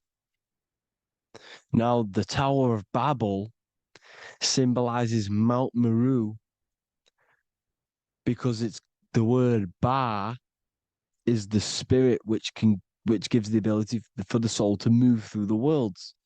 The Tower of Babel is the magnetic North Pole, Mount Meru, which gives the ability to move through these different worlds. And you can see the ancient Tibetans always showing this depiction of these different worlds coming from the center. Because we have to ascend our consciousness. It's not about how good you are to reach heaven. It's about how you expand your consciousness, you expand your mind. So they teach now that you have to be good in order to reach to heaven. It's about expanding the mind, expanding your consciousness to these different planes, these different realms. So that's what it's about. And Jesus was known as the fisher of man. Now, Jesus is a massive part of this. He was known as the fisher of man because he was fishing. He could have been fishing.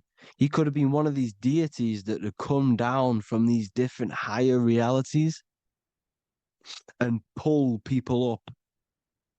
So they would so they called Jesus the fisher of man. And he says unto them, follow me and I will make you fishers of men.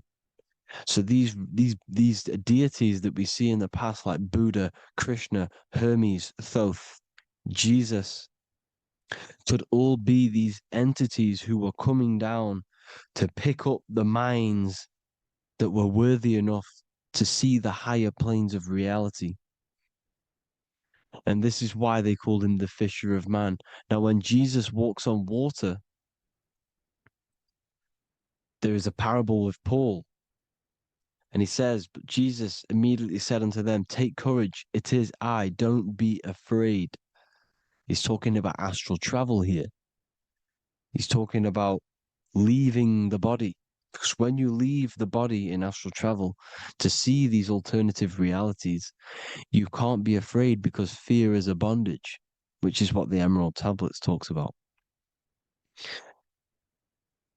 Lord, if it's you, Peter replied, tell me to come to you on the water. The water. Come, he said. And Peter got down from the boat, walked on the water, and came towards Jesus. But when he saw the wind, he was afraid and began to sink. When you become afraid in astral travel, you sink back into your body. Lord, save me.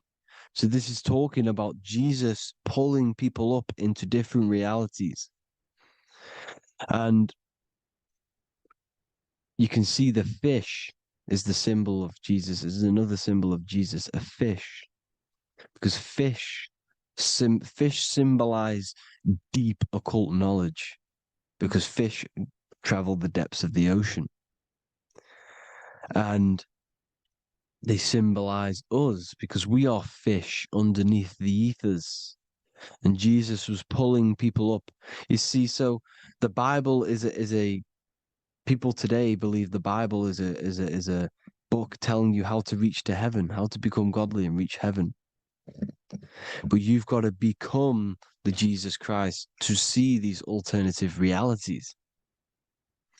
Now look at the Emerald Tablets is a massive part and it speaks so much about these different realities. Look what it says here. This is in Emerald Tablet 3.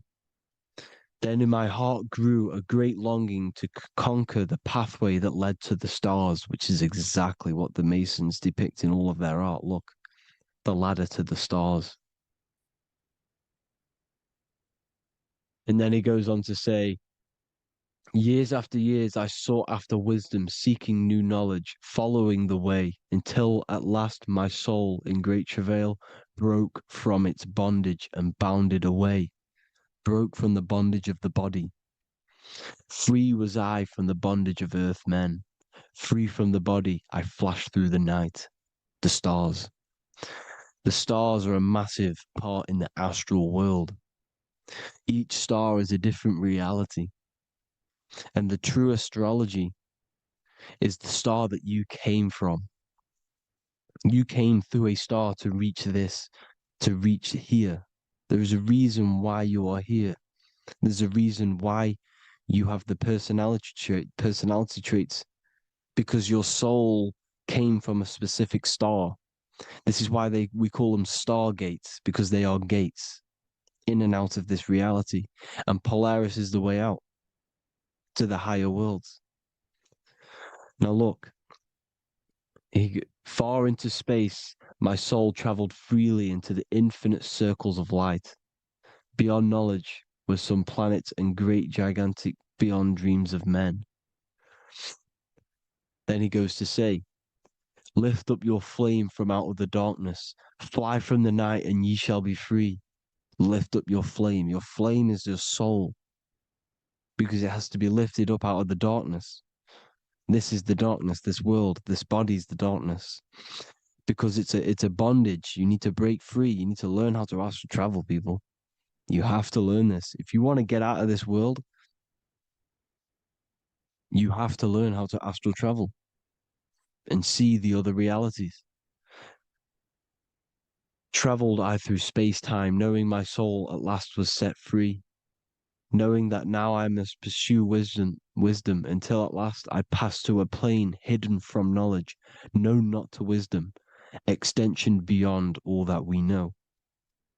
So he's talking about he went to a place where we cannot even comprehend here, a place that is not even known to earth men. He's telling you he's ascended out of this world to the planes that are beyond. And it says here in the Emerald Tablets, man is in process of changing to forms that are not of this world. Grows he in time to the formless, a plane on the cycle above. Know ye must be one, ye must become formless before ye are one with the light. The light, the same light that I was talking about, the Masonic light, with the triangle, God, the one source. Ye must become formless before ye are with the light. Formless, you have to leave the body. You have to leave the body. You have to gain the ability to leave this body and travel to these other worlds. Now, it says here, not as man am I, for free have I become of dimensions and planes. In each I take on a new body. In each I change my form. Know I now that the formless is all there is of form. You see, all things created come from the things that, all things that you see come from the things that you cannot see. All of us have the same spark of consciousness, the same I am.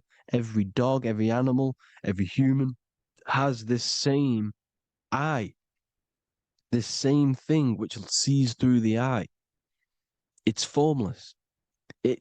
It takes this formless entity is the same entity of us. We are all the same entity in different bodies.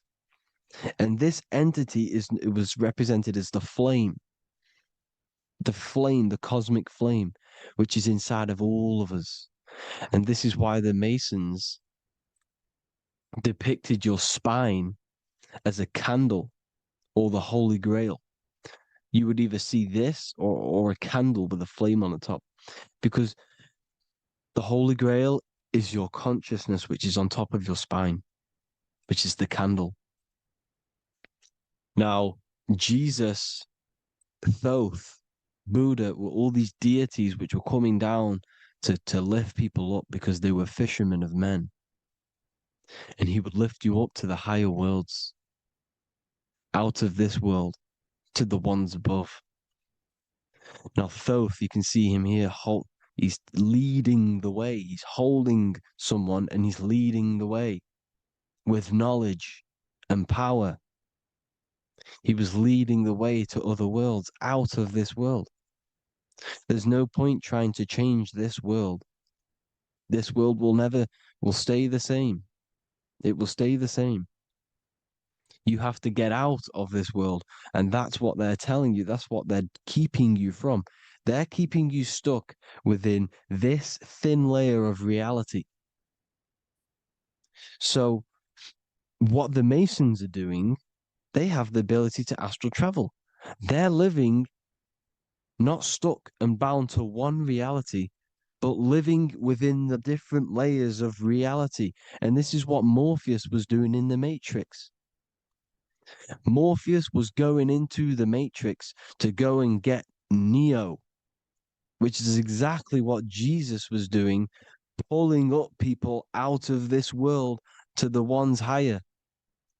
And that's exactly what Morpheus is doing in the Matrix. If you haven't watched the Matrix, go and watch it. It will blow your mind. Everything I'm saying in this video, you will see it. Except that you don't need to use a machine to enter the Matrix. You just use your body. Well, you use your consciousness to leave this body. You see, Neo was also uploading himself into the simulation to pull people out of the simulation. And this is exactly what all of these gods were doing. The Fisher of Man. Look, he was pulling people up out of this reality with the knowledge. Now, Jesus was always depicted with the mushrooms. Look at all this mushroom art. Mushrooms were literally the origin of Christianity. You can see it everywhere. There's mushrooms in all of the ancient art. Every single one of these paintings you see here, there's mushrooms on them. Mushrooms have the ability to see alternative states of consciousness. Now, if you go and do them and you go to sleep, if you pop mushrooms, you go to sleep and you will wake up in another reality. You will wake up in another reality. Don't try it if you don't want to do it. But if you've got the heart to do it, do it. Eat them and go to sleep. You'll wake up in another reality. And Jesus was handing out mushrooms to the bright minds, to the minds that he wanted to fish out and pull up to the higher realities. He was giving them mushrooms to see themselves in an alternative state, in an alternative reality.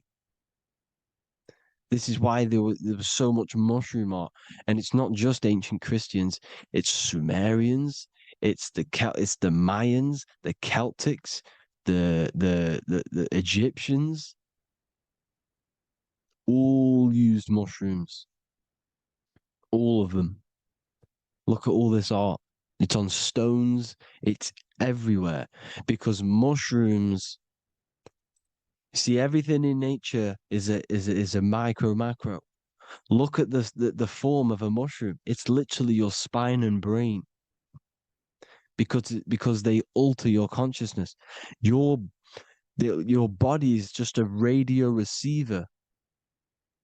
Everything that you're experiencing is a program being ran by the central nervous system, and your consciousness is experiencing this program, these electrical impulses of the nervous system, because it's all feeding back to one point, which is the pineal gland.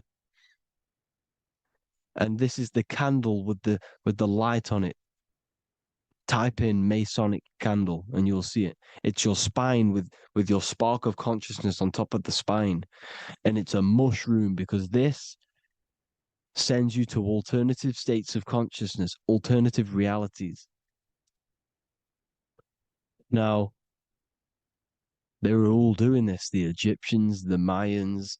Now, there's more symbolism which goes into this. Look at the Christmas trees we use. The Christmas tree with the presents underneath them. Magic mushrooms grow under trees. And these are the presents under the trees that we symbolize today with Christmas. Santa's red and yellow for the red and yellow mushrooms. The same mushrooms Mario has to collect. And when he gets enough mushrooms, he levels up. And then what does he do when he go past the world?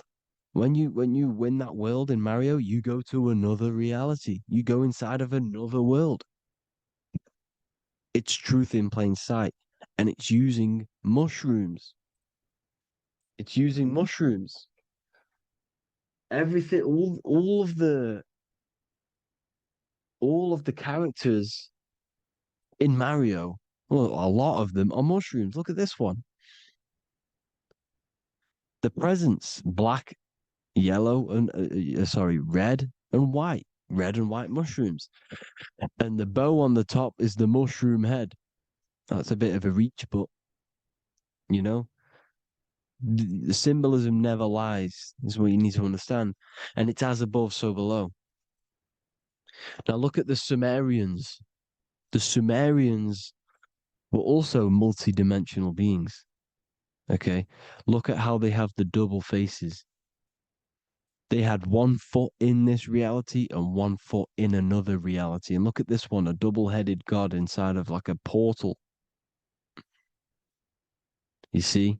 Because and look at these with the wings, the astral travel. Birds, ancient birds symbolize the soul because the soul is a bird. It flies to different worlds. It flies around the cosmos.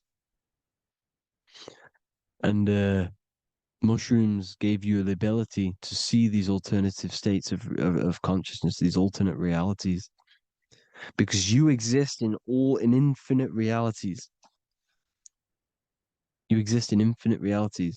Now look at the 33rd degree Ordo Ab Chao badge. You get this badge when you become a 33rd degree Freemason, and it's a double-headed eagle.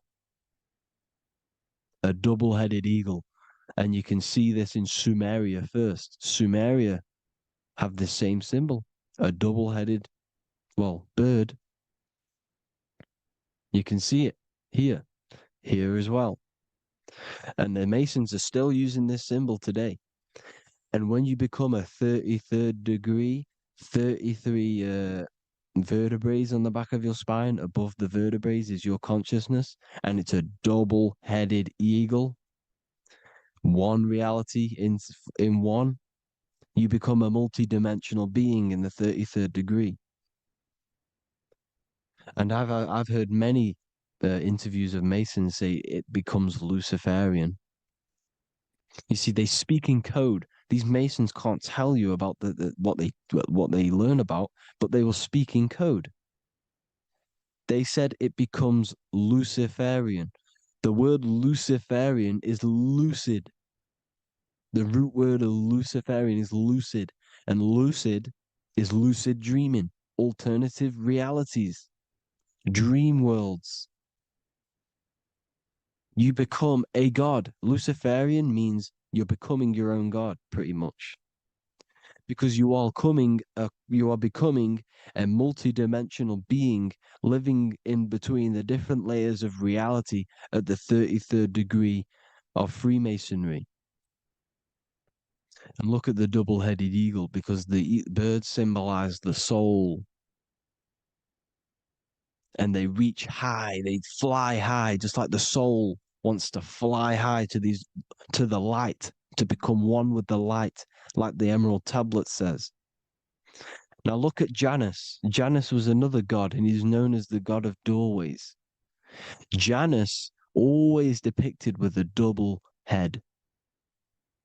Janus is why we say janitor or January. And January is entering a new year. Janus is known as the god of doorways with keys, always got a key, because keys open doors. That's why the janitor holds all the keys. And Janus always has double heads, because he had 1 foot in this reality, 1 foot in another. He was a multi-dimensional being, a Luciferian, living between the different layers of reality, except from instead of being stuck in one like we are. Well, a lot of people. And that's the whole point. You see, all of this stuff is about like changing the world and stuff like that. This world will probably never ever change. It's probably been like this forever. Well, forever, for a long time. But it's about moving out of this reality to the higher states. And the Masons always depict the ladder to the luminaries, the stars, with a key, the same key of Janus, The Vatican is a key, and it's in charge of all the religions. Why is it a key? Because they're holding back the key. They're keeping you stuck within this reality, keeping you stuck as identifying yourself with the body, identifying yourself with this world. You are not in the world is within you. This is a program being ran by your central nervous system, and your consciousness is experiencing this reality. Now, this is going to be a mind-blowing video for some people. You have to have an open mind. You have to let go of all the programs. I'm repeating what the ancients are talking about and the ancient symbolism. Look at Janus with the double-headed god. He was just another god coming down, giving keys to people who had the worthy mind to be pulled up out of this reality, to be pulled up to heaven, just like Jesus was teaching how to reach heaven.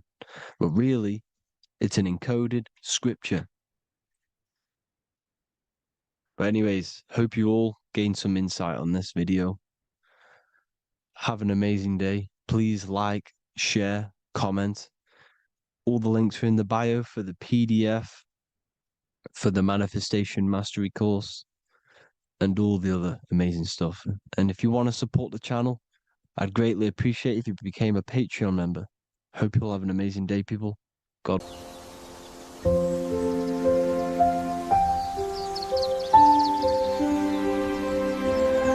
bookofwisdom.com.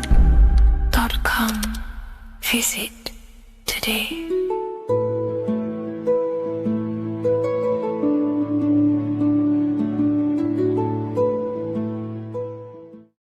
Hello, Seeker. Welcome to Revival of Symbolism, a channel devoted to the language of esoteric symbolism, helping you discover yourself and expand your consciousness into new realms of thought. I'm Harry B. Joseph, also known as Revival of Wisdom, and in this video, we're going to be discussing the symbol of the double-headed eagle, also known as the emblem to represent the 33rd degree Freemason. So let's jump straight into this. We have a piece of Masonic artwork here, which is what we call a complex symbol. A complex symbol is not just one symbol, but many different symbols in one piece of artwork coming together, forming a greater meaning. So we have many different symbols to break down here. And we're going to start off with a little bit of context so we can understand this symbol. This symbol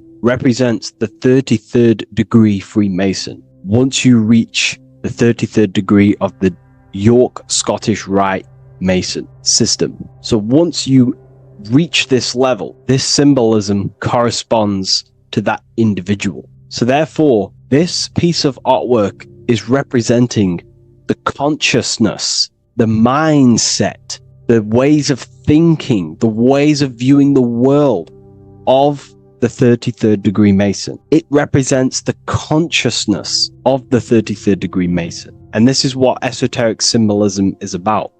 Esoteric symbolism is symbols and emblems representing states of consciousness and teachings within the forces of consciousness. So let's jump straight into this. The first thing that I see when I look at this piece of symbolism is the double-headed eagle, okay? The double-headed eagle. What is this eagle doing?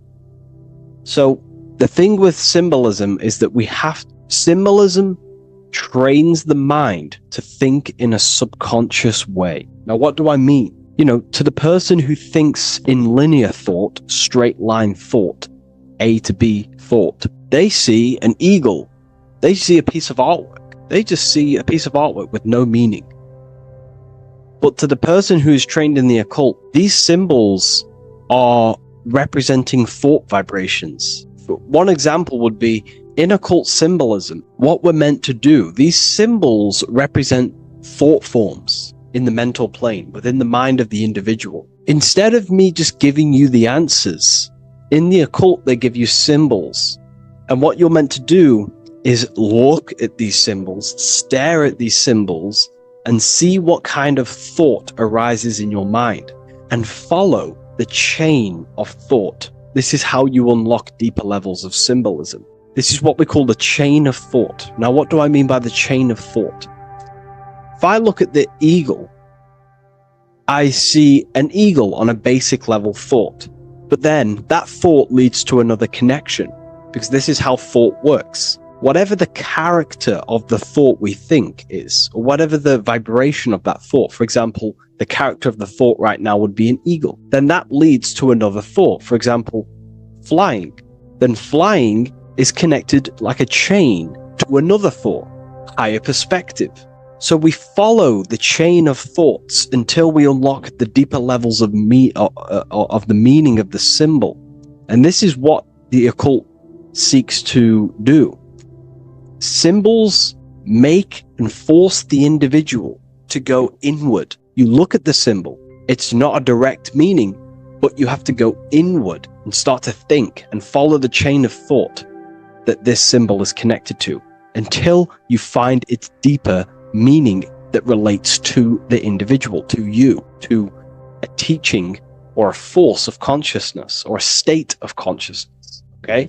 It's very difficult to explain in words because symbols transcend the barrier of words. Okay? So what we're looking at here is a eagle. And what does the eagle do? Well, the eagle has the ability to fly above the earth.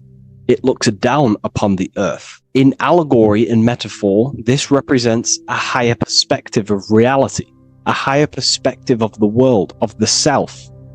So this is representing the consciousness of the 33rd degree Mason. They have a higher perspective of themselves. Why? Because they studied the mysteries. They studied the Kabbalah. They understand consciousness. They understand the human psyche. They understand the origins of consciousness, the forces of consciousness. They understand how the material world is created through the forces of consciousness. So the eagle represents higher perspective because it can fly above the earth. And here you have the earth, this circle here, this sphere. So it's flying above, symbolizing a higher perspective of reality, a higher perspective of the physical world, the physical body, and the self. Because ultimately this is what it's about. Freemasonry is about, of course, self-mastery, building a better self. That's what the craft is, but it's ultimately trying to figure out the mysteries of consciousness itself and the origins of reality. We gain this insight through Kabbalah, the study of the Kabbalah tree. So let's not get off track here. So the eagle ultimately represents a higher perspective of reality because it can fly. On a deeper level, it also represents the astral body because the astral body can fly above the material plane. It has no connection, no limitation to the physical plane. It does have a connection to the physical plane because all of the dimensions, the mental, the astral, the etheric, the physical, are all interwoven to each other. However, it also represents the activation of the light body, hence why we see this light rays around it. But that's a bit too deep for now. Let's go a little bit deeper into about the basics of this symbol. If you look at this eagle here, this eagle's looking backwards, and this eagle's looking forward. So this is forward and backwards. This is symbolizing time. So we have an eagle looking into the past and an eagle looking into the future. This is called the mastery of time. This is how you master time. You have a crown in the middle of these two heads. A crown. A crown is something worn by royalty, and royalty has a lot of power. So this is symbolizing personal power and mastery. How do you gain your personal power and mastery over time, over the past and future? Well, it's very simple. In order to master time and master your future and master your past, you have to look at the forces in your past that have led you to this very moment. Here we have a triangle which represents the number 3.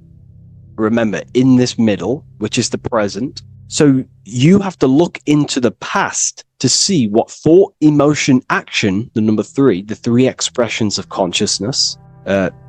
Consciousness expresses itself through thinking, feeling, and acting. That's how consciousness manifests itself in three different ways. You have to look into your past to see what thought, emotion, and action has led you to this very point in your life in the present moment. And what you can do now, which is your power, the present moment is your power, you can ultimately change your thought, emotions, and actions now to create a better future. You observe the past to see what thought, emotions, and actions created your present moment. You notice the mistakes and you change the now through thought, emotion, and action to generate a better future. This is how you master time. Now, keep in mind, this is always in the mind of a 33rd degree Mason. Someone who is highly, mastered, they keep this in mind. Just like they keep in mind what thoughts they are paying attention to. 33rd degree Mason has a lot of self-mastery power, and they hold conscious thought. Most people think unconsciously and without power. A 33rd degree Mason is trained, their mind is trained. Therefore, their mind thinks powerfully. They do not think randomly, because they understand thoughts are the seeds to physical creation. All physical creation is a crystallization of thought. So ultimately, this double-headed eagle representing left and right, and the crown in the middle represents mastery over time. That's how you master time. Again, here we have the eagle standing on top of a sword. The sword is, of course, on a basic level, the sword represents power. Because if I hold a sword to you, I hold the power over you, because you will more likely fear. But if we go even deeper, the sword cuts through the air. When you swing it, it moves through the air. Therefore, it's a symbol of the air. Because you can't really make a symbol of the air, because air is invisible. So the sword is a symbol of the air. And the air is one of the four physical elements in alchemy. We have water symbolizing emotion. We have fire representing the spirit. We have earth symbolizing the physical body. Then we have air symbolizing the mental body. The mental body. So the mental body is symbolized by this sword. A sword has to be continually sharpened. If you don't sharpen the sword over a long period of time after using it, it will become dull and it won't be very effective. This is an allegory symbolizing the human mind, because the human mind is like a sword. If you do not sharpen your mind, you will lose control of your mind. When you stop doing the meditations, when you stop being conscious, when you stop doing the affirmations, the mind falls back into old, unconscious thinking patterns, and we start to lose control of it. The mind is seen as a sword within the occult, because this is pretty much your tool. Your mind is your tool. This, just like the sword is a tool. Your mind is a tool to create reality. So we need to make sure this tool is always sharpened, that we stay on top of the mind, hence why the eagle is on top of the sword, symbolizing control over the sword, mastery over thought. This also goes into thought forms. In the occult, there's something called thought forms. Thought forms are basically taught to the individual and understood by the individual, who understands that the mind is not just in the brain. The mind is a part of a mental field. All around you, there is not just a field of energy. There's also a field of mind surrounding you. It's a mental universe. And this field of mind is what we call the mental plane. The field of mind is where all of the possible thoughts in the universe infinitely express itself. So each area has different thought forms. Each postcode, each place you go has different thought forms. This is why if you walk into a cathedral, for example, an ancient, amazing structure, your mind instantly becomes, you're amazed. You feel different when you walk into these areas because all around you is a mental field, and there's something called thought forms. Thought forms are basically what religion call spirit guides or angels, helpers. This is what thought forms are. Thought forms are basically, if you dwell on the thought that you are going to lose your girlfriend, for example, let's use a negative example here, because a lot of people can relate to this, or your boyfriend. Let's keep it simple. Everyone can relate to this at some point in their life, hopefully, or if not, it's okay, no worries. It's just an example that most people can relate to. If you constantly dwell on the thought that you are going to lose your partner, what we have to understand is that the mental plane, what we have to understand is that the forces within consciousness, within what we call the universe, is always trying to give you what you want to create. That's your right. The universe or mind or consciousness, whatever you want to call it, is always trying to unfold what you want to create. It doesn't know the difference between something you don't want to create or do want to create. Whatever you think about is ultimately what this power of consciousness or the universe will try and manifest. This is why we have to gain mastery over our thought, because thought are basically the seeds that we impress into the dimensions. So we have a mental dimension, we have a higher, middle, lower subplanes of the mental dimension or the mental plane. Then that's just thought. The mental plane is just thought. Below the mental plane, thought takes the body of imagination, which is what we call the astral plane. And the astral plane also has higher, middle, and lower subplanes. Then we have the etheric plane. The etheric plane is basically an energetic copy of the physical plane. So you have an etheric brain, you have an etheric body. It's just basically an energetic exact copy of everything that is physical. So if we think something within our mental body and we dwell on that thought, the more attention you give, the more you feel that anxiety about losing your partner, you're literally forcing energy and direction and attention into this thought idea, which manifests itself within your own aura. Your aura is basically, it's not just your electromagnetic field. Your aura has many different levels. It has a physical level, it has an etheric level, an astral level, and a mental level, layer. So it has a layer for each one of these bodies. If you dwell on this thought and you keep giving attention, power, you start to imagine this because you're worrying about it, you literally create a elemental or energetic substance that clouds your aura. And this is what people have been called demons, people call spirit guides, whatever you want to call it. This is what it is. It's a thought form. But this is not something that's come after you. This is something that the individual has created. And wherever they go, this cloud of thought forms that they've manifested literally clouds their aura. You can see it within the astral plane and the mental plane. You can see how it's affecting them. Wherever you go, you start to randomly think about it. You keep thinking about it. It's infecting you. It's like a demon. It's tormenting you. But it's simply just a force, an astral force, and a mental cloud that they've manifested within their aura. Thought forms. The 33rd degree Mason has very powerful thought forms.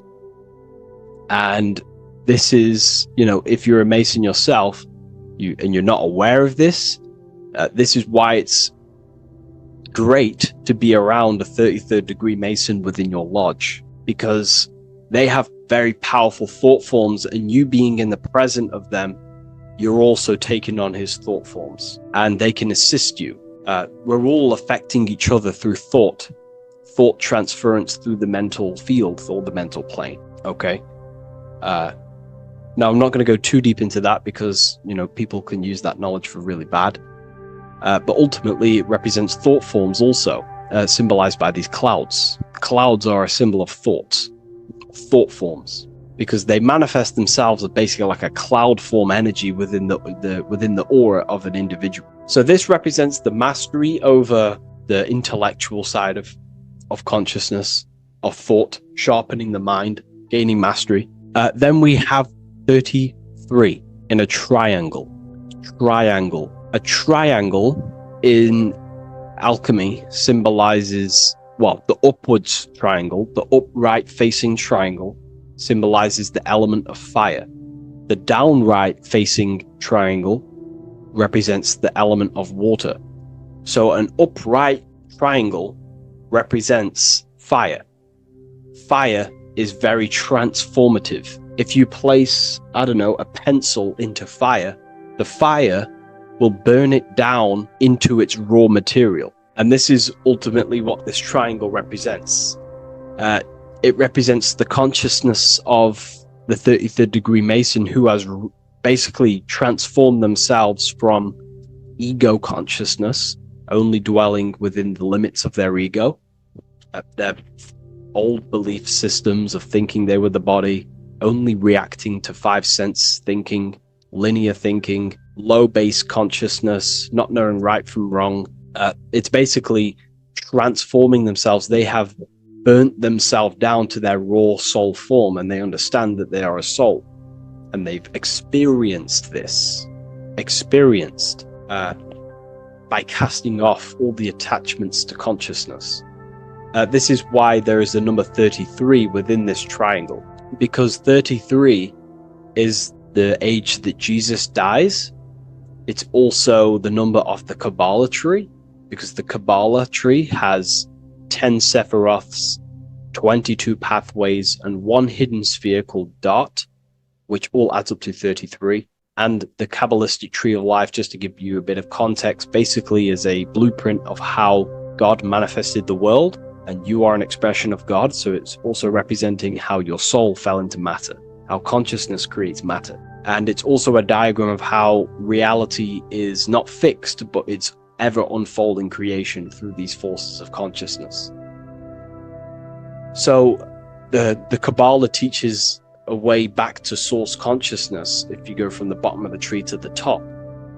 And in order to go to source consciousness, you have to die symbolically. It's the death of the self, the death of the ego, the death of the old self, the old belief systems that you had. That has to die. The old person has to die to give room to be spiritually reborn, so you can actually figure out who you actually are.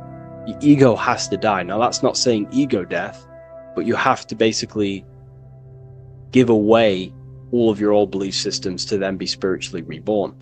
That's why Jesus dies at 33 and is resurrected. Ice melts from ice into water at 33rd degree. So it's symbolic of transforming. And again, the upright triangle is the fire element, symbolizing burning things to its base raw material. 33, which is again death and resurrection. So it's all about burning the old self and being spiritually reborn again. This is the teachings of Hermeticism, Christianity. It's in everything. You'll see this symbolism or this story of death and resurrection absolutely everywhere in the ancient myths, because it's all talking about the same thing. You have to symbolically die. You have to kill off the old self to be spiritually reborn, to be initiated into a mystery school. So the 33rd degree Masons basically saying, well, they have resurrected. They have resurrected the connection to their soul, because as we grow older in this life, we lose connection with our true authentic self as the ego develops as we get older. And if we don't stop developing the ego, we never actually connect with who we truly are, which is a divine, immortal, formless being who has the infinite power of creation. This is what you actually are. Okay, so it's also symbolizing the union of opposites, hence why we have a double-headed eagle here. It has opposites. Obviously, this is massive within the occult. You see this everywhere, union of opposites.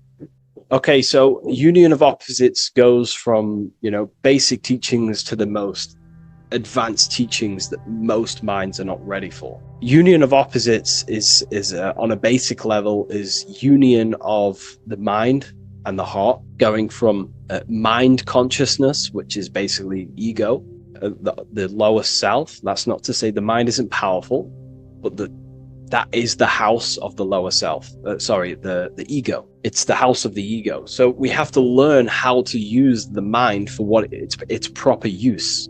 The mind's proper use is for the soul to create. However, we're not taught this in school, so we've basically developed a false personality within our minds, and our minds have become a vessel for a false identity. So what we need to do is integrate the heart, which is the soul self, the true self, with the true powers of the mind. And the mind is basically a powerhouse of creation, infinite possibility. And that's the mind's true usage is for creation, not a false identity. So it's about integrating the mind and heart. It's also symbolizing a balanced mind, and we do this by aligning the left and right hemispheres of the brain, which help you perceive reality for what it truly is. Because the two double-headed eagles, they're joined together, so it's union of opposites. So it's about reintegrating the female and male aspects of self, such as the left and right hemispheres of the brain, the mind and the heart, all working as one system. When we align the left and right brain, we see reality for what it truly is. Now, what do I mean? Most 90% of people, I'm not putting anyone down, if you relate with this, it's fine. We're all here to work on ourselves. I'm not putting anyone down. People with a left hemisphere dominated view on reality see things as a very logical. They see reality logically, basically. Now, what do I mean? They see things as this is science, that's mathematics, that's religion, that's metaphysics. They're all separate and divided because that's what the left hemisphere does. The left hemisphere basically dissects everything down. The way the brain works is truly magical. The right hemisphere of the brain allows us to basically see a bigger perception on reality. It sees the bigger picture. The bigger picture, for example, the woods. It sees the woods as a whole unified woods.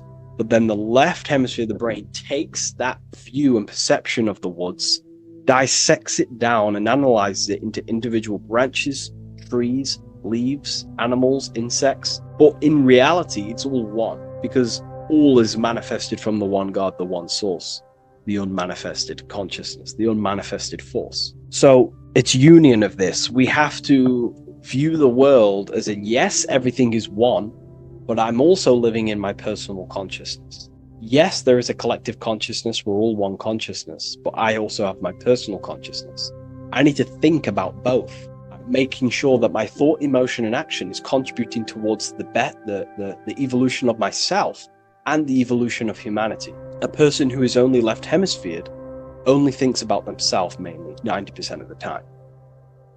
They only, they're trapped in ego, and the individual can't see pattern recognition, really. Pattern recognition is more the right hemisphere because it sees the whole. So it's about aligning the brain hemisphere so we can actually see reality for what it is, so we can, without distortion or illusion, and be neutral. Okay, we have light rays. Light rays are very symbolic within the occult, especially Freemasonry. Light rays are symbolic of force and form. These are the two dualities within the occult, force and form. The internal world is force, external world is form. Everything outside of you is a formation of force. No force ever takes place on the physical plane. All force takes place within mental, astral, or etheric. The physical world is formation. Therefore, what is the force that drives you? What is the desire that's a force? Emotion, force, thought, force. What are the forces driving you? to take action in the physical world. And we need to gain mastery over these forces. Light is also a symbolic of knowledge, because knowledge is considered light. This is why Freemasons say going from darkness to light. Darkness is ignorance. People who are only aware of their five senses, they don't want to know anything else. Their minds are completely shut off. I have my belief system. That's it. I'm happy. I don't care. That's their ego limiting themselves and building their own prison. Light, on the other hand, is about going from a state of unconsciousness, of not being aware, into a state of light. Light makes things reveal itself. If I shine light on you when it's dark, I reveal truth. You're there, you're manifested. If you're in a dark room and I shine a torch on you, you're revealed. The veil is lifted. The darkness is gone. So this is symbolic of light revealing higher truths to yourself as you walk the path of self-realization and gnosis.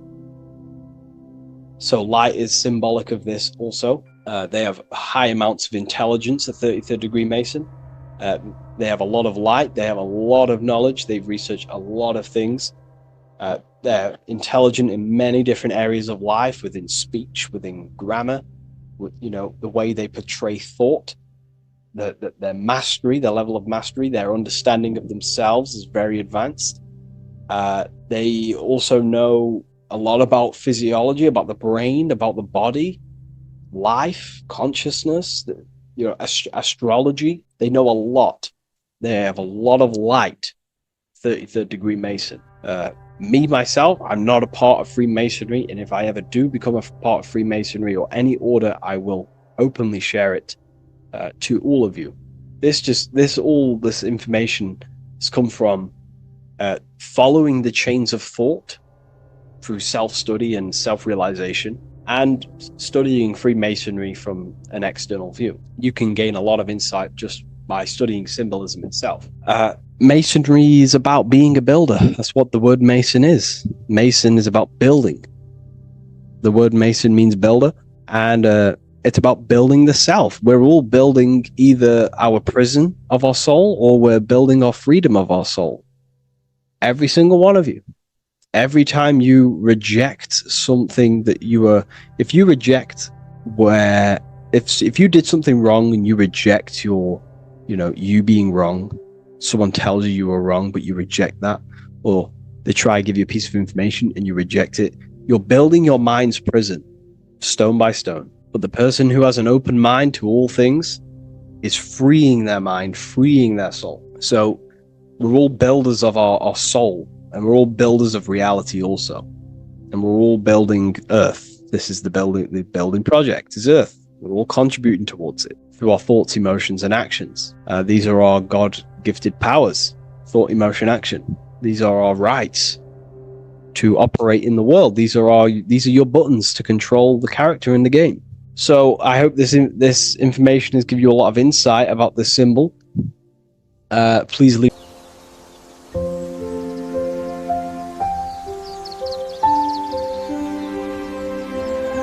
bookofwisdom.com. Visit today.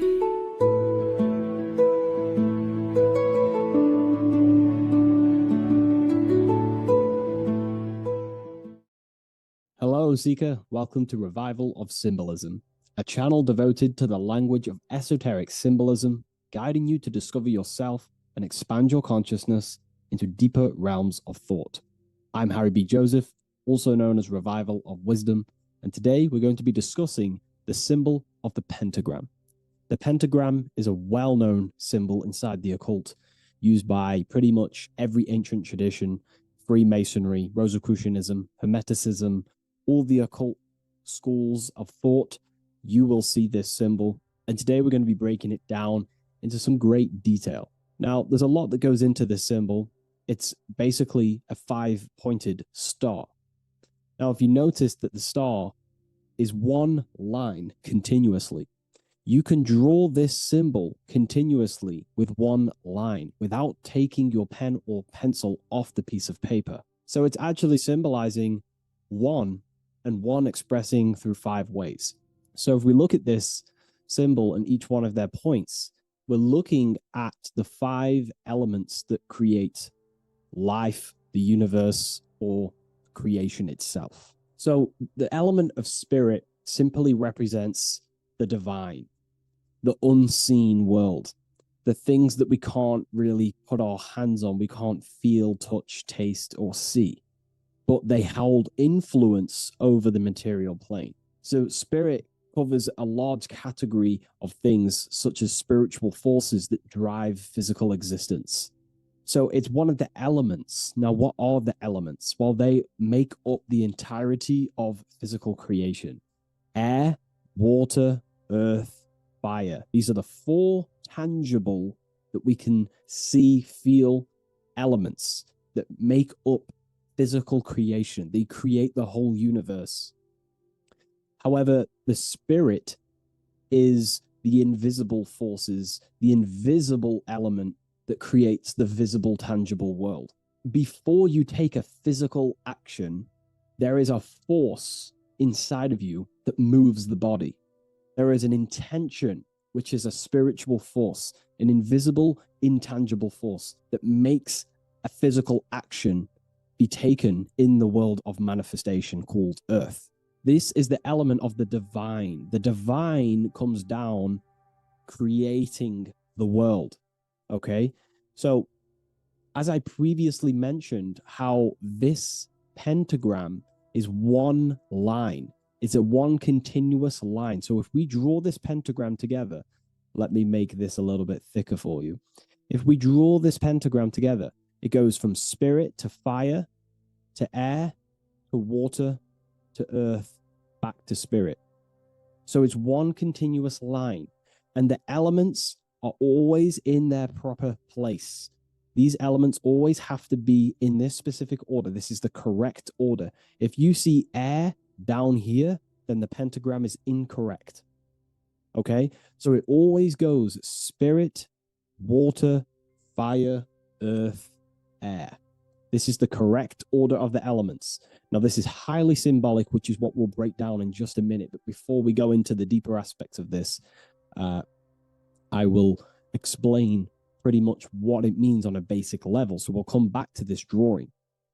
So spirit is on the top, which means spirit over or more superior or more dominated over the earthly elements. Now, what does this mean to an individual, to yourself or me?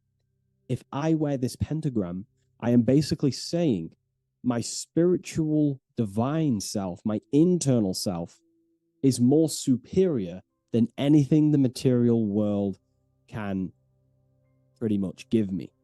My spiritual journey is more superior. My spiritual self is more dominant over the earthly world and the material things. Okay? Now, not many people are like that in today's society.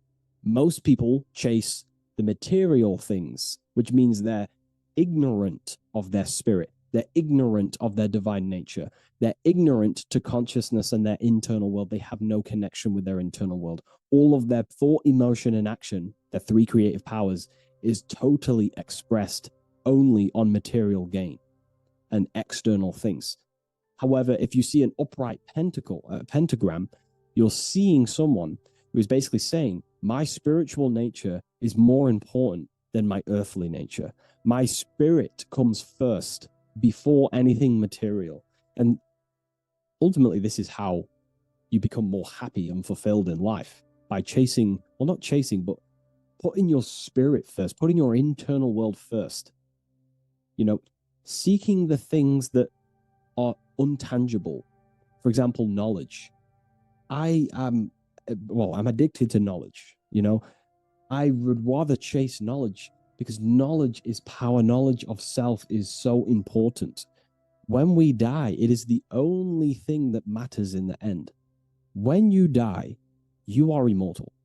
And if you have no knowledge of yourself, then you're going to struggle in the afterlife. If you have no self-control over your thoughts and emotions and desires, then you will suffer in the afterlife because you have no control of your thoughts, and your thoughts will be creating your reality in the realm of imagination or the astral plane. But that's a whole other lecture.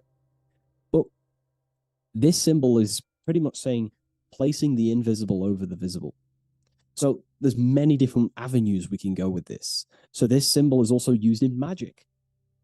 We could use the symbol for manifestation. It represents controlling the inner world to produce then effect inside of the external world.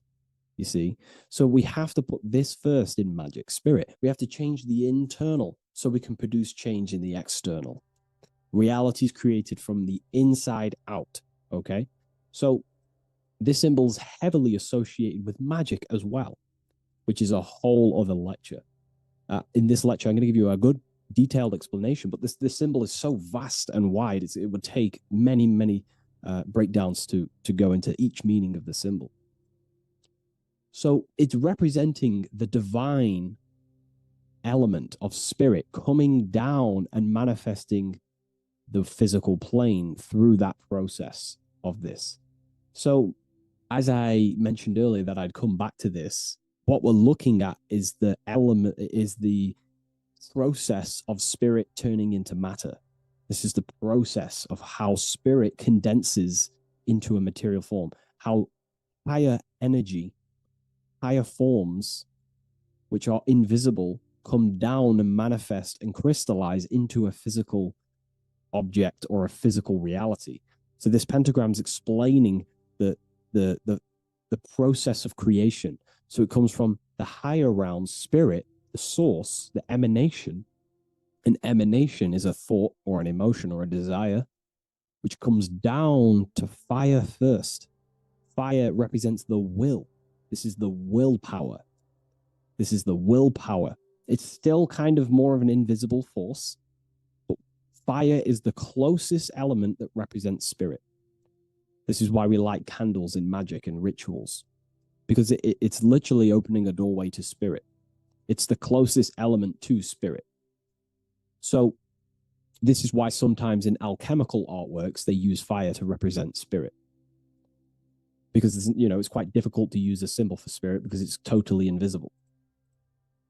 So it goes down to fire first, the will. Then it goes up to the air, which represents intellect, the intelligence of the mind. This is thinking, mind, intellect, logic. Then it goes down to water. This is emotion. This is intuition. And then it goes into the earth, which is physical body action. Okay? So spirit represents an emanation. So an emanation is something descending out of the void, out of the nothingness. And the first thing that descends is will, then intellect, then emotion, then a physical action. Then everything returns back to spirit from earth. So it's showing you how spirit manifests into matter. It's also showing you the macrocosm, how the world is created. So ultimately, it's a symbol of the microcosm also. It's a symbol of you. If you put your body outwards, you would see your body in this 5-pointed star shape. So it's a symbol of the microcosm, because you yourself are a microcosm. You contain all of the elements: spirit, fire, earth, water, and air. You breathe air, you drink water, fire in your nervous system, which is electricity, and earth is your physical body. So you are a microcosm of the universe. And this is what the circle, when we see the circle around, this is representing the macrocosm, the circle. So why are you a microcosm? Because you know how the sun changes the earth with its different electromagnetic rays, depending on how far away the sun is to the earth when it's rotating. Well, depending on what model you believe anyway, the electromagnetic rays produce change on the earth. So when the sun is further away from the earth, or whatever model you believe, when the sun is further away, then the electromagnetic rays of the sun are weaker, which means that's what the winter is. The winter is the death and the death of the electromagnetic rays of the sun. We still get sun, but it's just not as powerful as summertime. So nature dies. But then when the summer comes back around, the sun is closer, it produces higher amounts of electromagnetic life force rays, which increases the growth again in the summertime. But this is also not only happening on the earth, it's happening within the body. The body goes through this rhythm. The same rhythm that the external world goes through, your body's going through this rhythm. So these changes in the cycles not only change the earth, they change consciousness. These cycles happen within you. They happen within your body, your cells, your nervous system, your brain, your psyche, your emotions, your intellect is all affected through these cycles of the sun. So this is why you are a microcosm of the macrocosm. Your mind is cut out of the same fabric of God's intelligence, of God's mind. The same power of thought God used to manifest the world, to think it into existence, the same power you use to think your world into existence. You are truly a microcosm containing all the 5 elements, all the same powers of God, but just in a smaller version. It's a symbol of the microcosm. It's a symbol of the macrocosm also. It's a symbol of how spirit manifests into form. And this is why it's associated with magic, because you can use these elements in magic, this process of how spirit becomes matter. So there's so much that goes into this. And I actually broke this down inside the new book, the Book of Symbolism, on these 2 pages here. I will do another one on the inverted pentagram. This book, I've basically gone over every Freemasonic symbol, alchemical symbols, every occult society symbols is pretty much in this new Book of Symbolism. But again, it's not a book on symbolism. These symbols are representing forces within yourself. They represent you. And these symbols are designed to awaken aspects of yourself. So this is not a book on symbolism. This is a book on you. Each symbol will awaken different aspects of yourself to help you understand yourself. So anyways, it's a big book. It's going to be very, very soon. I'll leave a waiting list in the description. You can join the waiting list, or I'll just give you an email when it's ready. And I will see you in the next video. Please leave a like, comment, and share. And I'll see you in the next one.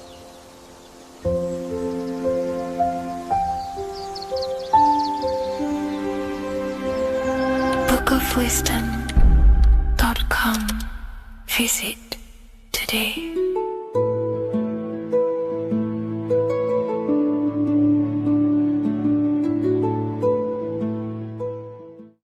What if dreams aren't random at all, but messages from a deeper part of yourself, trying to show you things? In this video, you're going to learn exactly what dreams are from an esoteric view, how to control dreams, and how to dream more frequently. Dreams are not nonsense. They are expressions of the subconscious mind. In the daytime, we're using our conscious mind, what we are aware of. This represents the daytime, the sun, the external world. We're operating in the external, outside the body in the day. But when we go to sleep, we return inward. Everything does this breath. We breathe in through the nose and out through the nose. Everything does this in and out process in the universe. We live, we die every single day. We wake up, we express things in the external. Then at nighttime, we return back to darkness, back to the internal. This is the breath of the universe. We have summer, we have winter. This is the breath of the sun and the seasons with the earth. You have an internal world and an external world. External is physical, the internal is spiritual. Like I said, when we go to sleep, we are returning back to the internal world of your own consciousness and subconscious mind. Your subconscious mind holds everything about you, your memories, your traumas, everything you've ever learnt, your language, your name, your job, everything you identify with is stored within this vast network of the subconscious mind. It is your own personal consciousness. Therefore, when we dream, we return back to the subconscious mind, and we are in fact thinking, but in a subconscious way. The subconscious does not speak the same language as the conscious mind. The conscious mind uses language, thoughts, and all things that are very logical and very easy to understand. The subconscious is the complete opposite. It is very indirect, metaphorical, and symbolic. The subconscious communicates and works in symbols. Ultimately, symbolism is the language of consciousness. This is why in occultism and esotericism, it is filled with occult symbols, because symbols are used to communicate directly with the consciousness within the subconscious mind, and the subconscious mind is ultimately connected to the collective consciousness. We are all connected and tapping into the mental plane, where we receive thoughts, ideas, depending on what we attune our mind to. That's why we call it a mindset.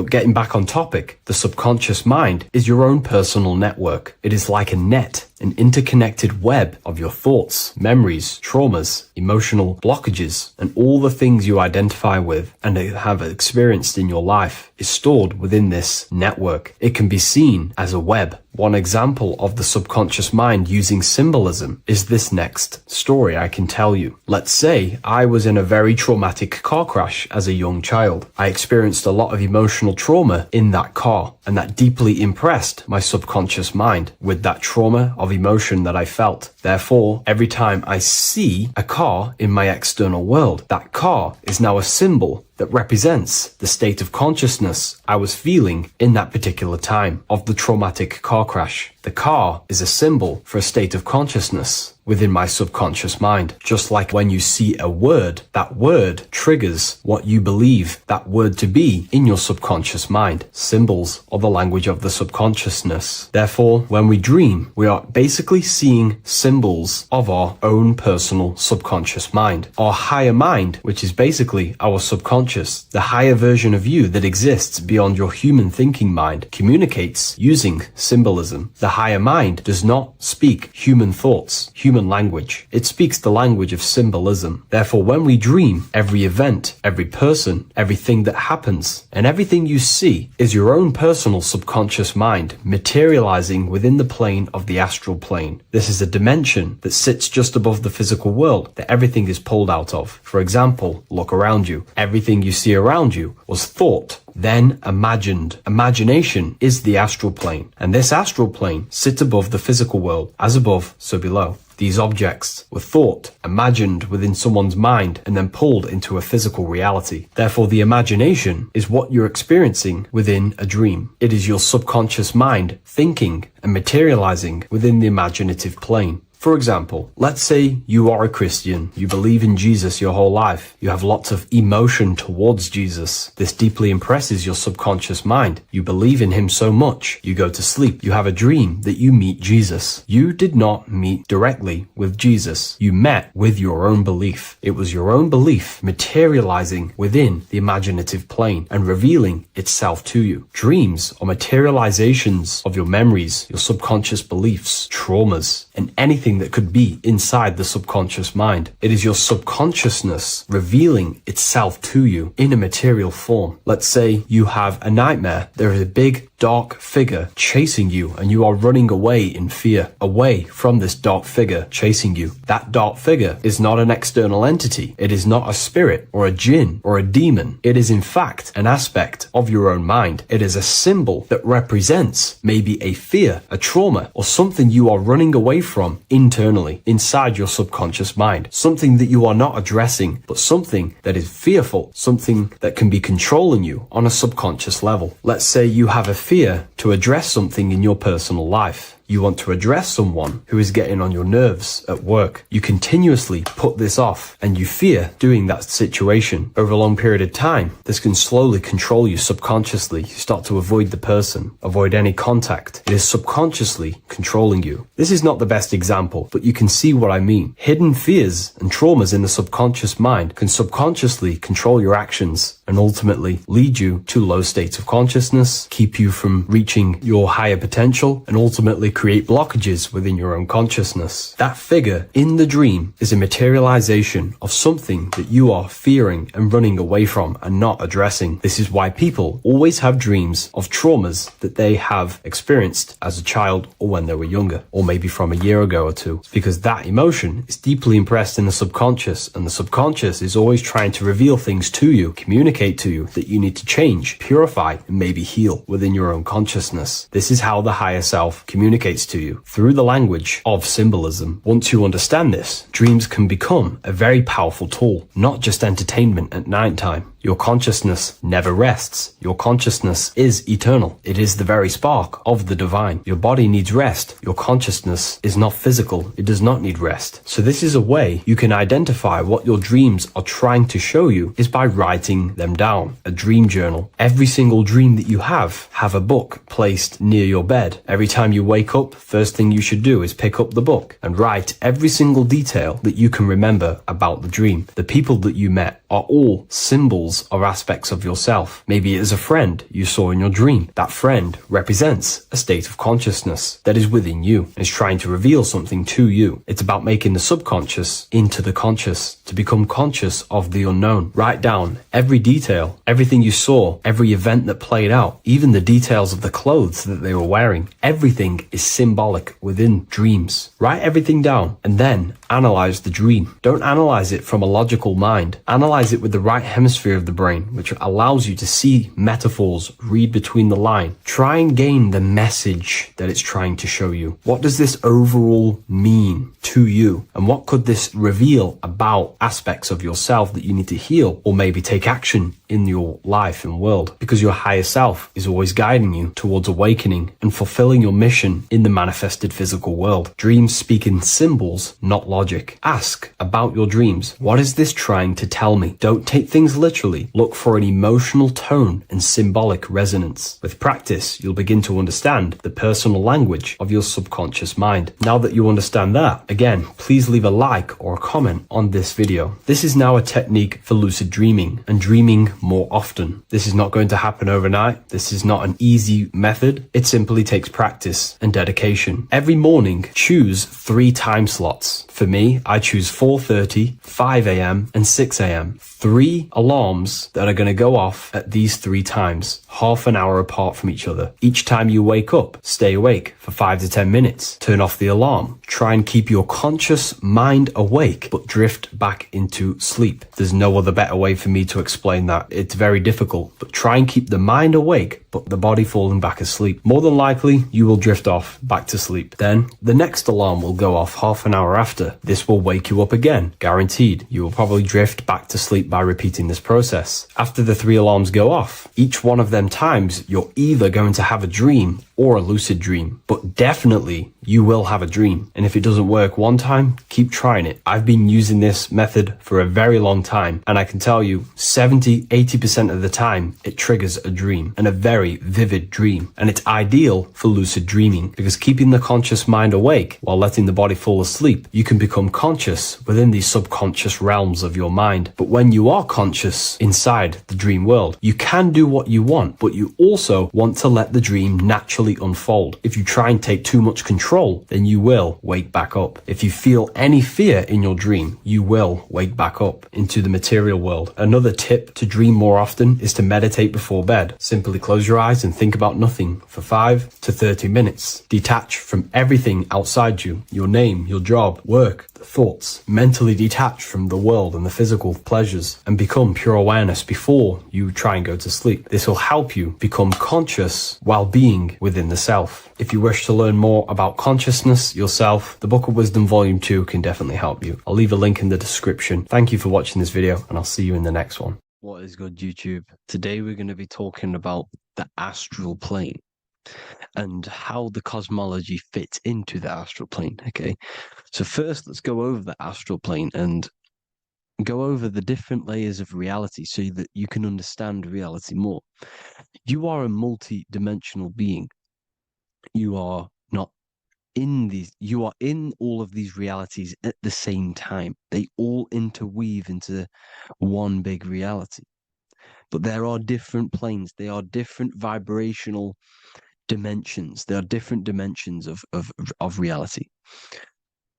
The mind is the root cause of reality. We're living in the mind of God. Everything is being thought into existence from the root cause, from the universal mind. This is why the ancient Egyptians said, all is mind. We're living in the mind of God. And we are a microcosm of this mind. This is why we all have the same mind. This mind is the world of thoughts. Now, this world of thoughts is just the thought alone. For example, it is the thought of a chair. But then when you start to imagine this chair and you start to mentally see the chair, you're now manifesting the thought, the singular thought, into some sort of form. So now you're imagining the chair.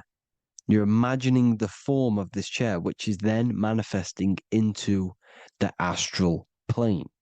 The astral plane is the world of thought forms manifesting. So when you are imagining something, you are seeing into the astral plane. Okay? Your third eye, it is an eye because it sees the astral plane. It is seeing the other side through imagination, through dreaming. Well, we'll go over dreaming later. So the thought of a chair is a singular thought. The imagination of the chair is the manifestation of the chair. And in the astral plane, it's basically the world of all the chairs that could ever exist. So your thinking of the chair is a singular thought, which is the mental plane. The astral plane is the imagination of that chair, is the thought, the manifestation of it. Depending on the vibrational state of the thought will depend what level of the astral plane it will go to. For example, if you're thinking about a chair to torture someone on it, it's going to go on the lower astral plane. Or if you're thinking and imagining happy things, it's going to go to the higher astral plane. So wherever your mindset is, that we call it a mindset because your mind is setting frequencies to certain things. Thoughts are frequencies. And a mindset is setting your frequency, setting your mind to a certain frequency. So when you set your mind to a certain frequency and you imagine something in that frequency, you're going to match everything in the astral plane that are on that similar frequency, just like you would in the physical world. Because we're all in these worlds right now as we speak, but we can't see them with the two physical eyes. We can feel it though.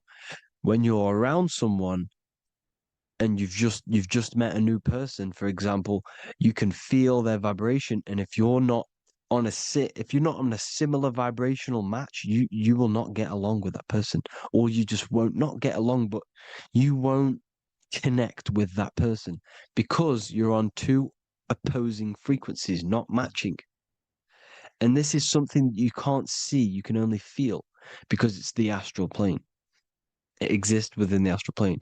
Everything in the astral plane is made out of vibrations. So if you do astral project, and if you already know how to astral project, you will see beings and people and things that are on the same frequency as you. This is why before you astral project, you need to sort your vibration out before you astral project, because you are projecting your consciousness into this. It's the mind. The mind is the bridge. It can move between realities. You are a observer. You are a observing soul which observes different realities. And the mind is the bridge between all of these different realities. The mind can choose. If you want to project into the astral, you set your mind to it, you can. Okay? So let's not get off track. The lower astral plane is where demons are. The higher astral plane is where heavenly beings are. Heaven and hell are kind of a real thing. The etheric plane is a powerful substance, the ether, the fifth element that they don't tell us about. If you type in on Google the 5 elements, they will try to remove it with wood or metal because they don't want you knowing about the ether. Ether is the energy double behind all physical objects. So the ether is very important. It is the 5th element. It is part of the physical world, but it's also part of the astral world. It is on either side. You see how they're showing you the truth in the language? Ether and either are the same word. The ether has 1 foot in the astral and 1 foot in the physical world. It's a substance that connects the physical to the astral world. It is the either. It's on either side of reality. It's on the other side. Other, either, same word. Ether is connecting the physical to the astral plane. It's the world of frequency. frequencies, EMFs, torus fields are in the etheric plane. It is the energy plane. It's where energy moves through the ether. Okay. So then you have the physical world, the world of effect. Everything you see in the physical world is the effect of the higher planes. Each plane is a product of the plane above. So, and it melts into each plane.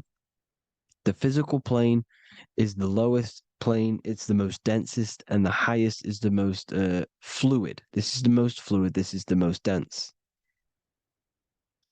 This is where we get the saying, as above, so below from. As above, so below comes from the different planes of reality. And magicians understand this. This is why magicians always say as above, so below.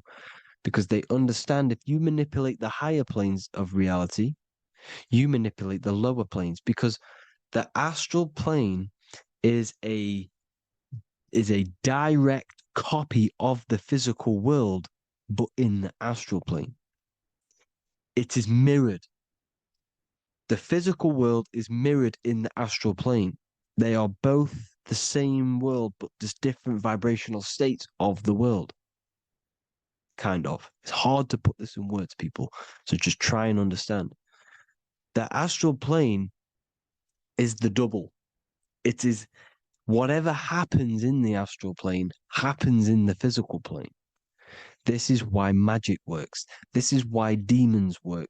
This is why spirit communication works. Because if you manipulate the higher planes, you manipulate the lower planes. As above in the astral, so below. Leonardo da Vinci showing you to look up, pointing up. You got to look up. He's telling you to change the mind, you change the physical world. You change your emotions, you're on the astral plane, you change the physical world. You change your reality by changing the higher planes. This is the Masonic 11, the two pillars. This is the 11, also symbolizing the two hemispheres of the brain here. But the 11 symbolizes the two mirrors. 11, 11, 9, 11. 9, 11 adds to 11. 9 plus 1 plus 1 equals 11. The Twin Towers were in 11. Flight 11 was hijacked because it's a mass ritual within the astral plane. Now, we're going to go deep into that later, and I'll show you these rituals they do in order to manipulate the astral plane. So, this is what the 11 is. It's the mirroring of reality. If you contact spirits and conjure spirits, you can either summon or attract demons and spirits. Summoning is creating a spirit. You create demons. Okay? Like I said here, the mind is the root cause of reality. If you think of if you think of a traumatic event that happened in your life over and over and over and over again for years and years and years, where attention goes, energy flows. The mind is the director of energy. If you are directing energy into the specific emotion, the specific thing that is torturing you in your mind, that will manifest as some sort of being in the astral plane, which is called an elemental. And this elemental being that you have created through your thought forms and emotions will latch onto you and feed off this energy. So it's important that you get your mind right. Okay, it's important that you sort that you file the mind and you discipline the mind. Make sure it's only entertaining positive things, because you are quite literally creating your own demons. Creating the word demon has the word mon in it, and if you've watched my videos to know mon means moon. The moon is your mind, the sun is your soul, the earth is your physical body. Demon is mon means mind, moon is mind. You create demons with your mind. Summoning. Now, this is where the rituals come in. 9/11 was a ritual because everyone was thinking about this big fearing the death of 9/11, everyone was thinking about it. And all of their minds thinking about this horrific thing will manifest and summon a negative energy spirit elemental within the astral plane. That's how all of this works. This is why it was a mass ritual. Okay. Chris Brown, new album name 11/11. Release date on the 11/11. This will be my 11th album and contain 11 songs. All of these people know the occult. This is Hermes Trismegistus with the star of Saturn, the six-pointed star, as above, so below. The mirroring of reality, physical and astral, the two Masonic pillars. So as above, so below. What's above us? The stars. The stars are connected to the astral plane. This is why we call them stargates. When we dream, we are experiencing these different realities. And what are stars? They tell in the Bible, it says Genesis 1:14. And God said, "Let there be lights in the firmament of the heaven to divide the day from the night, and let them be for signs." Signs translates to things to come. Why things to come? The stars tell the future. Why? And why do we say as above, so below? As above us is the astral plane and the etheric plane. As above, so below. Whatever happens in the stars happens on Earth. The stars are connected to the astral plane. Above us is the astral plane. We are a star in a physical body. This is why we say Mr., sister, stir equals star. The E and the A are interchangeable.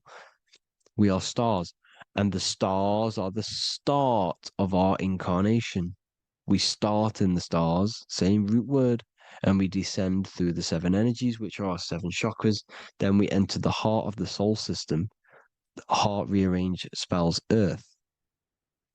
And this is the true cosmology. Here's the Masonic cosmology. This is Masonic now. Here's the firmament.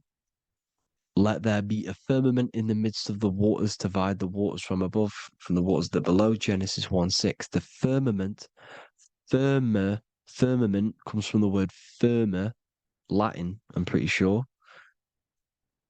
which means firm. When something is firm, meaning it's stable, it does not move, it is firm. The firmament is firm. So, is the firmament Genesis 1:6. What does he say? Genesis 1:3, sorry. Let there be light. This is before the sun and the moon was created. Let there be light. Before the sun and the moon was created, light was appeared. So what's that tell you? This is a holographic projection from some sort of light being, some sort of projector. And that projector is the all-seeing eye you see in the Masonic cosmology. This is the all-seeing eye projecting the light beams. Let there be light. Everything is made out of light. The universe is created out of light waves. The torus field is one unit of light. The light projecting this reality is Polaris. Okay, the famous all-seeing eye. Now, what else?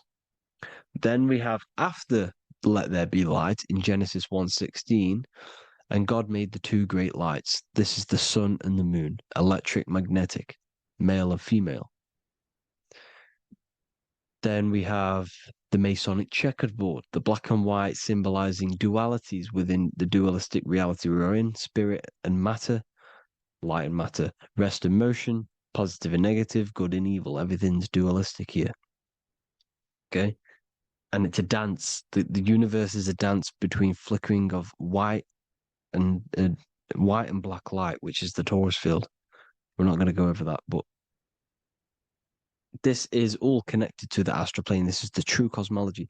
The astral plane cannot work on a spinning monkey ball in the middle of space. Does not work. Cannot work. It's impossible. Okay? Impossible. So even in the Quran, it says Allah has made the earth for you as a carpet, flat. Quran 15:19.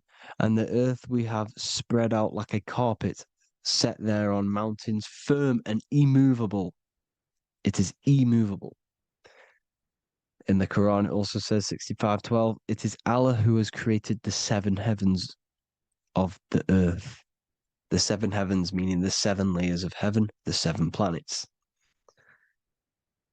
And Psalms 104:5, he set the earth on its foundations and it can never be moved. Never. So here you see in Isaiah 40:22, he sits enthroned above the circle of the earth, and its people are like grasshoppers. He stretches out the heavens like a canopy and spreads them out like a tent to live in. We live in a tent. This is the tent. The projection of light. Here you see an ancient picture here. Here you see the ethereal barrier, meaning the firmament, the etheric barrier. And here you see his head popping out. Why is his head popping out? Because your head is heaven. Your heel is hell. Your head has access to the astral plane. This is why your head is heaven. The pineal gland, when stimulated, has access to project itself, project consciousness into the astral plane. Here you see another ancient picture here with the Masonic Royal Arch, with the zodiac here, the zodiac on the top, arching because there's a firmament above us. Here's God in the brain. Consciousness is God. Here you see the Masonic Royal Arch, symbolizing the firmament. George Washington above the Masonic Royal Arch. These are the stars. This is Polaris projecting reality.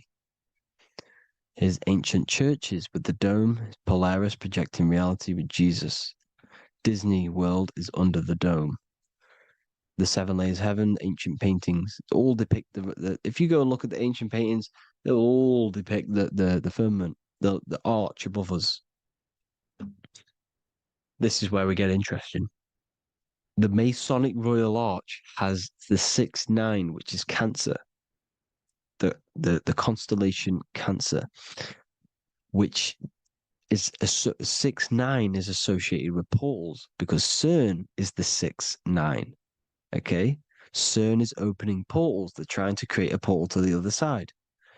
Cancer has the word CERN within it, so there is a link between Cancer and the opening, the firmament opening above us to ascension. Here you see the Masonic art with the Royal Arch and the light and the opening. Here you see the light and the opening. This is the opening of the firmament. Here's the Hebrew cosmology with Sheol, the underworld, and the opening. So Cancer is definitely some sort of portal in and out of this reality. I'm just connecting dots here. Now, we're going to go change a bit now. These celebrities that you are seeing they have not sold their soul to Satan, okay? They have not sold their soul to Satan. Satan is a demonic, low vibrational energy that has been summoned over the thousands and thousands and thousands of years of evil occult arts. So since Babylon was summoning this demonic energy, and this demonic energy in the astral plane will grow and grow and grow. It has no form. It has no physical form. Okay, but you can see it in the rappers. If your third eye is open, you can see clearly that these people are demonic. You can sense the energy that they're manifesting. Selling your soul is not what you've been told. It is gaining, because your soul is pure love, okay? Your soul does not want to do anything bad. So when you sell your soul, you're gaining physical you're gaining physical wealth, for example, like for these rappers, they will be given millions of pounds because the people in control of the music industry, which is the dark occultists trying to brainwash the masses, the people in charge, they're dark occultists. They understand Satan and the energy. They are satanic energy, which has been summoned in the astral plane. They see that they have influence over the masses, so they will go to them and say, "I will give you this amount of money forever if you manifest this satanic, demonic energy through the music and through social media to blind the masses, to brainwash the masses into this demonic energy." Because when you listen to music, music is frequency. Whatever you listen to, you become that frequency. So if you're listening to these people, they're throwing energy, this demonic, satanic energy that they sold out to. Soul, same word. When you sold something, you've got your soul involved. They have exchanged money, physical gain, so that they manifest this satanic energy within the astral plane and through the music, through the videos, through social media to keep us in this vibrational frequency, in this low state of consciousness. This is what it actually is. It's not, you're not selling your soul to some sort of devil. This satanic energy has no physical form it is formless in the astral plane. It's a summoned energy. Now, the root chakra is red. This is why the devil is red, because it symbolizes the animal nature of man. When you are operating off your root chakra, you will kill, you will fight, you will do anything to survive because it's all about survival mode in the root chakra. They want you keeping in that fighting mode, that surviving mode, so that you are manifesting this low vibrational frequency, this satanic energy, this demonic red energy. This is why the devil is red. And the devil has a tail with the red arrow pointing down because it symbolizes your light body. This is your Merkaba. Your Merkaba is your light body. Mer equals light, Ka equals spirit, Ba equals body. Merkaba, this is the devil's tail pointing down, the descension, your heel, up to your heel, hell. Ascension to heaven, head. You see, this is the all-seeing eye with the illumination coming off it, your head, when you're illuminated. The Merkaba is your celestial sphere to portray different planes of reality. It is the vehicle of ascension. It's your light body. It's in the word Kabbalah, Kabbalah, Ka, spirit, Ba, body, La, light. Same thing, Kabbalah, Merkaba. Same thing. It's all about the light body. This light body sees different realities. So when you see the goat in the music industry, it's this satanic summoned energy that's been summoning for thousands of years within the astral plane. When it becomes to the physical plane, it will manifest through different things. A goat, an owl, Satan, Moloch, Baal, same deity, same demonic energy that's been summoning in the astral plane. And this is why the Baphomet has a goat head. Drake's new album is the goat. The Polo G, the Masonic G, with the goat. And here's Rylo Rodriguez in the mirror with the goat in the mirror and him in his physical body. It symbolizes, the mirror symbolizes the astral plane because he's manifesting the goat, the demonic energy. He's sold out to the demonic energy. And in the physical plane, he's his physical body. The mirroring, the Masonic 11, the mirroring of reality, the astral and the physical. And what do you call them when they're an amazing rapper, the best rapper? You call them the GOAT. Because you're the GOAT because you're manifesting the GOAT energy, this satanic, demonic energy within the astral plane. So Baal, Moloch, all the same thing. Because in the astral plane, if you want to gain spirits to come to you and communicate you in the physical world, if you want to communicate with spirits, you have to gain their attention. You can either gain their attention or come together and agree to create some sort of being, which is Satan. Okay. You can, like I said earlier, you can create these beings, you can summon them or attract them. One way to attract them is sacrificing. In order for you to become God, man, to turn to God, you have to sacrifice your life. You have to sacrifice, not drinking, not doing things, not doing anything demonic, not doing anything bad, not eating meat. You have to sacrifice yourself to become the light. However, if you want quick, instant gains in the physical world, you can sacrifice something else to communicate with these spirits, because these demonic energies feed off demonic energy, your demonic energy. So these dark occultists will give away babies, they will sacrifice, torture babies so that they gain, so that they can communicate with these spirits for physical exchange. Yes, you can do this.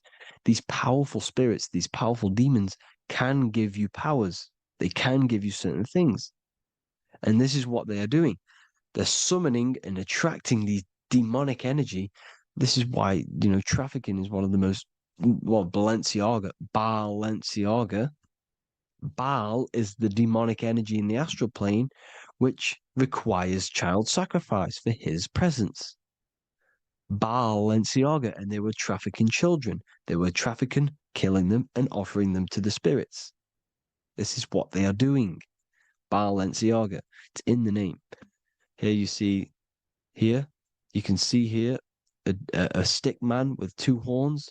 The goat, obviously, it's all the same deity. Baal, the goat, Moloch, here's Moloch, the owl, the Egyptian owl, because it comes from the owl of Moloch, which is Baal, which is Satan, all the same demonic energy.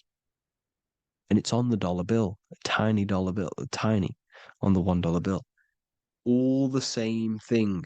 Bohemian Grove, they worship the big owl, Moloch. It's all the same thing. It's all one big demonic energy which has been summoning in the astral plane. And it's trying to take over Earth, the physical plane. That's what it's doing. So I hope you all gained a deeper understanding of the astral plane and what's actually going on in the world. Please leave a comment if you can to help the algorithm. Drop a like if you like this content. And hope you all learned something today. And God bless you all. Thank you all.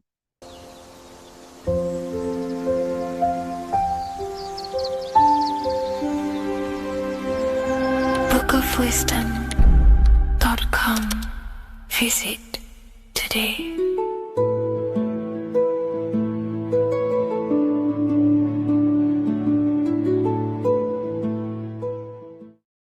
Hello, Seeker.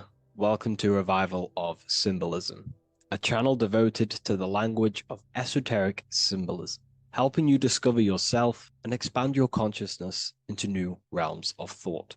I'm Harry B. Joseph, also known as Revival of Wisdom. In this video, we're going to be breaking down the occult and esoteric meaning of the tarot card, the Magician. This contains many layers of symbolism. Let's get straight into this. So if we look at the card of the Magician, the first thing we notice is this gesture, his hands. We have one hand up, one hand down. This corresponds to the teaching and the principle of the universe called the law of correspondence, also known as above, so below. As above, so below pretty much corresponds with everything in the whole world and life. Everything functions underneath this law. It teaches that everything below in the material plane does not exist on its own. Physical life does not create itself. It is not independent. It cannot sustain itself. Everything below in the material plane has its spiritual counterpart within the heavenly realms of higher consciousness dimensions. Everything above manifests that which is below. It's simply representing how reality is dual and you are dual. You have a self outside the mind, which is the physical body, and a self inside the mind, the spiritual self. While most people are fixated on the external self, the physical body, they never give attention to their internal self, the self inside the mind. The self inside the mind is limitless, has infinite potential, and is not bound to any true form or identity. The internal self is the immortal self, the higher self. It is the self that can turn anything, any thought, into a form within the realm of imagination. This is what we call the astral plane. The astral plane being a plane or a dimension that sits just above the physical plane, and it's the realm of imagination, emotion, and desire. Because in order for us to imagine something, we have some sort of emotion or desire to create it. Therefore, it is the astral energy, the desire and the imagination of something above in the higher realms and dimensions of consciousness that make it possible and physically created within the material realm. It is the astral forces of desire manifesting the actions of the physical body, because the physical body only moves to what we care about or we have a passion or desire. These forces, what we call passion and desire, are not just chemical reactions in your body. They are astral forces directly coming from your astral body. We think with thought. This is the beginning of all creation. We think, we imagine, we desire, then we act. It is the higher realms first, then the external realm, the material. Higher dimensions over the lower dimensions. This fits in perfect with the magician, because a magician is not someone, like Harry Potter shows you with wands casting spells. This is fantasy. The real magic is about changing consciousness at will, because consciousness above creates that which is below, the material, as within, so without. Reality is created from the inside out. So the magician understands that by changing consciousness, we change our external circumstances. You see this reflected in your life, and I've seen this reflected in my life. When you change your consciousness, for example, you start to spiritually awaken. You start to think differently, see the world differently. What happens to your external reality? Notice your friends start to say you've changed. You may not fit in with your current friendship circle.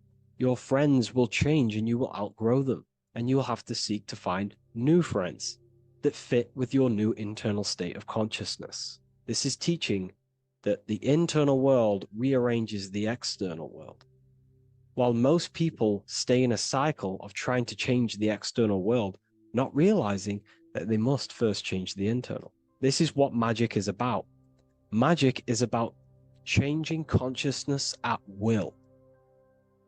Because when a magician holds the ability to direct all forces of their consciousness to a specific reality within them, to create that form and reality within the internal self, they can actually start to produce change in the external reality. We have masculine forces of consciousness, feminine forces of consciousness. The feminine forces of consciousness are imagination, intuition, emotion. The active masculine forces of consciousness are willpower, actions, and intellect, thinking.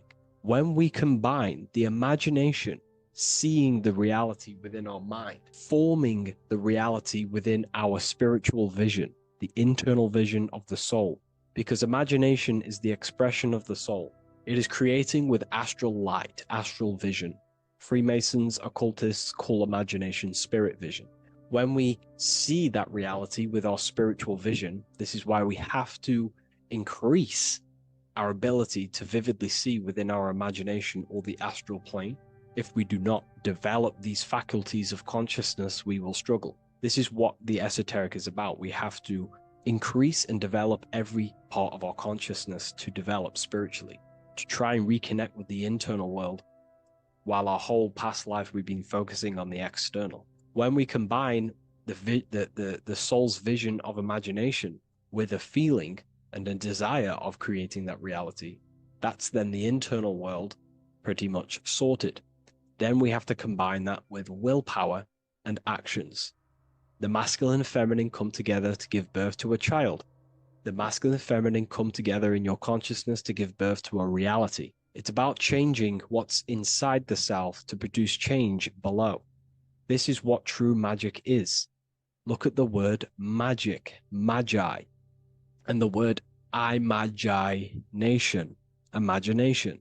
Imagination is about working with the forces of the soul and the forces of consciousness, producing change in consciousness at will to produce change in the external.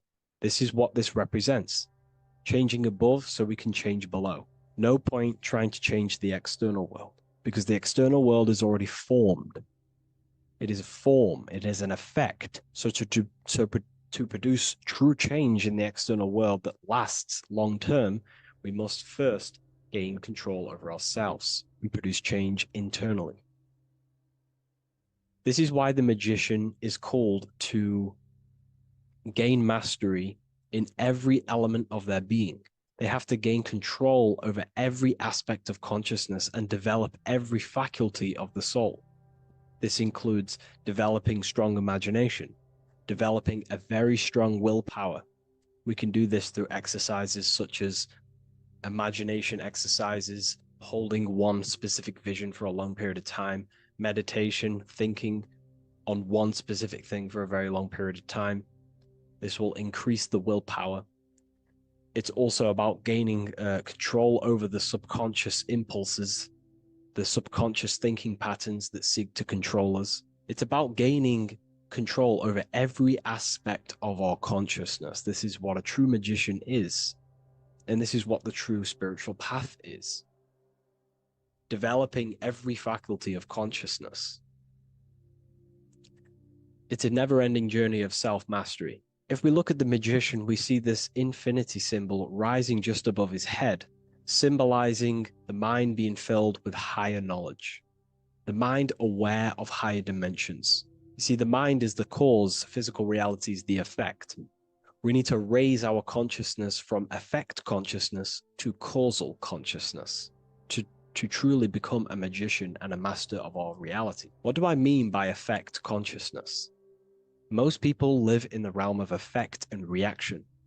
Their consciousness, their mind, emotions, and imaginations are constantly thinking, feeling, and imagining the things that have happened to them. Instead of doing this, we need to change this state. Instead of reacting, we need to become the cause. Instead of thinking and imagining and feeling the realities that's already gone past and things that have happened to us, we need to change this so we use the powers of the soul, the powers of consciousness as imagination, emotion, the intellect, as causes and not reactions. This is how we truly become a magician and apply this principle of as above, so below. We need to think, feel, act, imagine, and use all the faculties of consciousness and the creative powers of the soul to cause things, to create a better future, to imagine a better outcome, instead of dwelling in reactivity, because reactivity will create a constant cycle of negative manifestations. If we sit around and moan, complain, think, imagine, feel the things that have happened to us in the past, the mind is the cause. And if the mind is in that state of reactivity, it's just going to constantly create more negativity in your external reality. This is what it's all about, as above, so below. You can see the sword here. The sword cuts through the air. The air is one of the 4 physical elements. Fire represents the spiritual body of consciousness. Water represents the emotional body of consciousness. Earth represents the physical body of consciousness. Air corresponds to the mental body of consciousness. So this sword is a symbol of a sharp mind. The mind needs to become very sharp and very disciplined and very controlled, both consciously and subconsciously. What does this mean? We have to gain control over the mind. We have to become more conscious of the thoughts that are happening inside our mental field, because the mental field of consciousness is pretty much the birth of all creation. We think, imagine, feel, then act. So we must gain a sharp intellect, a sharp mind, a sharp, powerful mind The sword is also a symbol of power. So this is a symbol of a powerful mind, a mastered mind. This is your sword. This is your tool to create, because you are a co-creator.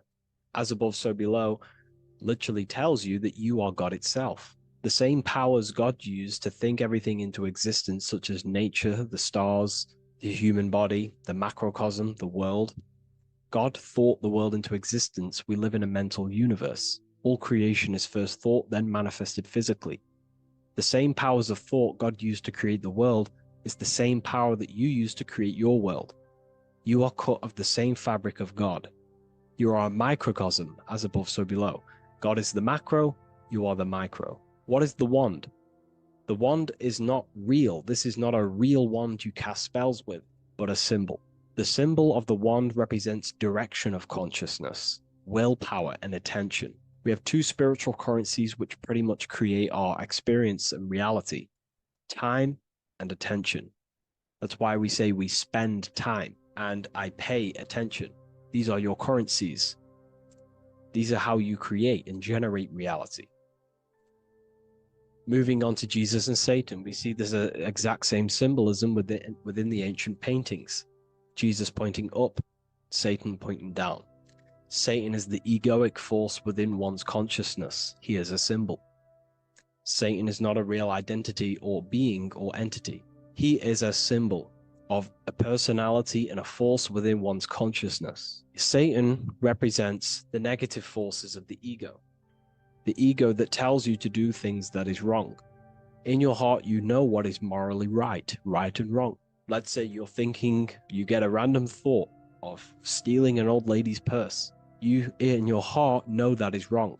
But Satan is the force inside of you that says, do it anyway. Don't listen to the heart.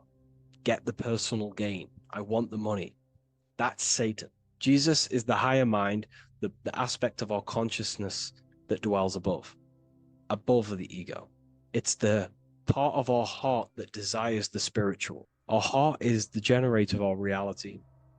And whatever we desire is what we generate. You only take action and generate your life on what you care about or what you feel. If someone's talking about something you don't care about, you say, oh, I don't care about that. But if you care, you will listen. If you care about something, you take action towards it.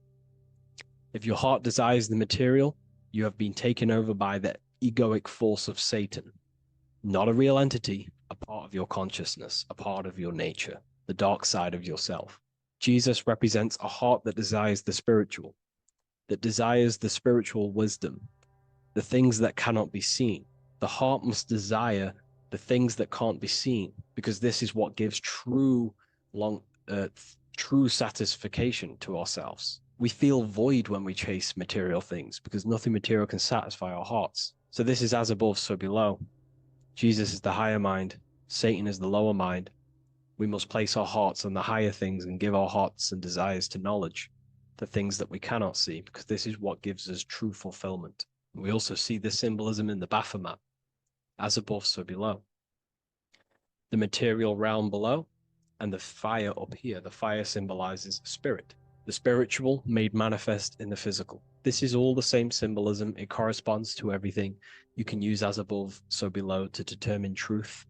If someone tells you something, tries to make you believe it, and it does not correspond with the law of correspondence, then you know it's a lie. You can use as above, so below to manifest things. You can use as above, so below to see the world as a reflection of God. We are in God's kingdom. This is God's world, and you are creating in the world through the same powers of God, thought. You are a small version of God, co-creating a world and reality in earth. You yourself are an earth. Your body's the earth. Your consciousness is God and heaven. So I hope this video helps. The occult goes deeper than you could possibly imagine. If you wish to go even deeper, join our community, Ethereal University. Please leave a like, share, comment on this video for more.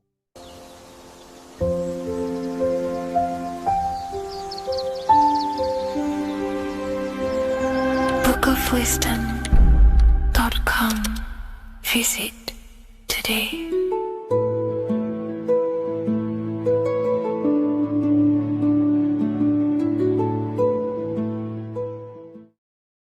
What's good, people? We're back with another video. This is going to just be a quick video. Manifestation, magic, bending reality. So let's jump straight into this. So you have a conscious and a subconscious part of your mind. The conscious is what you're conscious of, what you're actually doing, where you can choose or not. However, the subconscious is the part of your brain which is automatic. So all of the systems in your body, like the digestive system, your heartbeat, these are automatically being ran. And you do not have to tell these systems to do anything. You do not have to consciously tell your heart to beat. It's automatically doing it. And this is what the subconscious mind is controlling. It's like the dark aspect of your brain or your mind. It is the way bigger aspect of your mind. Okay, it controls all the systems in your body. Okay, and this is where all of your programs are. So when you're in it from your childhood, what you've learned in school, all of these things are being kept in your subconscious, maybe traumas and stuff like that. So the subconscious is the female aspect, and the conscious is the male aspect, because the male is all about action and doing, and the female is more about creation, creativity, intuition. So you have a right and a left hemisphere of your brain, and these are obviously male and female. The right side of your brain is your female. It's to do with creativity, imagination, intuition, insight. Okay. And this is one of the most important sides of the brain. This side of the brain is the most attacked by the elites, whatever you want to call them. This side is one of the most important because obviously your intuition is a massive part of reality. And if you don't have intuition, then you lose track of the things around you. You can't consciously feel if things are wrong or right. They don't want you to have intuition or creativity or imagination. They want you in the left side of your brain, which is just reasoning, logic, and basic things. So they just want you to tell you what you want, tell you what to learn, and then that's it. They don't want you thinking for yourself, which is the right side of the brain. So whatever the conscious side of your mind impresses the subconscious side of your mind. So if you do affirmations, for example, if you consciously do affirmations every day, you're reprogramming your subconscious mind. You're impressing a vibration and a word into your subconscious mind, and therefore it will reprogram it. So the male and female aspect are symbolized by the Star of David as well. The male being the upside triangle, the female being the downside, connected all in one, because we both have male and female energy. So every thoughts are electric, which is the male aspect. Emotions are magnetic, which is the female. Each thought creates a wave of vibration in all directions. So think of it like a water drop in a pool, but it going out in every single direction. It's not just flat. And these thoughts have a certain frequency, has a certain vibration. That vibration has a certain frequency. And this affects your aura. Every thought, every emotion directly impacts your aura and the strength of your aura. So if you're angry all the time, your aura in the astral plane will look red. However, if you're happy, it'll be more like blue and green. So it's very important. Your electromagnetic field is created out of your emotions and thoughts, and that affects reality because you're 60% water, and frequency and vibration create certain patterns and has a certain effect on water. We'll get into that after this slide. So each thought that people are thinking around you, you are actually subconsciously picking up these thoughts because it's emitting this vibration in all directions. So this is why you can pick up thoughts of other people on the odd occasion. However, when you're more in tune with your intuition, your right side of your brain, you can start to pick up on vibrations, thoughts, and other people's auras. You can pick up on the energy once your third eye is open, and you know whether you should be in that environment or not. This is what we call an atmosphere when we go into a room and you can feel the tension if someone's been arguing, for example.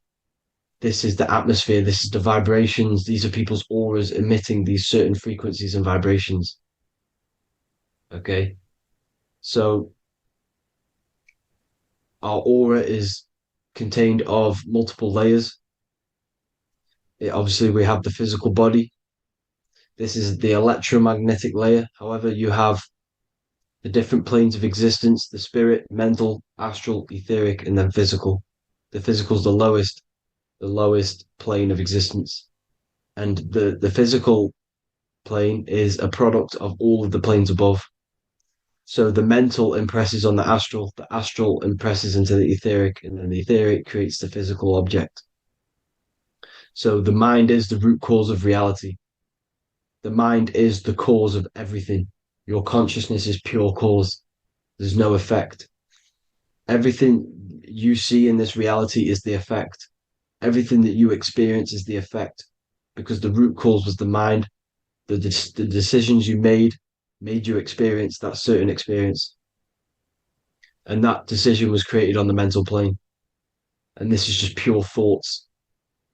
And thoughts are things. If it exists in your mind, it is a thing. It's a certain frequency. So if you have a certain level of thoughts, if you're thinking positive, for example, you're going to have a strong aura, you're going to have a higher vibration. And that attracts like. Like attracts like when it comes to thoughts and vibrations and electromagnetism. So if you're thinking positive all the time, speaking positive, doing positive, you're then creating a higher vibration, and that's going to attract people on that similar frequency to you. Everything is electromagnetism, frequency, and vibration. Everything. You see, so this is why, for example, if I put my hand to a TV screen, if my finger was the same vibration as the TV screen, it would go straight through it. However, the particles in my hand and the particles on the TV screen are two separate vibrations, and this is what causes the friction to stop and not my finger to go straight through it. So, like I said, when you don't feel the vibe of someone, when you don't feel right, you don't really get along with someone, this is a vibration. Your vibrations are not matching, they're not similar, they're two complete different vibrations, and they're not aligning properly. So music has a massive part on this. Music is a massive, massive tool for the elites because music is frequency. And in 1975, the musical instrument are all tuned to 440 hertz. So Spotify, Apple Music, most of the music on YouTube is all set to 440 hertz. And 440 hertz is not divisible by 3, 6, or 9. And when you can't divide a frequency by 3, 6, or 9, it's not a natural frequency. As you can see here, this is 432 hertz. This makes a nice geometric pattern. However, 440 hertz is a distorted pattern. So when you listen to this actually shuts off the whole right side of your brain. Like I said at the start, this is the most attacked side of your brain. It's to do with creativity, imagination, intuition. When you listen to 440 hertz, it shuts off the whole right side of your brain. And obviously shutting off all of these forms of your brain.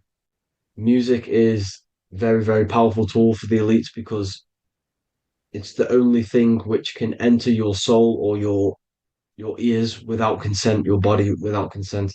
Everything else has to be through consent. You choose whether to eat something, you choose whether to drink something, but frequency, you're going to hear it no matter what. This is why it's so powerful. And music influences the body in many different ways.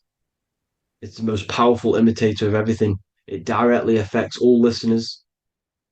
It directly affects intentions, gestures, movements, and actions. It stimulates your mind, and certain songs, certain catchy songs, can reprogram your subconscious mind, invoking certain emotions. This is why when you listen to slow beat songs, it makes you feel more sad. When you listen to upbeat songs, you feel more energetic. This is because these frequencies have a profound influence on reality and on how you feel. Because, like I said, you are 60% water. And as you can see here, each frequency creates a different geometric pattern. And inside of you is 60% water. So, like I said, 440 hertz is going to make a distorted pattern in your water. And this is going to have a profound effect on your emotions and your reality. So, like I said, health is not just the body. It's you are made of body, mind, and spirit. You need to look after what you put in your body. You need to look after your spirit and look after your mind. It's very important to keep all these in balance because once one of these are unbalanced, it affects the other two. So if you're eating wrong, it's going to affect your spirit and mind. If you're thinking wrong, it's going to affect your body and spirit. These are all interlocked. Uh, you have to look after them all. So it's very important you understand music. Stop listening to low vibrational music.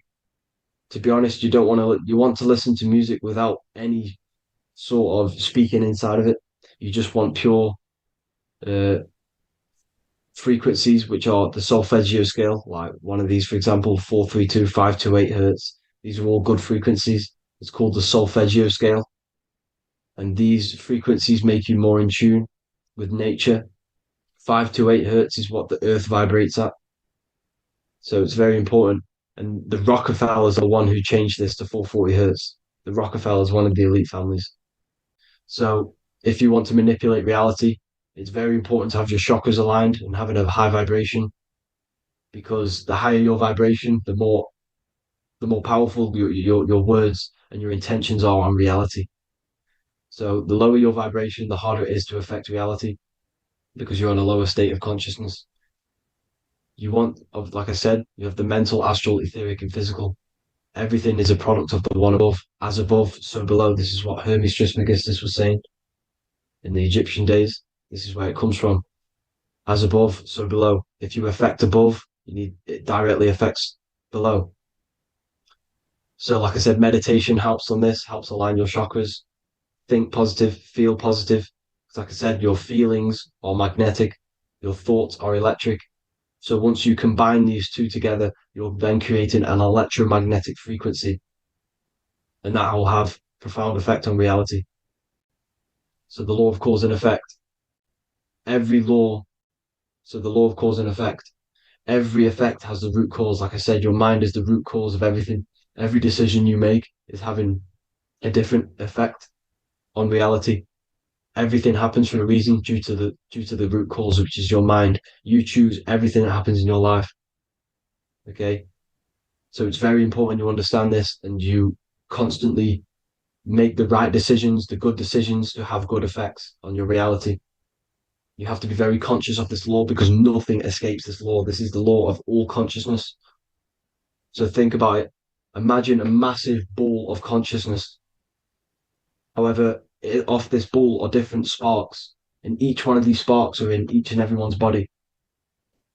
This spark is governed by these laws, the law of cause and effect, the law of correspondence, the seven hermetic principles.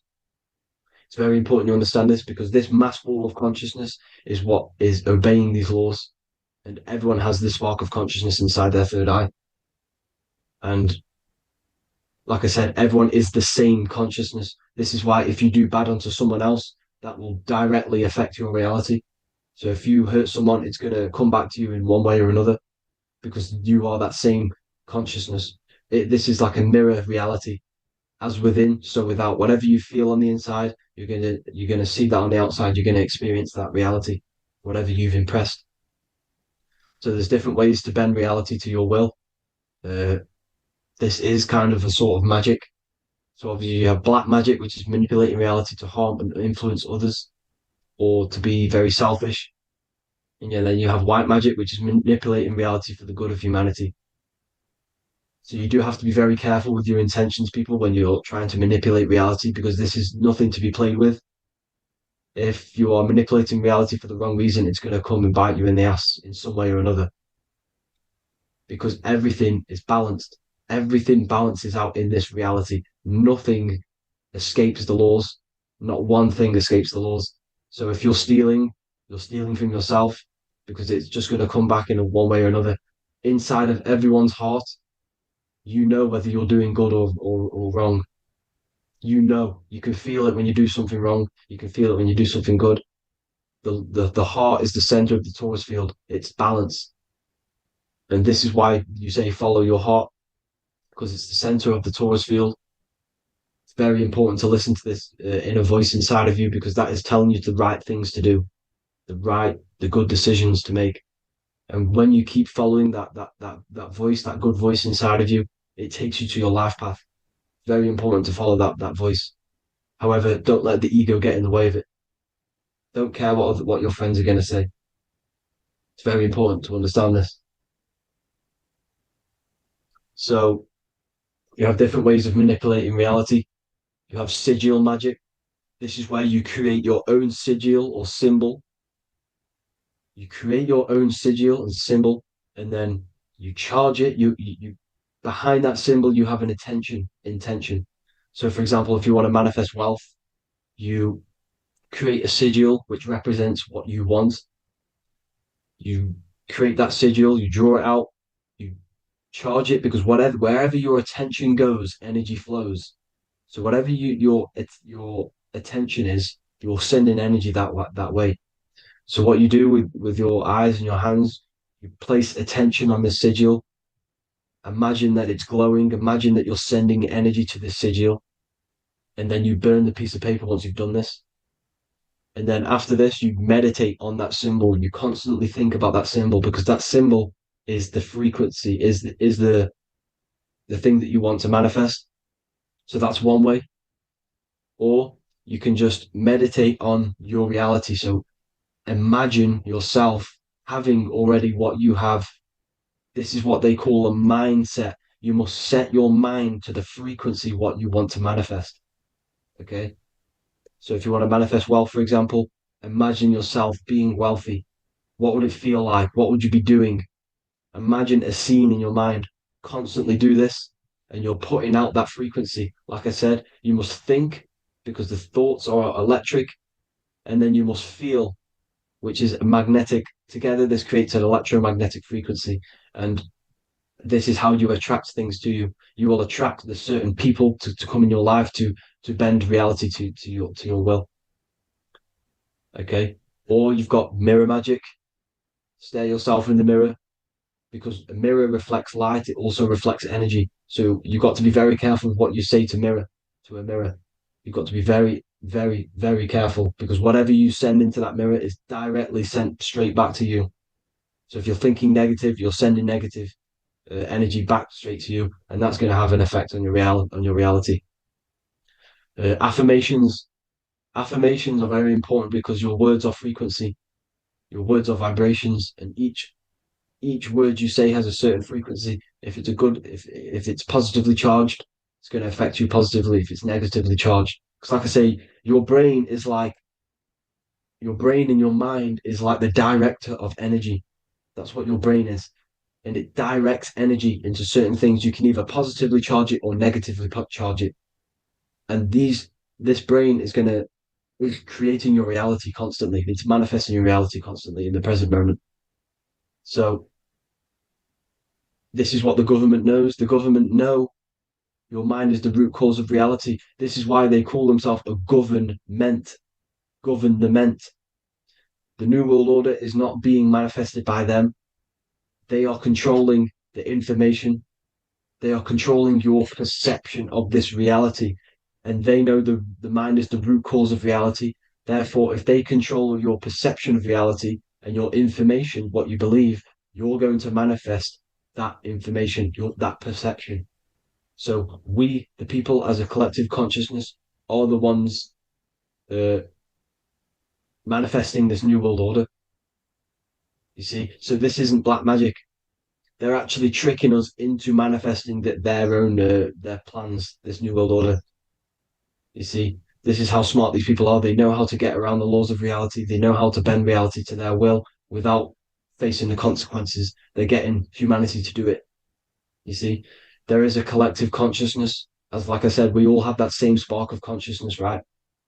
So as a collective consciousness, we are on a very low vibration at the moment. However, we are waking up rapidly. There are more and more people waking up at the moment, and light always chases away the shadow. Light is a lot more powerful than darkness, you see. So one person waking up has a massive effect than one person being asleep. It has a profound effect. Because, like I say, the light always chases away the darkness. It's more powerful. The light is always more powerful. High vibrations are more powerful than lower. So that's it for this, people. I hope you all enjoyed. This is a short, quick video. God bless you all.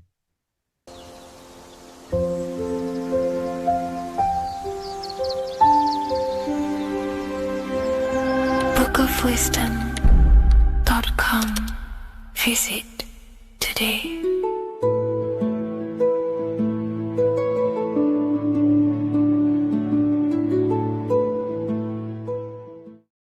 Welcome to Revival of Wisdom.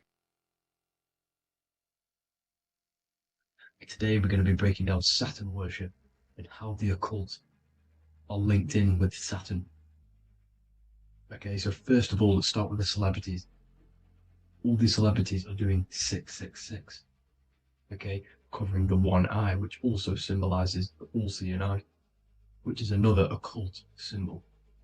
But we're focusing on the 666, the 6 with the 3 fingers. Also, we have CERN with the 666 within their logo. Also Disney, okay, as you can see here, 666 within their logo. Pepsi, Coca-Cola, and even Cadbury's. Monster Energy with the 666 in Hebrew numerals. Unleash the beast. So what is 666 to do with Saturn? Because on Saturn, there is on their north pole of Saturn, there is a 6-sided hexagon, okay? So Saturday is named after Saturn Day, the 6th planet. It is also the 6th day of the week, and has a 6-sided polygon on its north pole, 666. Not only that, when you create a star out of the hexagon, you will create a 6-pointed star, okay, with 6 triangles within the star, and a 6-sided hexagon, which all adds up to 666. Okay, so this is why all these symbols contain 666. So why do they worship 666? Saturn. Because Saturn is the god of time and death, okay, and order and lessons. Okay, Saturn is a very cold and dry being. That is the 6th planet from the sun. Okay, Saturn represents the winter, which symbolizes death. Okay, because all nature dies within winter because the sun's not there. So it represents darkness and death. It rules the zodiac sign of Capricorn. Okay, so in the celestial cycle, Saturn is always opposite the sun. So it's the opposite of the sun. So they're worshipping this energy which is death-like. Okay, this god which is death and does not bring life. Okay, and also is the god of time. Okay, also in the Roman and in Greek it's called Chronos. Okay, which is just a translation for time. It's also known as the Father Time, aka the Grim Reaper. Okay, the Grim Reaper. Keep that in mind. We'll come back to this. Here are some more logos with Saturn. Okay, NAG, Internet, Wi-Fi. Okay, all these occult logos all worship Saturn. They are a satanic occult. They worship this death god, this evil god. Okay, this is where the cube now comes in. Okay, because what color is associated with Saturn? Okay, black, because it's the absence of light. It's opposite the sun. So black is the color associated with Saturn. Each planet has its own color associated with it. Okay, so when you make the cube, okay, as you can see here, the cube out of the polygon, it creates what? A black cube. Okay, and the Kabbalah, okay, Kabbalah means cube, Allah means the God, the cube God. These religions are secretly worshipping this cube God, the God of death, Saturn, Satan. It's the same entity behind it all. Okay, so also we have these black cubes in Australia, Denmark, all around the world, these black cubes, because this occult is worldwide. Saturn, Satan taking over this realm. Okay, also with this black cube, they walk around it like the rings of Saturn. It's around the black cube of Saturn with the rings, they walk around in circles. What are circles? Cycles. What is a cycle? Time. The time god. This is why it has a ring around it, because it represents time, cycles. Okay? And this is another depiction of Saturn, always depicted with this Reaper staff. Okay? Keep in mind this staff, just like we associated him, aka the Grim Reaper. The Grim Reaper also wears a black robe, representing Saturn with the same staff. Can you see it? This is where it comes in. Okay? The same thing, look, the same staff with the black robe, black representing Saturn, the god of death. Okay, the Grim Reaper, Satan. Okay. Also, when you graduate from university, what do? You wear a cube on your head, a black cube with a black robe. This is Saturn worship. See, this is how Saturn, Satan, has tricked the world into worshipping him, not God, the sun, which represents God. So what is a corona? Because a corona is a crown, a circle, okay? A set of concentric circles of light seen around a luminous body. So Saturn, so this is why they used to worship Saturn by wearing crowns in ancient days, and we still do to this day. The king or queen has a crown, a corona. Also, corona, the dream. Corona adds up to 666, just like Saturn is 666. But like you see in the corona, you see the staff. You see this staff, just like the staff of Saturn, the Saturn god, like the Grim Reaper, with the black robe and the staff, just like the Saturn god. What is the Grim Reaper? It's a killer, it represents death, just like Saturn, the god of death and time. So all these occults and secret societies all worship the 666 god, which is Saturn, Satan. All of our energy is being put into Saturn. Okay, and Saturn, Satan, is harnessing all of this energy. So gradually, this is what the mark of the beast is. Like it says in the Bible, the mark of the beast, or the name of the beast. Here is wisdom, let it know that you have to understand and count the number of the beast, for it is 6. It is the number 6 of a man, and is 600, 3 score is 6, 666. So this is what the mark of the beast is. They are going to eventually put green chips, just like Neuralink, which is what Elon Musk is pushing. Okay, so this chip is the mark of the beast, and it's going to be implanted to our hands or brains.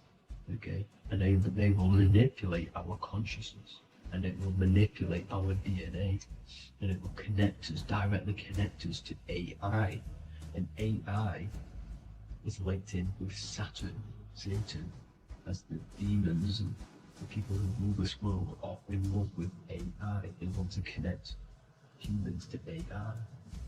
And this will control our consciousness completely and give all of our energy back to Saturn, Satan. this deity that they worship. Just like when you get married, you wear a wedding ring, the rings of Saturn, over the finger, which represents the sun. So you're basically seeing Saturn over the sun. The sun is the son of God. It represents the sun, represents God. So you're putting Saturn over the sun. So thank you guys all for tuning in. I'm going to leave you guys here. Please leave a like, comment some topics that you want me to talk about. And please subscribe for more amazing content. God bless.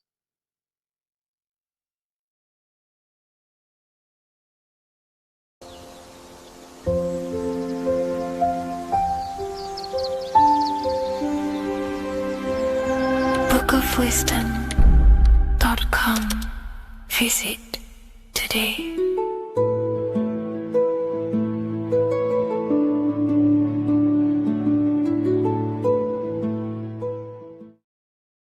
What is good, people? We're back with another video, and today we're talking about the chakras. Let's jump straight into this because I know there's been a lot of requests for this video. So let's jump straight into this. So you have 7 chakras, right? 7 chakras, and these chakras are feeding off your electromagnetic field, known as your aura. This is both positive and a negative pole, male and female, right? This electromagnetic field is made out of electric and magnetism, and together they come as electromagnetic. Now, your chakras, the word chakra just means wheel, spinning wheel, because that's what they are. They are spinning wheels of energy. They do not exist on this physical plane. They exist on the etheric plane. Okay. Now, these energy centers are known to regulate your emotions, and each energy center controls the organs and cells in that particular area of the body.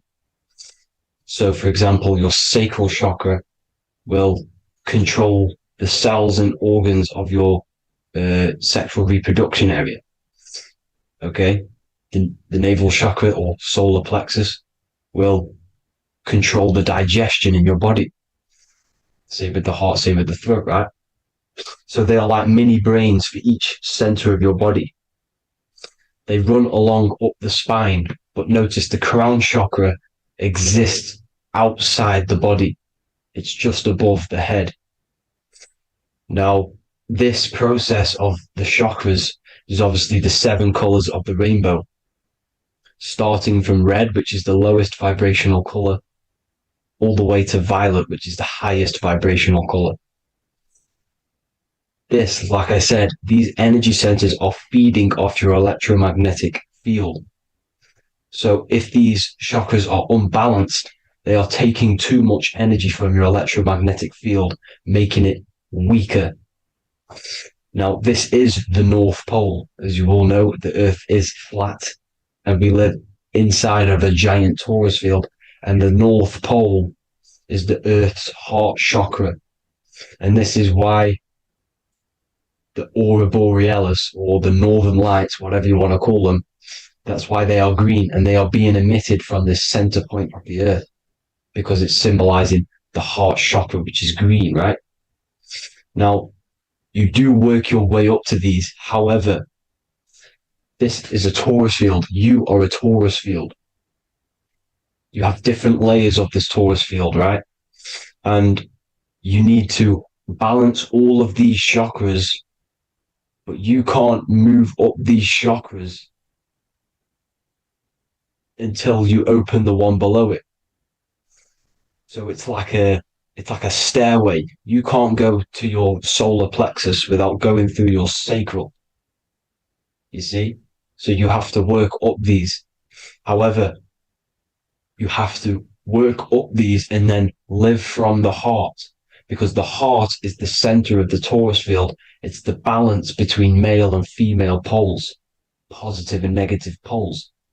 So you have to balance all of these chakras and then bring them all into one, which is the heart chakra. Now, They exist on the etheric plane. They exist on the etheric plane, and the etheric plane is a layer of the material plane. It's the one higher than the material plane. And then after the etheric plane, it melts into the astral plane.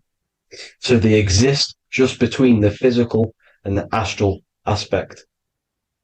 Now, this is the yin and yang matter, which is the lowest root chakra, physical matter, and then to spirit, because high vibrational matter turns into spirit, low vibrational spirit turns into matter. So they're interchangeable. This is the yin and yang.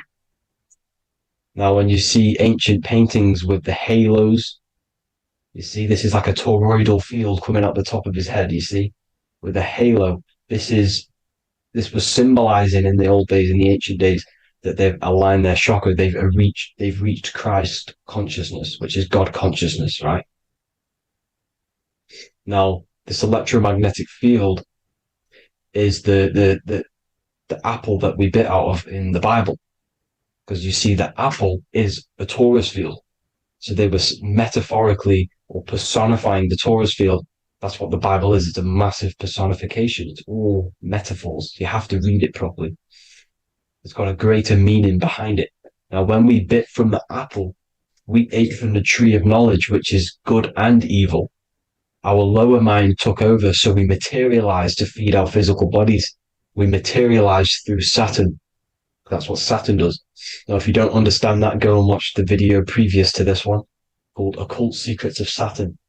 And that will show you how Saturn is the materializer. Now, this is one of the secrets behind the Masonic compass, electric and magnetic, male and female, duality, positive and negative.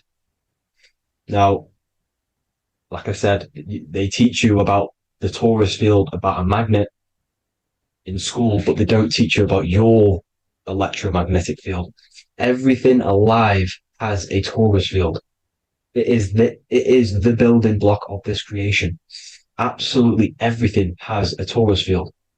There's not one thing without it. And as you can see here at the center of the apple, that's where the seed is. That's where the life is. The reproduction of that organism. As you see, this is where the most electromagnetic energy is stored, in the center, because this is where the two duality, this is where the field meets, at the very center. This is why the seed is at the very center. Now, your spine is a elongation of the brain. The brain is heaven, and the bottom of the spine is hell. So this is Saturn, which is the root chakra. The 7 planets are associated with each chakra. Moon equals mind. Okay. Now, Saturn is physical matter, as I've just explained. This is the lowest vibrational color. And they want you trapped down here, which is your hell state, your animal nature, your physical nature.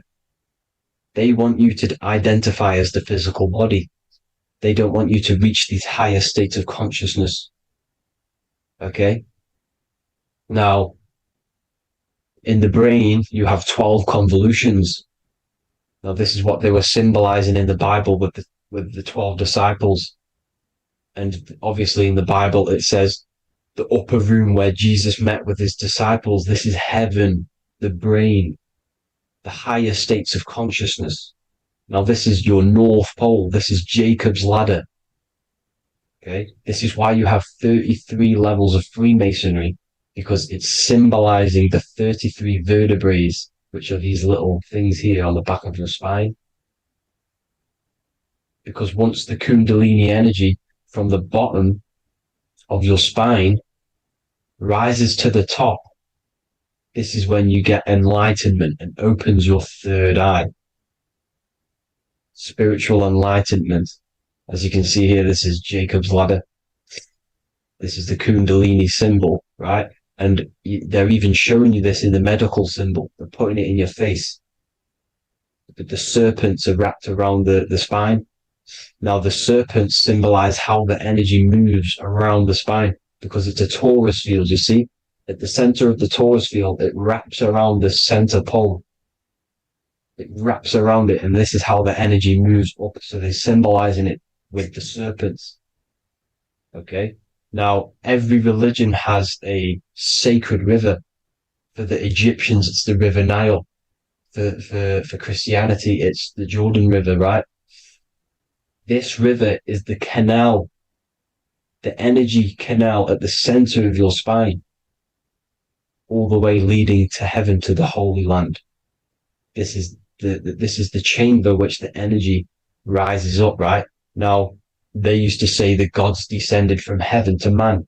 This is just heaven. This is the mind state. And they said the gods were connected by a rainbow bridge. That's the chakra system, the rainbow bridge. Okay. Now, the ancients called this place Midgard, Earth, where both evil and good live, right? Midgard.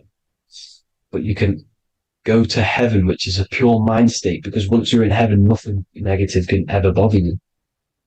That's completeness, pure Christ consciousness. Now, this is why Jesus dies at 33. He didn't actually die, but it's symbolizing the death of the physical body. Not the death of the physical body, but his consciousness rising above the physical body to, as I said here, matter to spirit. Matter died off and he came spirit consciousness. This is symbolized by the 33 vertebrae, which is obviously the 33 levels of Freemasonry. And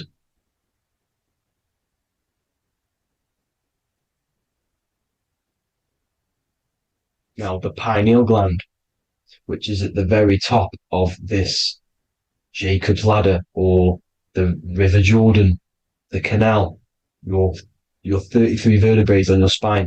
This is where the pineal gland sits, right? At the very top, at the center of your brain. Now, there's multiple ways this was symbolized. The Eye of Ra, which is used by the Egyptians. Now, this pineal gland is the seat of consciousness. This is where your consciousness is stored, right? And the ancient Sumerians used the pine cone, hence why it's got the word pineal gland, the seat of the soul consciousness. It produces DMT, dimethyltryptamine, which is known as the spirit molecule. And the pineal gland is wrapped in microcrystals, and we all know crystals transfer frequency and energy. Now, radios use crystals. A radio is a frequency transmitter, turning a frequency into a frequency that we can hear with our ears, right? Because all the radios are actually playing right now in your ears. However, our ears can't pick it up, so the radio transmits it into a frequency that we can hear using crystals. So this is the power of crystals, and this is what our third eye is wrapped in, crystals. Now, this third eye is not actually your third eye, it's your first eye. When you're being materialized in your mother's womb, this is the first gland that is produced, and everything's built around it, because it is the consciousness. It is your consciousness. Your consciousness never dies, ever. It's an eternal essence. It lives forever. You never actually die. Only the mortal body dies. Now that's what we call life. Life is abided by time, and time is change. And change is what we call life, because everything's constantly moving and transforming into different things, right? Now let's not get off track. The pine cone is obviously, this is in the Vatican here. The pine cone is symbolized as the pineal gland, pine. And this is the opened pine cone. The opened pine cone means, or symbolizes, the awakened man, the awakened third eye. But the ones here, which the Sumerian gods are holding, these are shut pine cones, symbolizing the unawakened man. But let's not get confused, people. These gods were not gods. They are human beings just like you. They reached Christ consciousness. They are nothing more special than you. They just had the ability to reach Christ consciousness. And obviously their knowledge was far more intelligent than ours, far more advanced than ours. They knew the truth about this reality to the depths. Now, the ancient Hindus had a goddess called Kundalini, which is said that she descended by the means of a ladder or a cord from heaven, which is symbolizing the spinal cord. Now, this is what hickory hickory dock, the mouse went up the clock and came back down. This is all these stories like Santa as well. Santa comes up and then down the chimney. This is symbolizing the Christ oil. There's an oil which is produced in your pineal gland, right? And this oil travels down the spine. And once it's down on the spine, you must have to raise your consciousness, just like I said, with the chakras. You have to raise your consciousness, raise your vibration to heat up this oil and turn it into a gas. And it travels back up the spine through like the serpents up the spine. And this awakens the third eye once it's coming back up the spine and hits the pineal gland. This is the secret behind Santa and hickory hickory dock, because Santa comes down and feeds the presents and goes back up the chimney. And he lives in the North Pole, the positive pole. This is the North Pole, people, and the presence is your sacred oil. This oil, your physical body is the furnace. It's the spiritual furnace, which you have to heat up this oil by raising your frequency and turning it into a gas to rise up this chamber, the River Jordan, to your third eye, right? Now, this is an alchemical process. Your body is the alchemical furnace. It says in the Bible, if therefore thine eye be single, thy whole body shall be filled with light. I shouldn't have cut that out, but that's what it says. The light of the body is thine eye. If therefore thine eye be single, thy eye shall be filled, their body shall be filled with light. This is symbolizing the pineal gland, enlightening the body, the spiritual body, filled with light.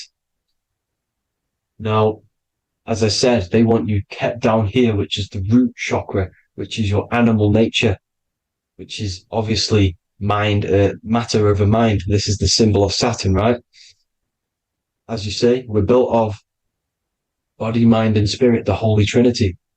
That is the sun, moon, and earth. The sun's your soul, solar. Moon is your mind. Earth, which is the cross, which is your physical body, the 5 elements, right? So body, mind, and spirit. So the Saturn symbol is actually made out of the cross on top, which is the earth, and the moon on the bottom, which is symbolizing matter over mind, because earth is physical matter. You don't want to be matter over mind. You need to be mind over matter. See, they want you identifying as your physical body. They don't want you to realize you're an eternal consciousness. You're an eternal essence of consciousness which never dies. They want you trapped in your animal nature. And this is why the Baphomet has a goat head, because it's symbolizing your animal nature, which is evil.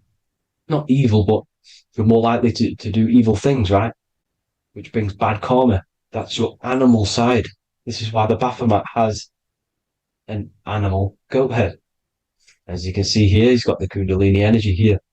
So when you see the inverted cross, the cross is your body, as you can see here. The inverted cross means your chakras downwards, down here. Your head's down here. Your mind is down here. But your mind needs to be up here, which is the upwards cross, which is Christ consciousness. And as we all know, 7 colors of the rainbow, 7 planets, 7 chakras. Red light is low frequency and long range. This is why Saturn is the slowest moving celestial body.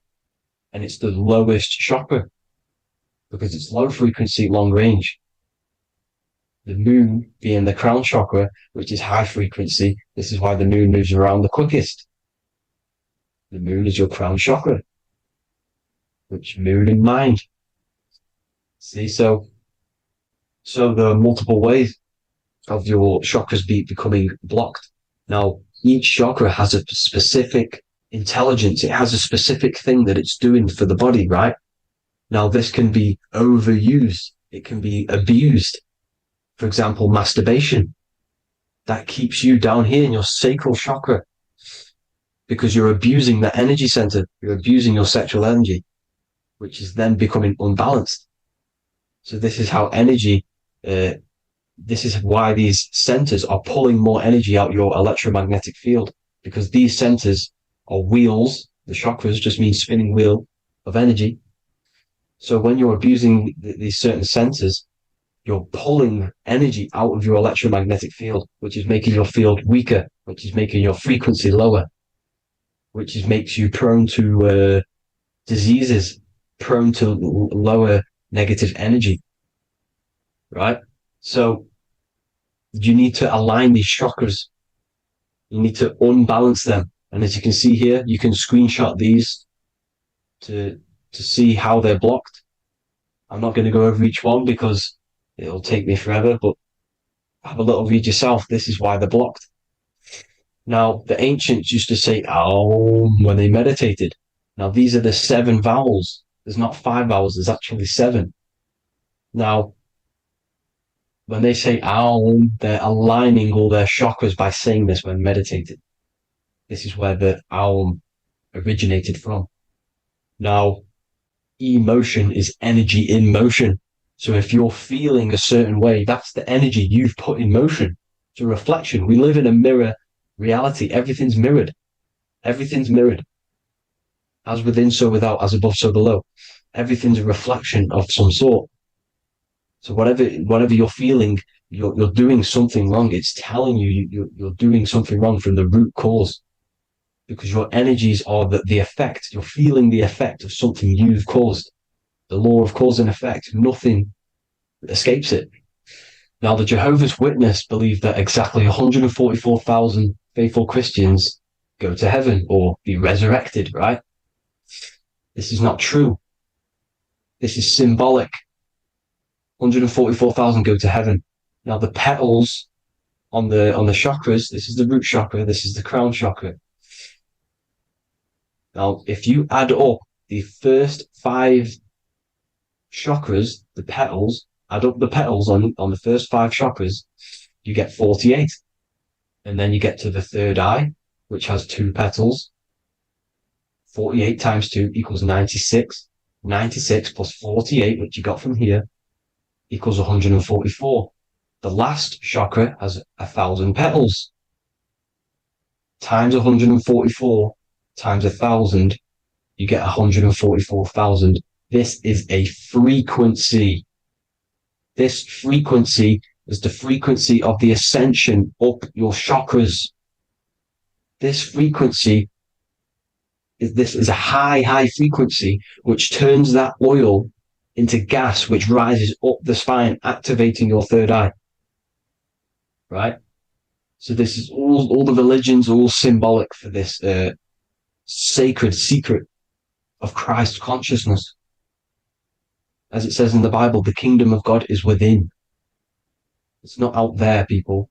You must look within yourself. You are God. You are a spark of his consciousness, infinite consciousness, right? So 144,000 is a frequency, and you must achieve this. Like I said, these people in the past, they're not gods, people. These were just humans. Nothing special. They just reached Christ consciousness. Now, they keep you in these lower vibrational states with the food, right? And as you can see here, all of these fast food restaurants are mainly are red and yellow, which are these lower states, these lower 2 chakras, lower vibrational colors, because they want you trapped down here in matter. And these foods are so low vibrational, they will keep you down here, because your gut produces, I think it's like 80% of melatonin. Melatonin is your feel-good hormone. These foods will not make you feel good. This is very low vibrational. Meat. It's not meat, it's raw flesh. These animals are stripped from their family, put on a conveyor belt, watch their friends be tortured, and then get slaughtered in a slaughterhouse. Think of all the fear that's running through their blood, all the hormones, all the fear, and you're going to go and eat that very low vibrational energy. As you can see here, this is the light photons within fruit. You can see the light, the life force in this room. You must think, feel, and do positive to raise your vibration. As you can see, earth equals heart. If you rearrange it, everything in nature is green, right? The aurora borealis is green. You must align all these chakras and then live from the heart, because the heart's the center of the Taurus field. You must become the consciousness in the center. So that's it for this video, people. Thank you all. God bless.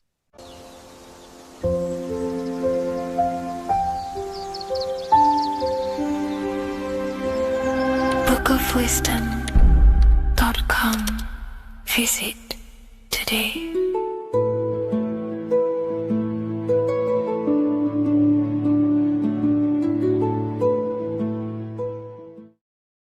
This isn't just spiritual fluff. Your words are vibrational commands that teach your subconscious what to believe and what to create in your reality.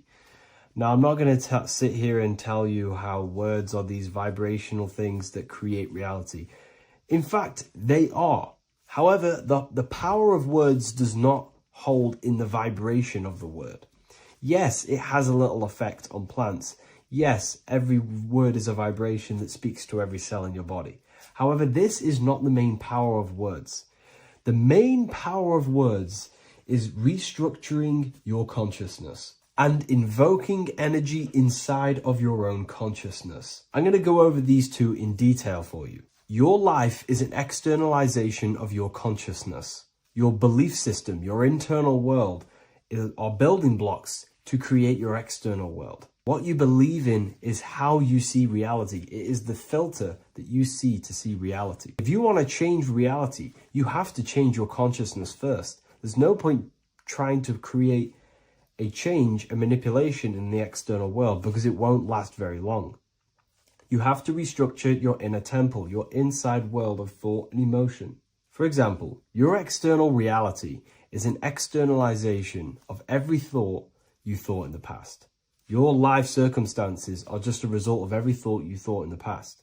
You become what you think about. So if we can control what we think about, we will control who we become.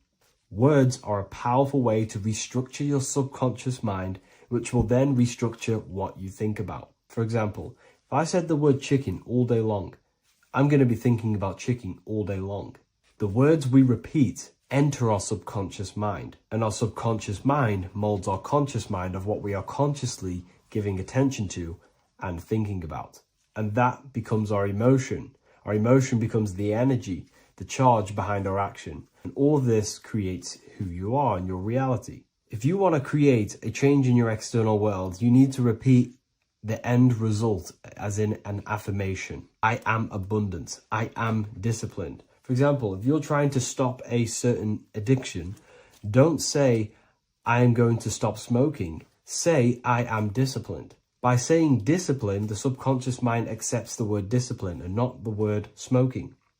If you repeat smoking, I am not smoking, your subconscious mind will just pick up smoking and then do more smoking. So if you are trying to create discipline in your life and trying to stop something, say, I am disciplined. The reason for this is powerful because you're conditioning your consciousness. You're conditioning your subconscious mind and filling it with the word discipline. And I'm not going to say do this a certain amount of times a day or do this in the mornings. I want you to do this as much as possible. I did this as much as possible. Whenever I had free time, whenever I had a free minute, I would say these words either physically or mentally, just to condition your consciousness. Words are the most powerful way to restructure your belief system and restructure your inner world, which will then mirror in your outer world. Words are also a powerful way to invoke energy. This is why when you see these magic occult rituals, you see people chanting and doing these things. It's because if you slowly chant a word, you can actually invoke the emotion. There are three aspects of creation: thought, emotion, action. Emotion is energy in motion. By repeating a word over and over again, you can actually begin to invoke that energy, that emotion inside your heart. And you can start to feel the reality as if you are already living it. And this is just another powerful way to condition your consciousness to become a certain thing before you have it. This is what magic is. Magic is all to do with reprogramming the subconscious mind, aligning the subconscious with a certain belief or reality, which will then produce an effect in our thoughts, our emotions, and our actions, which will then create that reality. So if you want to create something in your life, literally just repeat, I am something. I am is referring to your consciousness. I am is the highest aspect of you. It is the true self. Whatever you condition your consciousness will be mirrored in your external reality. I am abundant will condition your consciousness to feel and believe you are abundant, which will then seep into your thinking. And then you will start to act more on this because you are thinking about it, which will then change your external reality. Words are vibration, and vibration is powerful. However, if you truly want to change your reality, you have to change your inner world of consciousness. And words are the best way to invoke feelings to become the reality you want. And words are the best way to condition your consciousness to a certain belief or a thought. And by doing this, you're actually creating a root cause. The cause is your consciousness, your mind, and you have to restructure the mind to create that reality. Words are a great way to restructure your consciousness and create reality.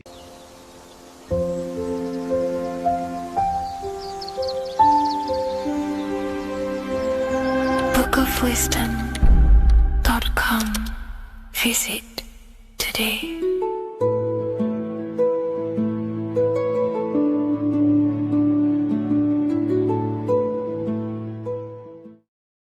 You're living in 4 planes of existence right now, but most people are only aware of one. And that's why they feel lost, disconnected, and stuck in cycles they can't explain. If you don't understand the blueprint of reality, you'll keep trying to fix the physical, while the real causes lie in the unseen dimensions that you have direct access to. You must understand it is that the universe only exists in the mind. Everything is a projection of consciousness. Therefore, consciousness produces everything. Our internal world is consciousness. Our external world is this physical body, physical world. Everything is an externalization of consciousness. For example, this was a thought. Now it's made physical. But before this was invented, it was existing in someone's mind, in consciousness, invisible. Then it was made manifest, made physical. So everything in this physical plane is the effect. The cause is consciousness, mind, the mental plane. So now I'm going to explain these different dimensions of consciousness. You don't just exist in this physical plane. The physical plane, in fact, is the lowest plane there is. It's the illusionary plane. So first of all, we have the Buddhic plane. This is the nothingness. So think of it like this. Absolute nothingness. If you turn off thoughts, there is nothingness. This is the void. And out of the void springs infinite potential, which is the mental plane. Now, your mind has no limitation. It can think anything, be anywhere, anytime, any place. In the whole world, there is no limitation with the mind. This is the realm of infinite possibilities. This is the realm of thought. Thought is a dimension, information and thought. To go a little bit deeper on this, there are pockets of thoughts, what we call in the occult fields of thoughts.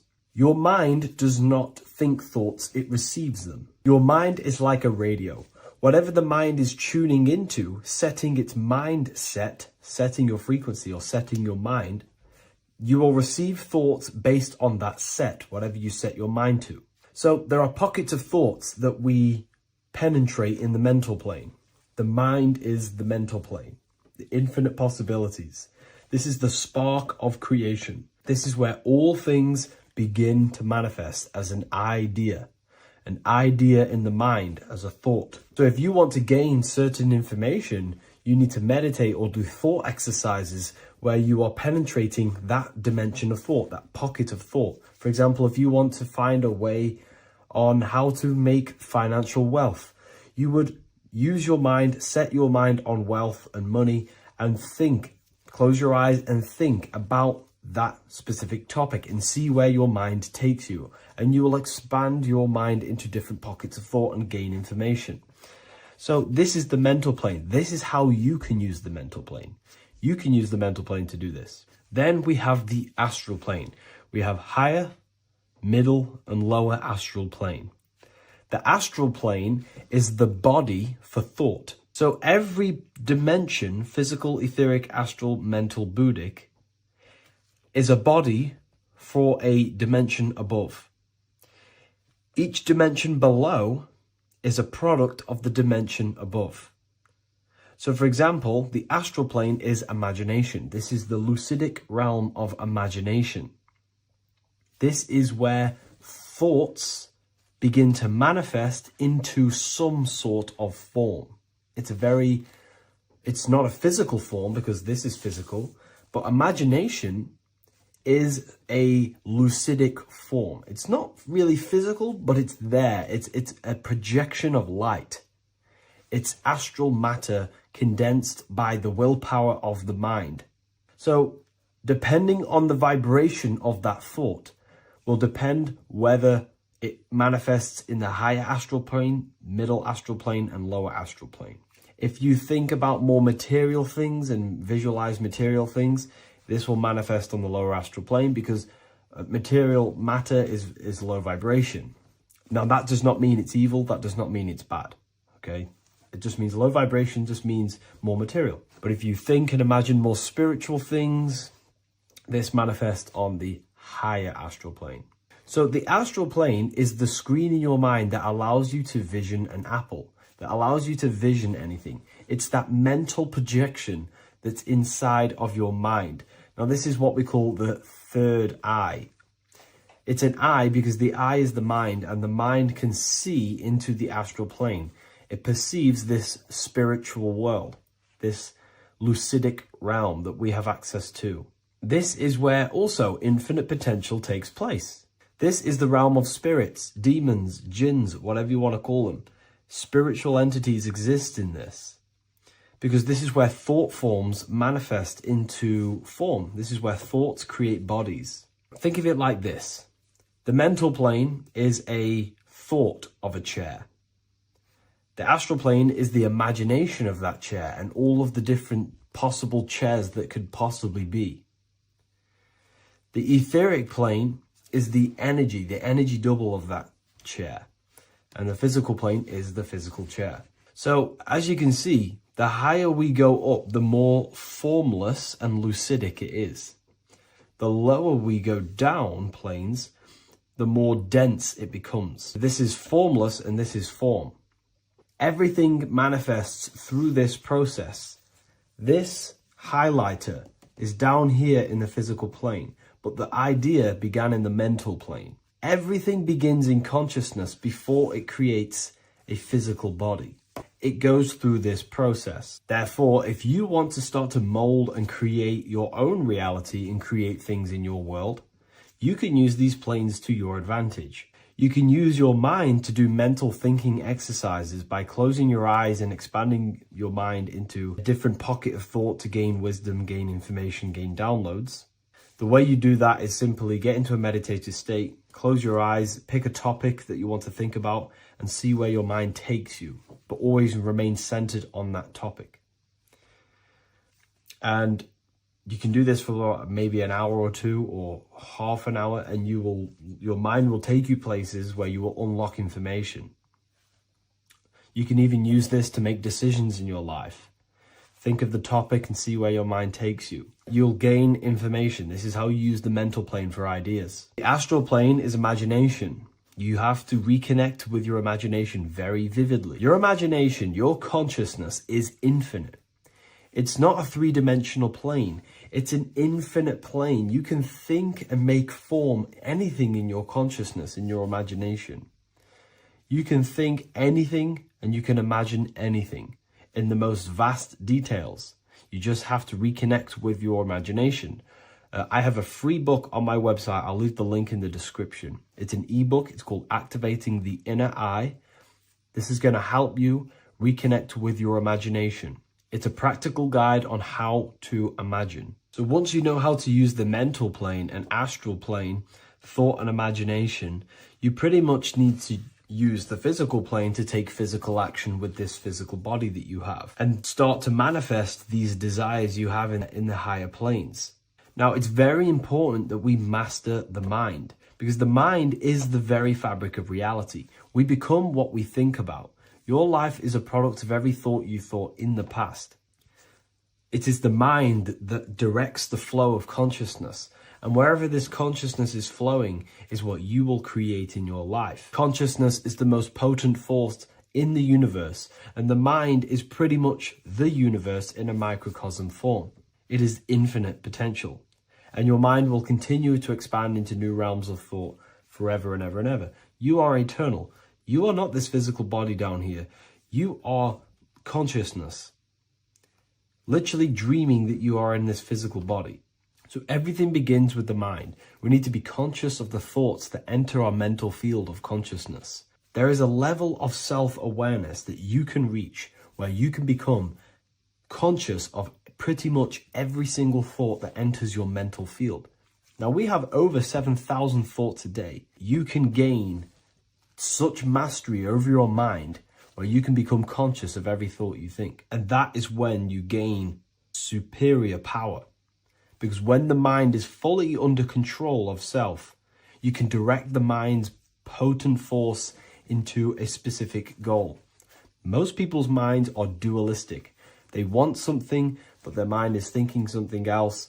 They have limiting belief systems. They have the little voice that comes in and says, you can't do this, you're a failure.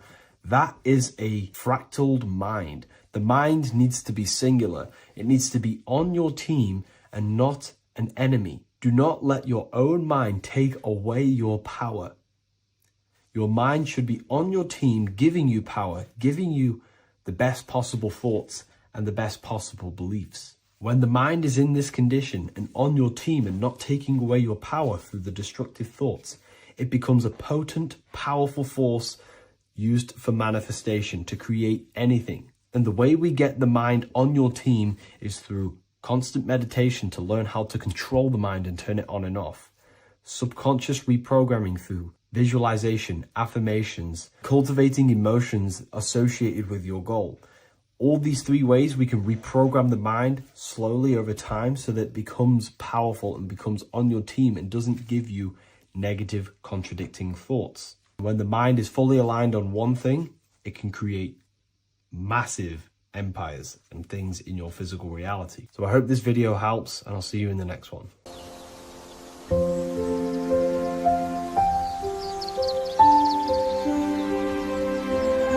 bookofwisdom.com. Visit today.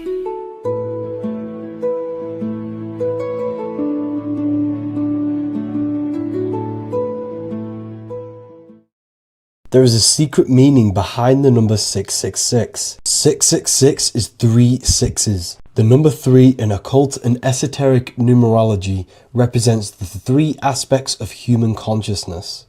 We see this symbolism in the all-seeing eye with the light and the triangle. The triangle is the number 3. The eye represents consciousness, observation, and the light represents the light of consciousness, because consciousness is pure light. The 3 aspects of our consciousness is thoughts, emotions, and actions. Every thought creates a feeling, and the feeling creates the action. All physical manifestation is driven from these 3 aspects of our consciousness. All physical manifestation comes from thought. Every object you see around you, this screen, the phone you're on, the laptop you're using, or the iPad, was a thought in the invisible realms of consciousness. Then it was brought into physicality through feeling and action. This is because man is made in the image and likeness of God. We are all mini creators. We are all extensions of God's creative consciousness. Therefore, the number 666 represents 3 sixes. 3 is thoughts, emotions, actions. The number 6 represents the cube because cubes have 6 sides. This material world that we experience, everything has 6 sides. Everything's created by cubes. We can move forward, we can move backwards, we can move left, right, up and down. This is the cube that we are stuck in. Therefore, 666 represents our 3 aspects of our consciousness, thoughts, emotions, actions, all contributing towards our physical self, material world, material pleasures, completely cutting ourselves off from our spiritual, true, divine self, which means 666 is representing a state of consciousness. A state of consciousness where we only operate from a place of material needs and survival things. As humans, we possess a physical material body in the physical material external world, but we also possess an invisible inner world, which is what we call spirit. When we disconnect ourselves from our inner world, we become lost in this materialistic way of thinking and acting, which can lead to no life purpose, a feeling of emptiness and voidness in our hearts. Humans possess the ability to transcend our animal instinctual natures and turn to the divine mind, to the spiritual inner world. It is our inner world that is projecting our outer world. The outer world is just an effect of our inner state of consciousness. It's important as we go through this human life to not lose ourselves and look for our validations outside of ourselves. The external world is simply just a mirror, mirroring with mathematical precision what happens inside our consciousness. When we change our inner world, we produce effect in the outer world. To get back on track about this number, this represents when we are lost in our material self and we are completely cut off from our true divine self. The devil is always having goat horns, which represents a ground animal. This is the lower animal self of man. He's always red. The frequency of red is the lowest vibrational color, and it also represents the root chakra. This is all to do with survival mode and our physical needs and physical self. Red represents chaotic and intense emotions like hatred and anger. This is why the devil is always red, because it represents anger and an uncontrolled state of emotion and consciousness. You see, we've been taught in the church and all through religion indoctrinations that the devil is an external deity which influences humans. And in fact, this is nothing but a metaphorical story. The devil is a character which represents an aspect of the human mind, the lower aspect of the human mind, a facet of our own consciousness and psyche. The voice that we have in our head that tells us to do these negative things is not an external deity pushing us to do something bad. This is an aspect of our own mind. Jesus and Satan are just 2 characters which represent the 2 voices that we have in our own consciousness. In fact, the word devil was never present in the early Gospels. Instead, what was mentioned was a spirit of evil. A term spirit of evil was not meant to denote a specific deity or being, but rather any force of negativity, whether it manifests as a destructive thought, emotion, or action. The spirit of evil represents the darker sides of our mind, the part that leads us astray and brings forth negativity in our lives. The reason why they want you to believe in a devil is because they don't want you taking responsibility for your creations. They don't want you to realize that the external world is truly a mirror of your inner state of consciousness. Instead, when something bad happens in your life, you blame it on some external devil or Satan who tempted you. Everything is your creation in your life. When you realize this, you take full control and you begin to reshape your external world by changing your inner state of consciousness.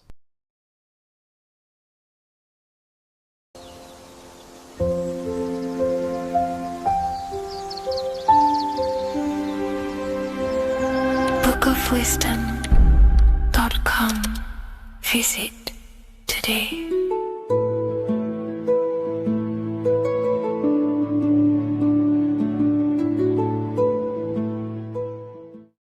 By the end of this video, you will understand the 3 expressions of consciousness, how to use them to create the life you truly want. You'll discover the hidden meaning of the word God, the secret power of the number 3, and how consciousness itself is the key to your reality. We have 3 main expressions of consciousness. We think, we feel, and we act. God is threefold. It stands for generator, operator, destroyer. The generator is the mind. This is what thinks, generates ideas. This is the beginning of all creation.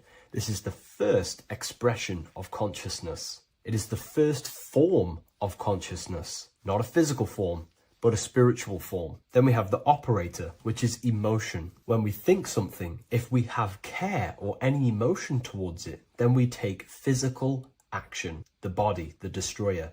We think, we care, we act. Thoughts and emotions are the two spiritual forces which merge together and give birth to actions. Think about it. Why are you watching this video? Because you had a care to watch the video. Therefore, the reality in front of you is because you had a thought, you had a care, you took action to express that reality. Everything goes through this threefold process. This is why we say follow your heart, because the body does follow the heart. We think something in the mind, we feel something in the heart, and the body takes action towards it. Everything operates on the care energy of the heart. The body follows the heart. If you do not care about something, then you do not act towards it. It is the care energy that guides our actions in this world. Going back to the generator, the mind is a part of the mental plane, the infinite dimension of infinite information. There is no limitations in the mind. Everything already exists as a piece of information or a thought. This is the beginning of all creation, the spark of creation itself, thought, the mental plane. And our mind exists like a radio, our conscious mind. This is why we call it a mindset. What we set our mind onto through attention, mental attention, whatever we set it on, we receive thoughts that are very similar to what we set it on. The mind is like a radio, and whatever we tune that radio to, we receive that frequency and play that song. So if we purify our minds through ritual work, meditation, and affirmations, the mind can become a temple to receive higher thoughts, higher ideas, and better genius ideas. Going back to operator, this is the Holy Spirit. This is what we care about, our emotion. This is the feminine side of consciousness. Thoughts is masculine, the Father. Emotion is the Holy Spirit, which is feminine. And these two create a child, which is Jesus, the Son, which is actions. When thoughts and emotions merge together, you have a physical action, which is a masculine force, which is why it's a son. The Holy Spirit represents a purified heart, love consciousness, holding love in the heart. And when we purify our minds, we have an effect and purify our hearts. And the reason why I say that is because whatever we think in the mind directly corresponds to what we feel in the heart. As above, so below. Thoughts create emotions. If we think something and our heart tells us that is bad, we have a feeling that that is wrong, then we should not take physical action towards it. And if we do take physical action against the feeling of knowing it's bad, then you are going against the spirit. That's what the word Satan means, or Satan. The Hebrew word for Satan is Satan. It means adversary or opposer. You're opposing the Holy Spirit. You're opposing what you know is good. You're taking a sin against the Spirit, against the guidance from your soul, the knowingness of good. So when we do purify our mind, we purify our hearts. And when we cultivate love for the self and one another's in our hearts, we gain the Holy Spirit, which is love consciousness. And when we think in our mind with the love of the heart and we merge our thoughts with love, it gives birth to perfect actions. This is what the true Christ consciousness is.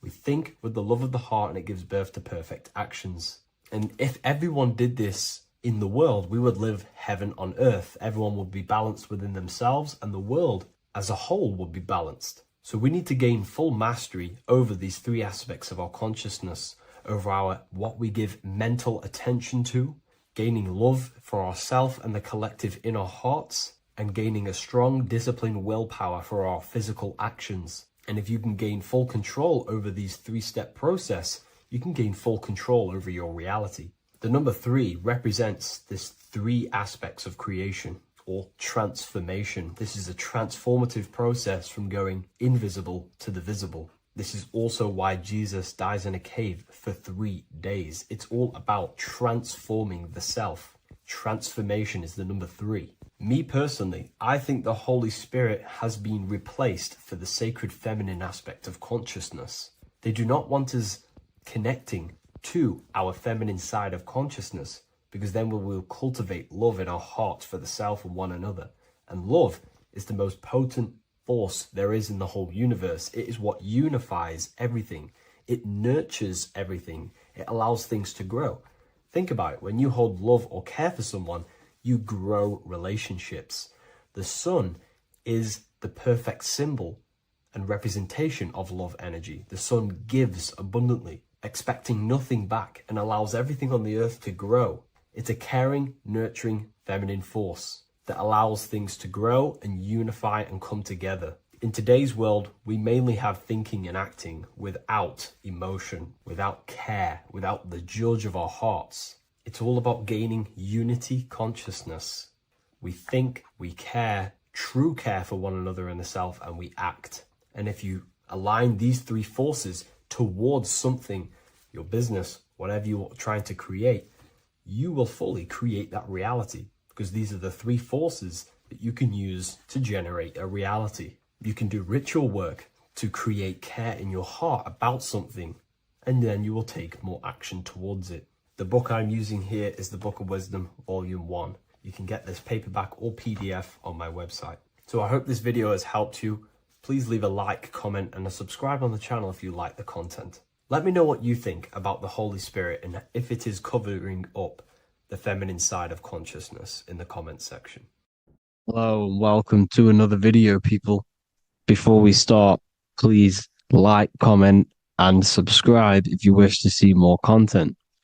Today we're going to be talking about the mental universe and how everything is mental. This is the number 1 law on the Kabbalion. If you've never read that book, it's called The Kabbalion. A very good book. It's the first law, because this is the most important thing you need to understand, is how everything exists within the mind. Behind every single one of these eyes is the same consciousness expressed in different bodies. The mind is what gives perception to what you're experiencing.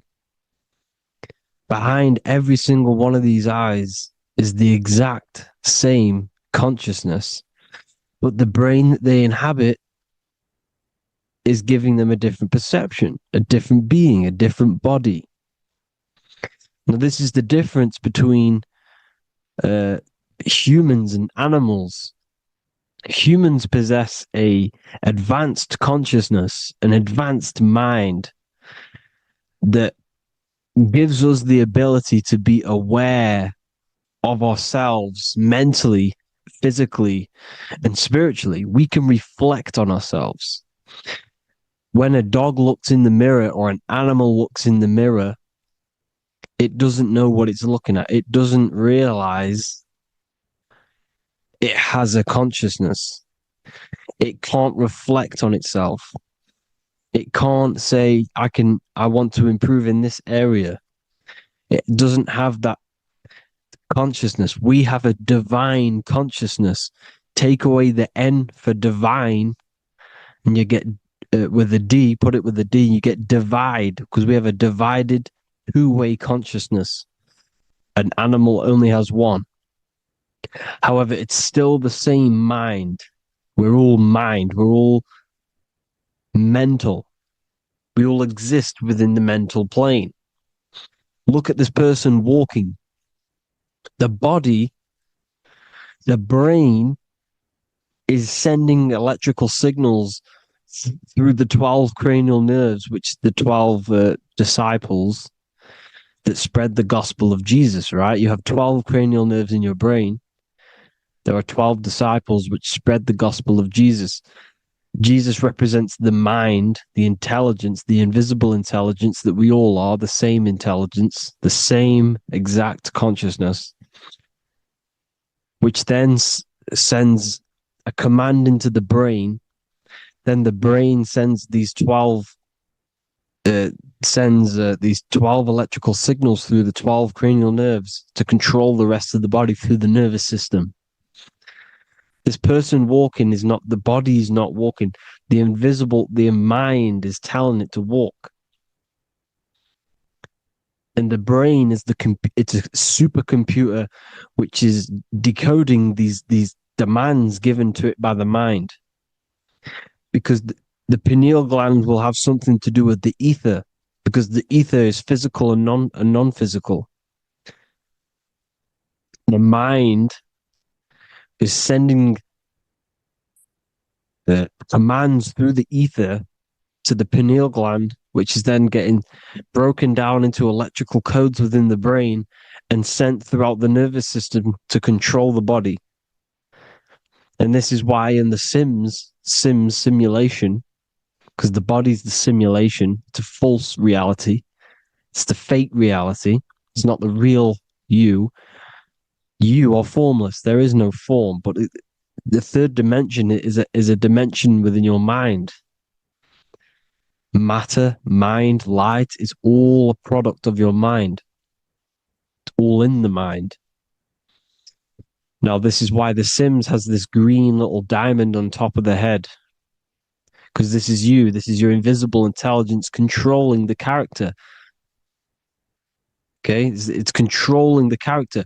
And this character is in the world. Your consciousness isn't in the world. The world exists within you, but the body is a vehicle for that realm that you land in. When you have a dream, your mind transcends this body into another body, duplicates your body into another universe, unite. Unite is one. We're all one. It's all one universe, expressed in many different ways, infinitely. And the vehicle that you land in is the body to operate in that realm. This is the all-seeing eye, as you see here. The eye, this is all the intelligence. This is the ball of consciousness, God, expressed in different bodies. We're all this same one in different bodies, as you can see here. And this intelligence is expressing infinitely throughout the universe. An infinite universe. There's no beginning, no end. There was no beginning of the universe. There is no end. It's infinite. Always has and always will. But the mind is what gives you the ability to explore the universe, to make perception of it. We are God in disguise. We are God in disguise. We are God in flesh. But the body can become attached to the mind, can become attached to the body if the mind is not aware of itself. When the mind is that blinded by matter, and we lack knowledge and understanding of what we truly are, a formless, infinite being, a traveler. This is why Freemasons are called Freemasons. Mason means traveler. Free. You're a free traveler because your consciousness is a traveler of the universe. When we lack understanding, our mind bounds to the body because we don't separate the body with our different layers of consciousness. When we separate them and identify that we are mind, body, emotion, you then can apply this knowledge to when you want to astral travel and explore the different realms of your mind, because the mind is the universe. People, this is what we need to understand. The mind is the universe. I am you and you are me. This is the Egyptians showing you this. The Ankh is the symbol of life. This is the one ball of consciousness, mind. giving it the onk life to all the different life forms. The cows, the birds, the snakes, and the big onk given to the humans, because the humans are the most intelligent. We have the most advanced consciousness. We have the most advanced consciousness. This is why the one is giving a big onk to the humans here. Here you see again, this is not the sun. This is also showing onk giving out its life to all things infinitely. And this is the most high. We are the most high in disguise. When we strip off the body, we strip off the desires for the physical world, we strip off all of these fake identities that the mind gets attached to. That is God, the universe. You are the universe experiencing itself. I and I, the letter I and the number one is just one line. The letter I is the number one. Because your I am, when you refer to yourself as I, every single one of you who's watching this video refers to yourself as I, which is the one. We are all the one. We are all intelligence. We are all invisible. We are all the one. One is the only number. 1, 2, 3. Everything goes up in ones because there is only one. Doesn't matter how far you go down the line with numbers, all of their numbers are created by one because there is only one. It's me and you are the exact same consciousness expressed in different bodies. Mind. Cause. There is only one cause. There is only one mind. There is only one being. But because we lack understanding of this, we think we are the bodies. And this causes division because the physical world is the most illusionary world. It's an illusion. It's all an illusion. Now you see with the two, you look with the two eyes, but you see with the inner eye, the mind. Okay, the mind is the mental plane is a shared plane, and it gives perception to what you're looking at. The mind. I'm affecting you when I speak because the mental plane is shared. We all share mind. We all express mind. When I'm speaking to you, I'm affecting you because we are mind. So the words that I'm saying, which are being manifested from my mind, are being manifested through my body into vibration, is affecting you. I'm affecting you with what I'm saying. And these words are having an effect on your mind because we're all mind. This is why you need to be careful what you're listening to, music and all sorts. Because music can also create thought loops within your mind. Because the chorus, we shouldn't be listening to choruses. Choruses are loops. And what they're saying in the chorus is being looped. And this can create thought loops within your mind. Go and listen to an old song that you used to listen to about 5 years ago, 10 years ago, 20 years ago. Go and listen to an old song and you guess what? You will get nostalgia. Why will you get nostalgia? Because that song will trigger the thoughts that you were thinking in that time of listening to that song. So songs with choruses create thought loops and they reprogram your subconscious mind. It's important why music is very powerful. Mine and mind, same word. See, language is the truth, people. This is why I use language in all of my presentations, especially the English language. It's riddled with occult truth. I is my me, I, you, and me, or I, one. We are not the name, we are I. Every single one of you is I, because we are all the one, all mind. Now, the only thing that is truly mine is my mind. When you say something is mine, it's an illusion. It's not yours. The only thing that is mine is mind, my mind. Okay? It's my mind. It's the only thing. It's the same word, mind and mind. Like I said before, everything's one. Hot and cold is different degrees of the same thing, of the one substance, of degrees. The 7 colors are different frequencies of the one white light. Everything is one. There is only one. We are all one. Everything is one. Hot, cold, day, night. It's the same degree of one, which is mind.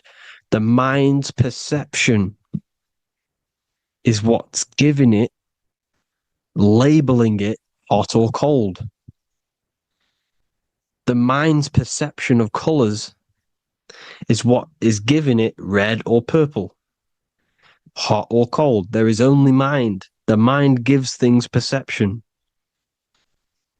There is only one, that is mind. The conscious and the subconscious mind. The male and the female, these are married. The subconscious mind is your hidden part of the mind. Okay, it's hidden. You can't really, you can access it through different meditations and Reiki teachings, and dreams or manifestations of your subconscious. This is how you know mind and matter are one, because your mind creates matter in dreams. Your subconscious manifests everything in a dream, in the astral realms. The conscious is what you're conscious of, what you're consciously thinking of. So me, I am conscious that I am speaking into this mic and creating this video.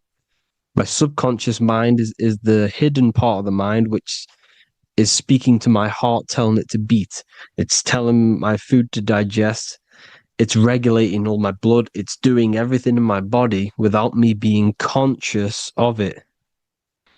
Without me being conscious. The subconscious is the feminine. The conscious is the male. The Bible, of course. Proverbs 12:4.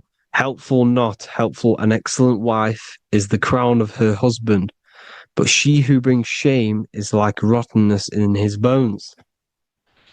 In the same way, husbands should love their wives as their own bodies. He who loves his wife loves himself. You can take that physically, you can take that literally, or you can take it metaphysically.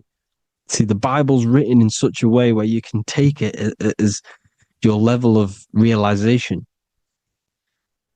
He who loves his wife loves himself. If you love your subconscious, if you love yourself, you speak good about yourself, because your subconscious takes everything literally. If you say, I hate you to someone, your subconscious does not know the difference between me and someone else. It only thinks me, me, me. Why? Because mind is the only thing that exists. You are mind, I am mind. If I say, I hate you, you're saying that to yourself. Your subconscious picks that up and says, I hate myself. And that's telling your subconscious that's what you want. Because your subconscious manifests 90% of your behavior. The programs within your subconscious. Tying your shoelace is a program. You don't need to be conscious of it. You can just do it because it's a program. It's deeply interwoven in the subconscious.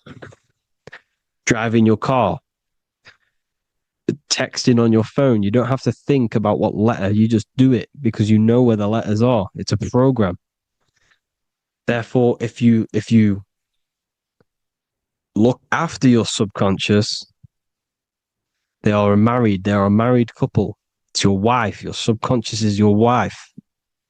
And it manifests 90% of your daily basis thought patterns, actions, behaviors, emotions, all the things that you all the trauma that you've experienced is stored within your subconscious, which is affecting you. So let's say you were in a car crash 10 years ago and you had a really traumatic event, you really hurt yourself, and you had a very, very, very strong emotion that you felt of pain. That will still affect you today. And why? Because it will manifest into your behavior. How? Well, you'll be cautious of what cars to go in and who. You'll be cautious because of that event that stored within your subconscious, because of that feeling you felt was so painful and so strong. It's still manifesting into your behavior today. For example, you won't go in certain cars, you won't go with certain drivers. The subconscious stores everything, all your memories, the programs, and everything. So if you trick your subconscious, that's how you manifest your life. To trick the subconscious, you already have something. And therefore, it will manifest into your life, and into your behavior, thoughts, and actions. This is why the golden rule is to treat others like you want to be treated. Because I am you and you are me. We are all subconscious. We all have subconscious. Whatever I do to you, I do to me. Because my subconscious picks that up and thinks I'm speaking to me. Mind is very powerful. Whatever I do to you, I do to me. Treat others like you want to be treated. The golden rule. That is the only rule we need in this realm, in the universe. If everyone understood this rule and how the subconscious works and how karma works, we'd live in heaven on earth, the Garden of Eden, the golden age. As a man thinketh in his heart, so is he. Proverbs 23:7. Where your heart is, there will be your treasure. Your heart's the emotions. The storehouse of emotions is where you feel emotions. You have to let your emotions move through you, not become you. You can't let your emotions become you.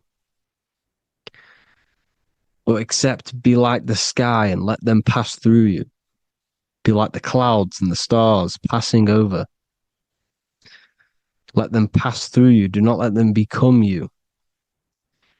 And this is how emotions can take over your mind. We are driven by, when a man is driven by emotions, he has no self to control. You must control the mind, because the mind can be corrupted. Because your thoughts are electrical in the brain. Your thoughts come from the mental plane. So how the mind works is that you place your attentions on something in the mind, and infinite information just flows in. Think about it. When you think of a certain topic, as soon as you think of that topic, information comes flying into your mind. Different ideas, ping, ping, ping. It's all connected. It's why we call it a mindset, because your mind sets itself to frequencies. And when we think of something, we tap into that frequency, and just the universe, the mind, the mental plane just flows in information based on that frequency and that thought. The universe is just information. All of the information out there, nothing is new. It's all there. You just have to tap into it.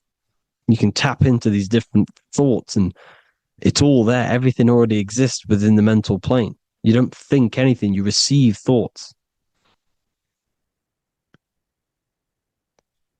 We all share the mental plane. We affect each other. I'm affecting you. Listening to me is affecting your mental plane, your mind. The physical plane is the lowest plane. It's the world of effect. Everything you see in the physical plane is the effect of mind. Like I said, the person walking is the effect of their mind telling the body to walk. The physical plane is the lowest dimension of your mind. Mother Earth, we are in a mother. We're in the womb still. The Earth is feminine. It looks after you. It provides you with food for free. It grows on trees with water.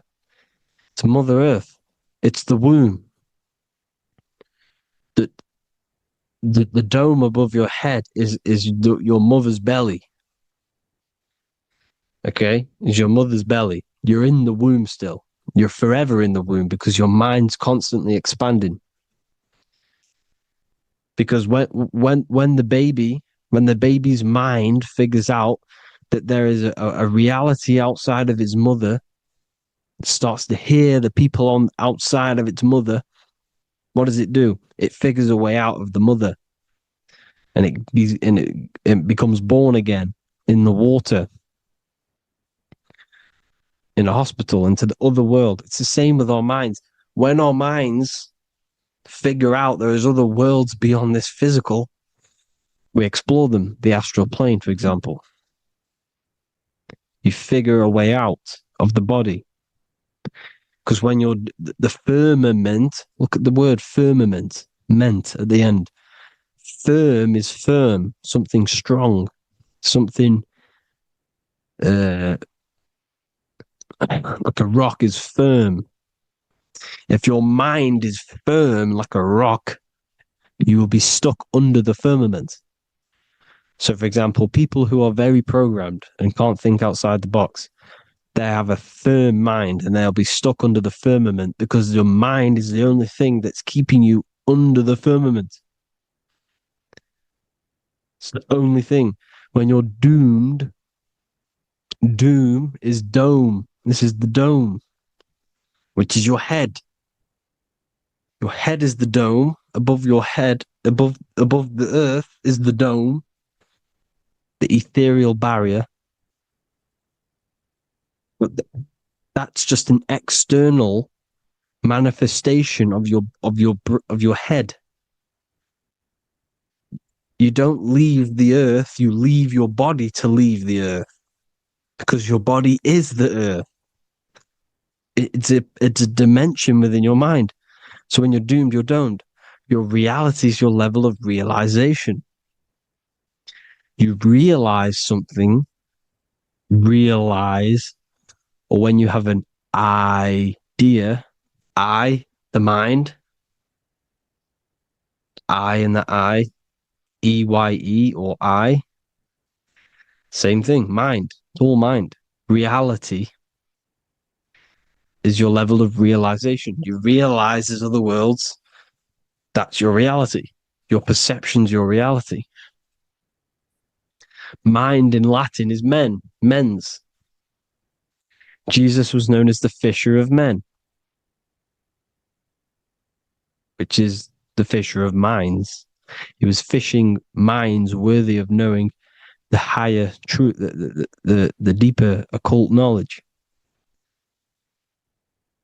Jesus figured out that we are all God. And he got killed for it because in that age they were trying to suppress this information. Jesus figured out he was God because we are all God, every single one of you, and they killed him because we're all mind. We are not the body. We're the invisible intelligence, which is God. But you are not God if your mind is attached to this physical world, to the worldly pleasures. If you master your mind and travel the depths of your mind, that is God. Mental and men. Look at the word mental. It has men in it. Men in the Bible means mind. Here you see the Masonic symbol with the eye, the mind. Looking over, everything is the one. Everything comes from the one. All the lines coming off it, giving its life to all of the life forms. Down here On the bottom, you have duality, black and white. Up here, you have singularity. One and the two. Unification and division. The lower self is divided into the left and the right. So the Bible even says, I forgot what verse it is, but it says, it's better to go through life with one eye than to have two and be cast into the fiery abyss of hell. I'm not sure what verse it is, but you can research it yourself. It's better to go through life with one eye, to be unified. Unified consciousness. Dimension. No brainer. No brainer. The language tells you the truth, people. Dimension. The dimensions are in your mind. Entertainment. Entertain the mind. Disappointment. It's all in the mind.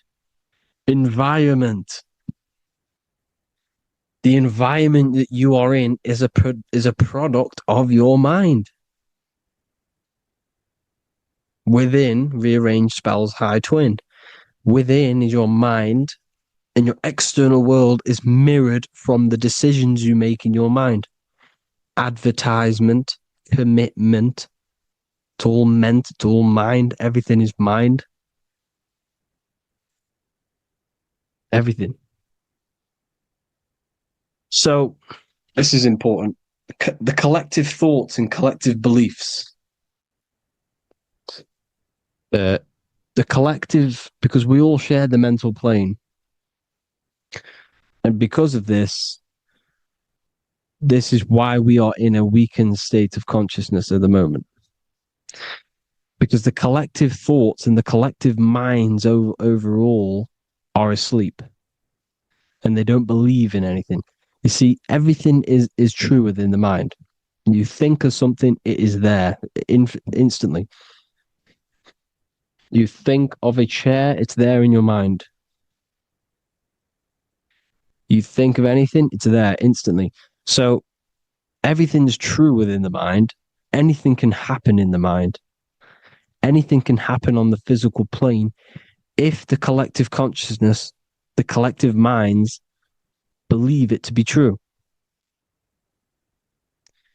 This is why back in the days, in the ancient days, you look at all the old world stuff, you see all this crazy technology, and it's because as a collective, as humanity back then, they believed that they had much more open minds. Therefore, the things manifested in the physical world were a lot more out of the box, so to say, compared to today. For example, magic is not as powerful today because the masses don't believe in it. It's still powerful, don't get me wrong, but if the masses believed, or if everyone knew magic could be real, because it is, anything's real in the mind, it would be a lot more powerful.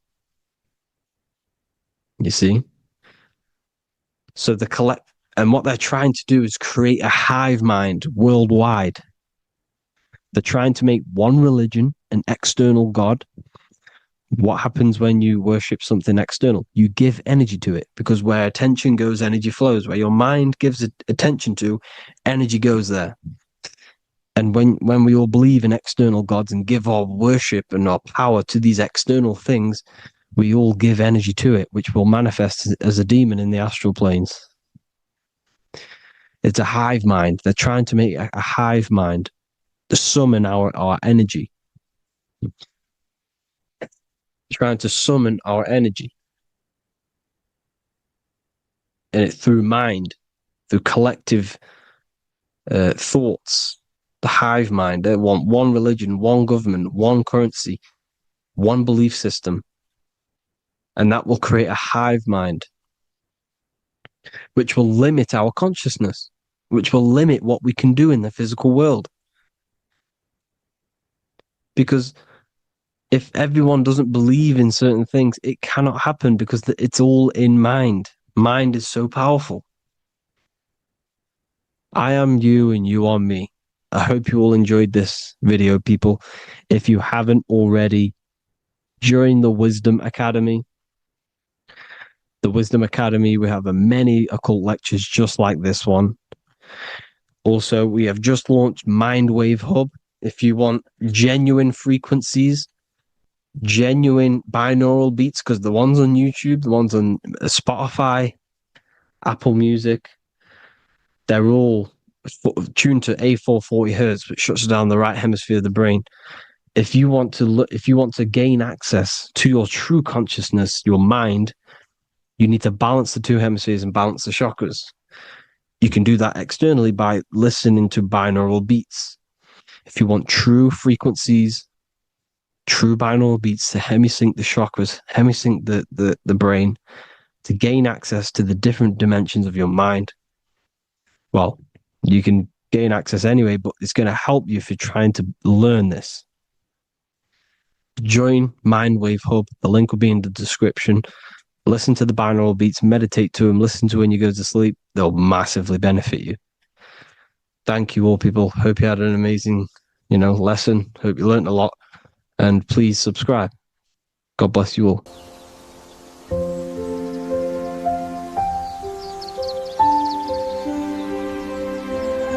bookofwisdom.com. Visit today.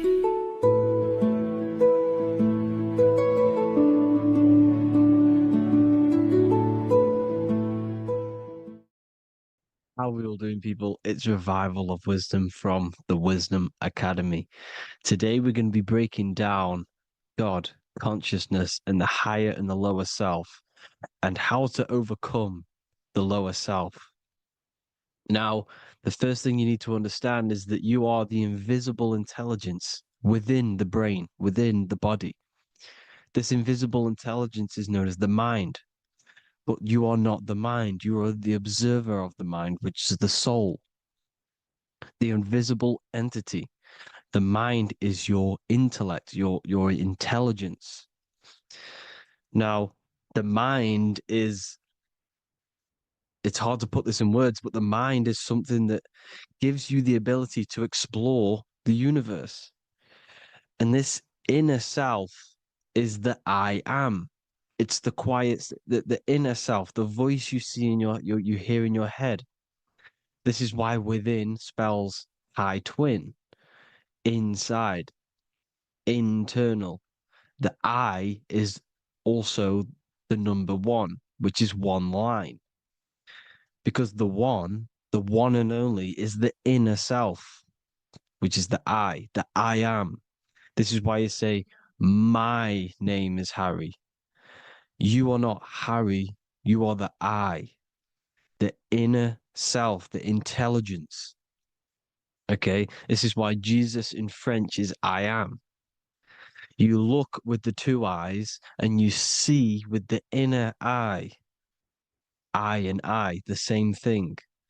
Okay, because the I inside is what gives you the perception of what you're looking at. So when someone's trying to explain something and then you catch on saying, I see now, it's because you're seeing with your inner eye, the one that gives you perception, gives you intelligence, gives you the ability to understand things.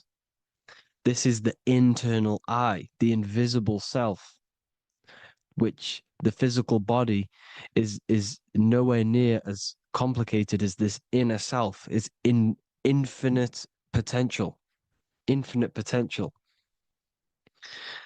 God, G-O-D, generator, operator, destroyer, soul, mind, and body. Brahma, Vishnu, Shiva, the Father, the Holy Spirit, and the Son.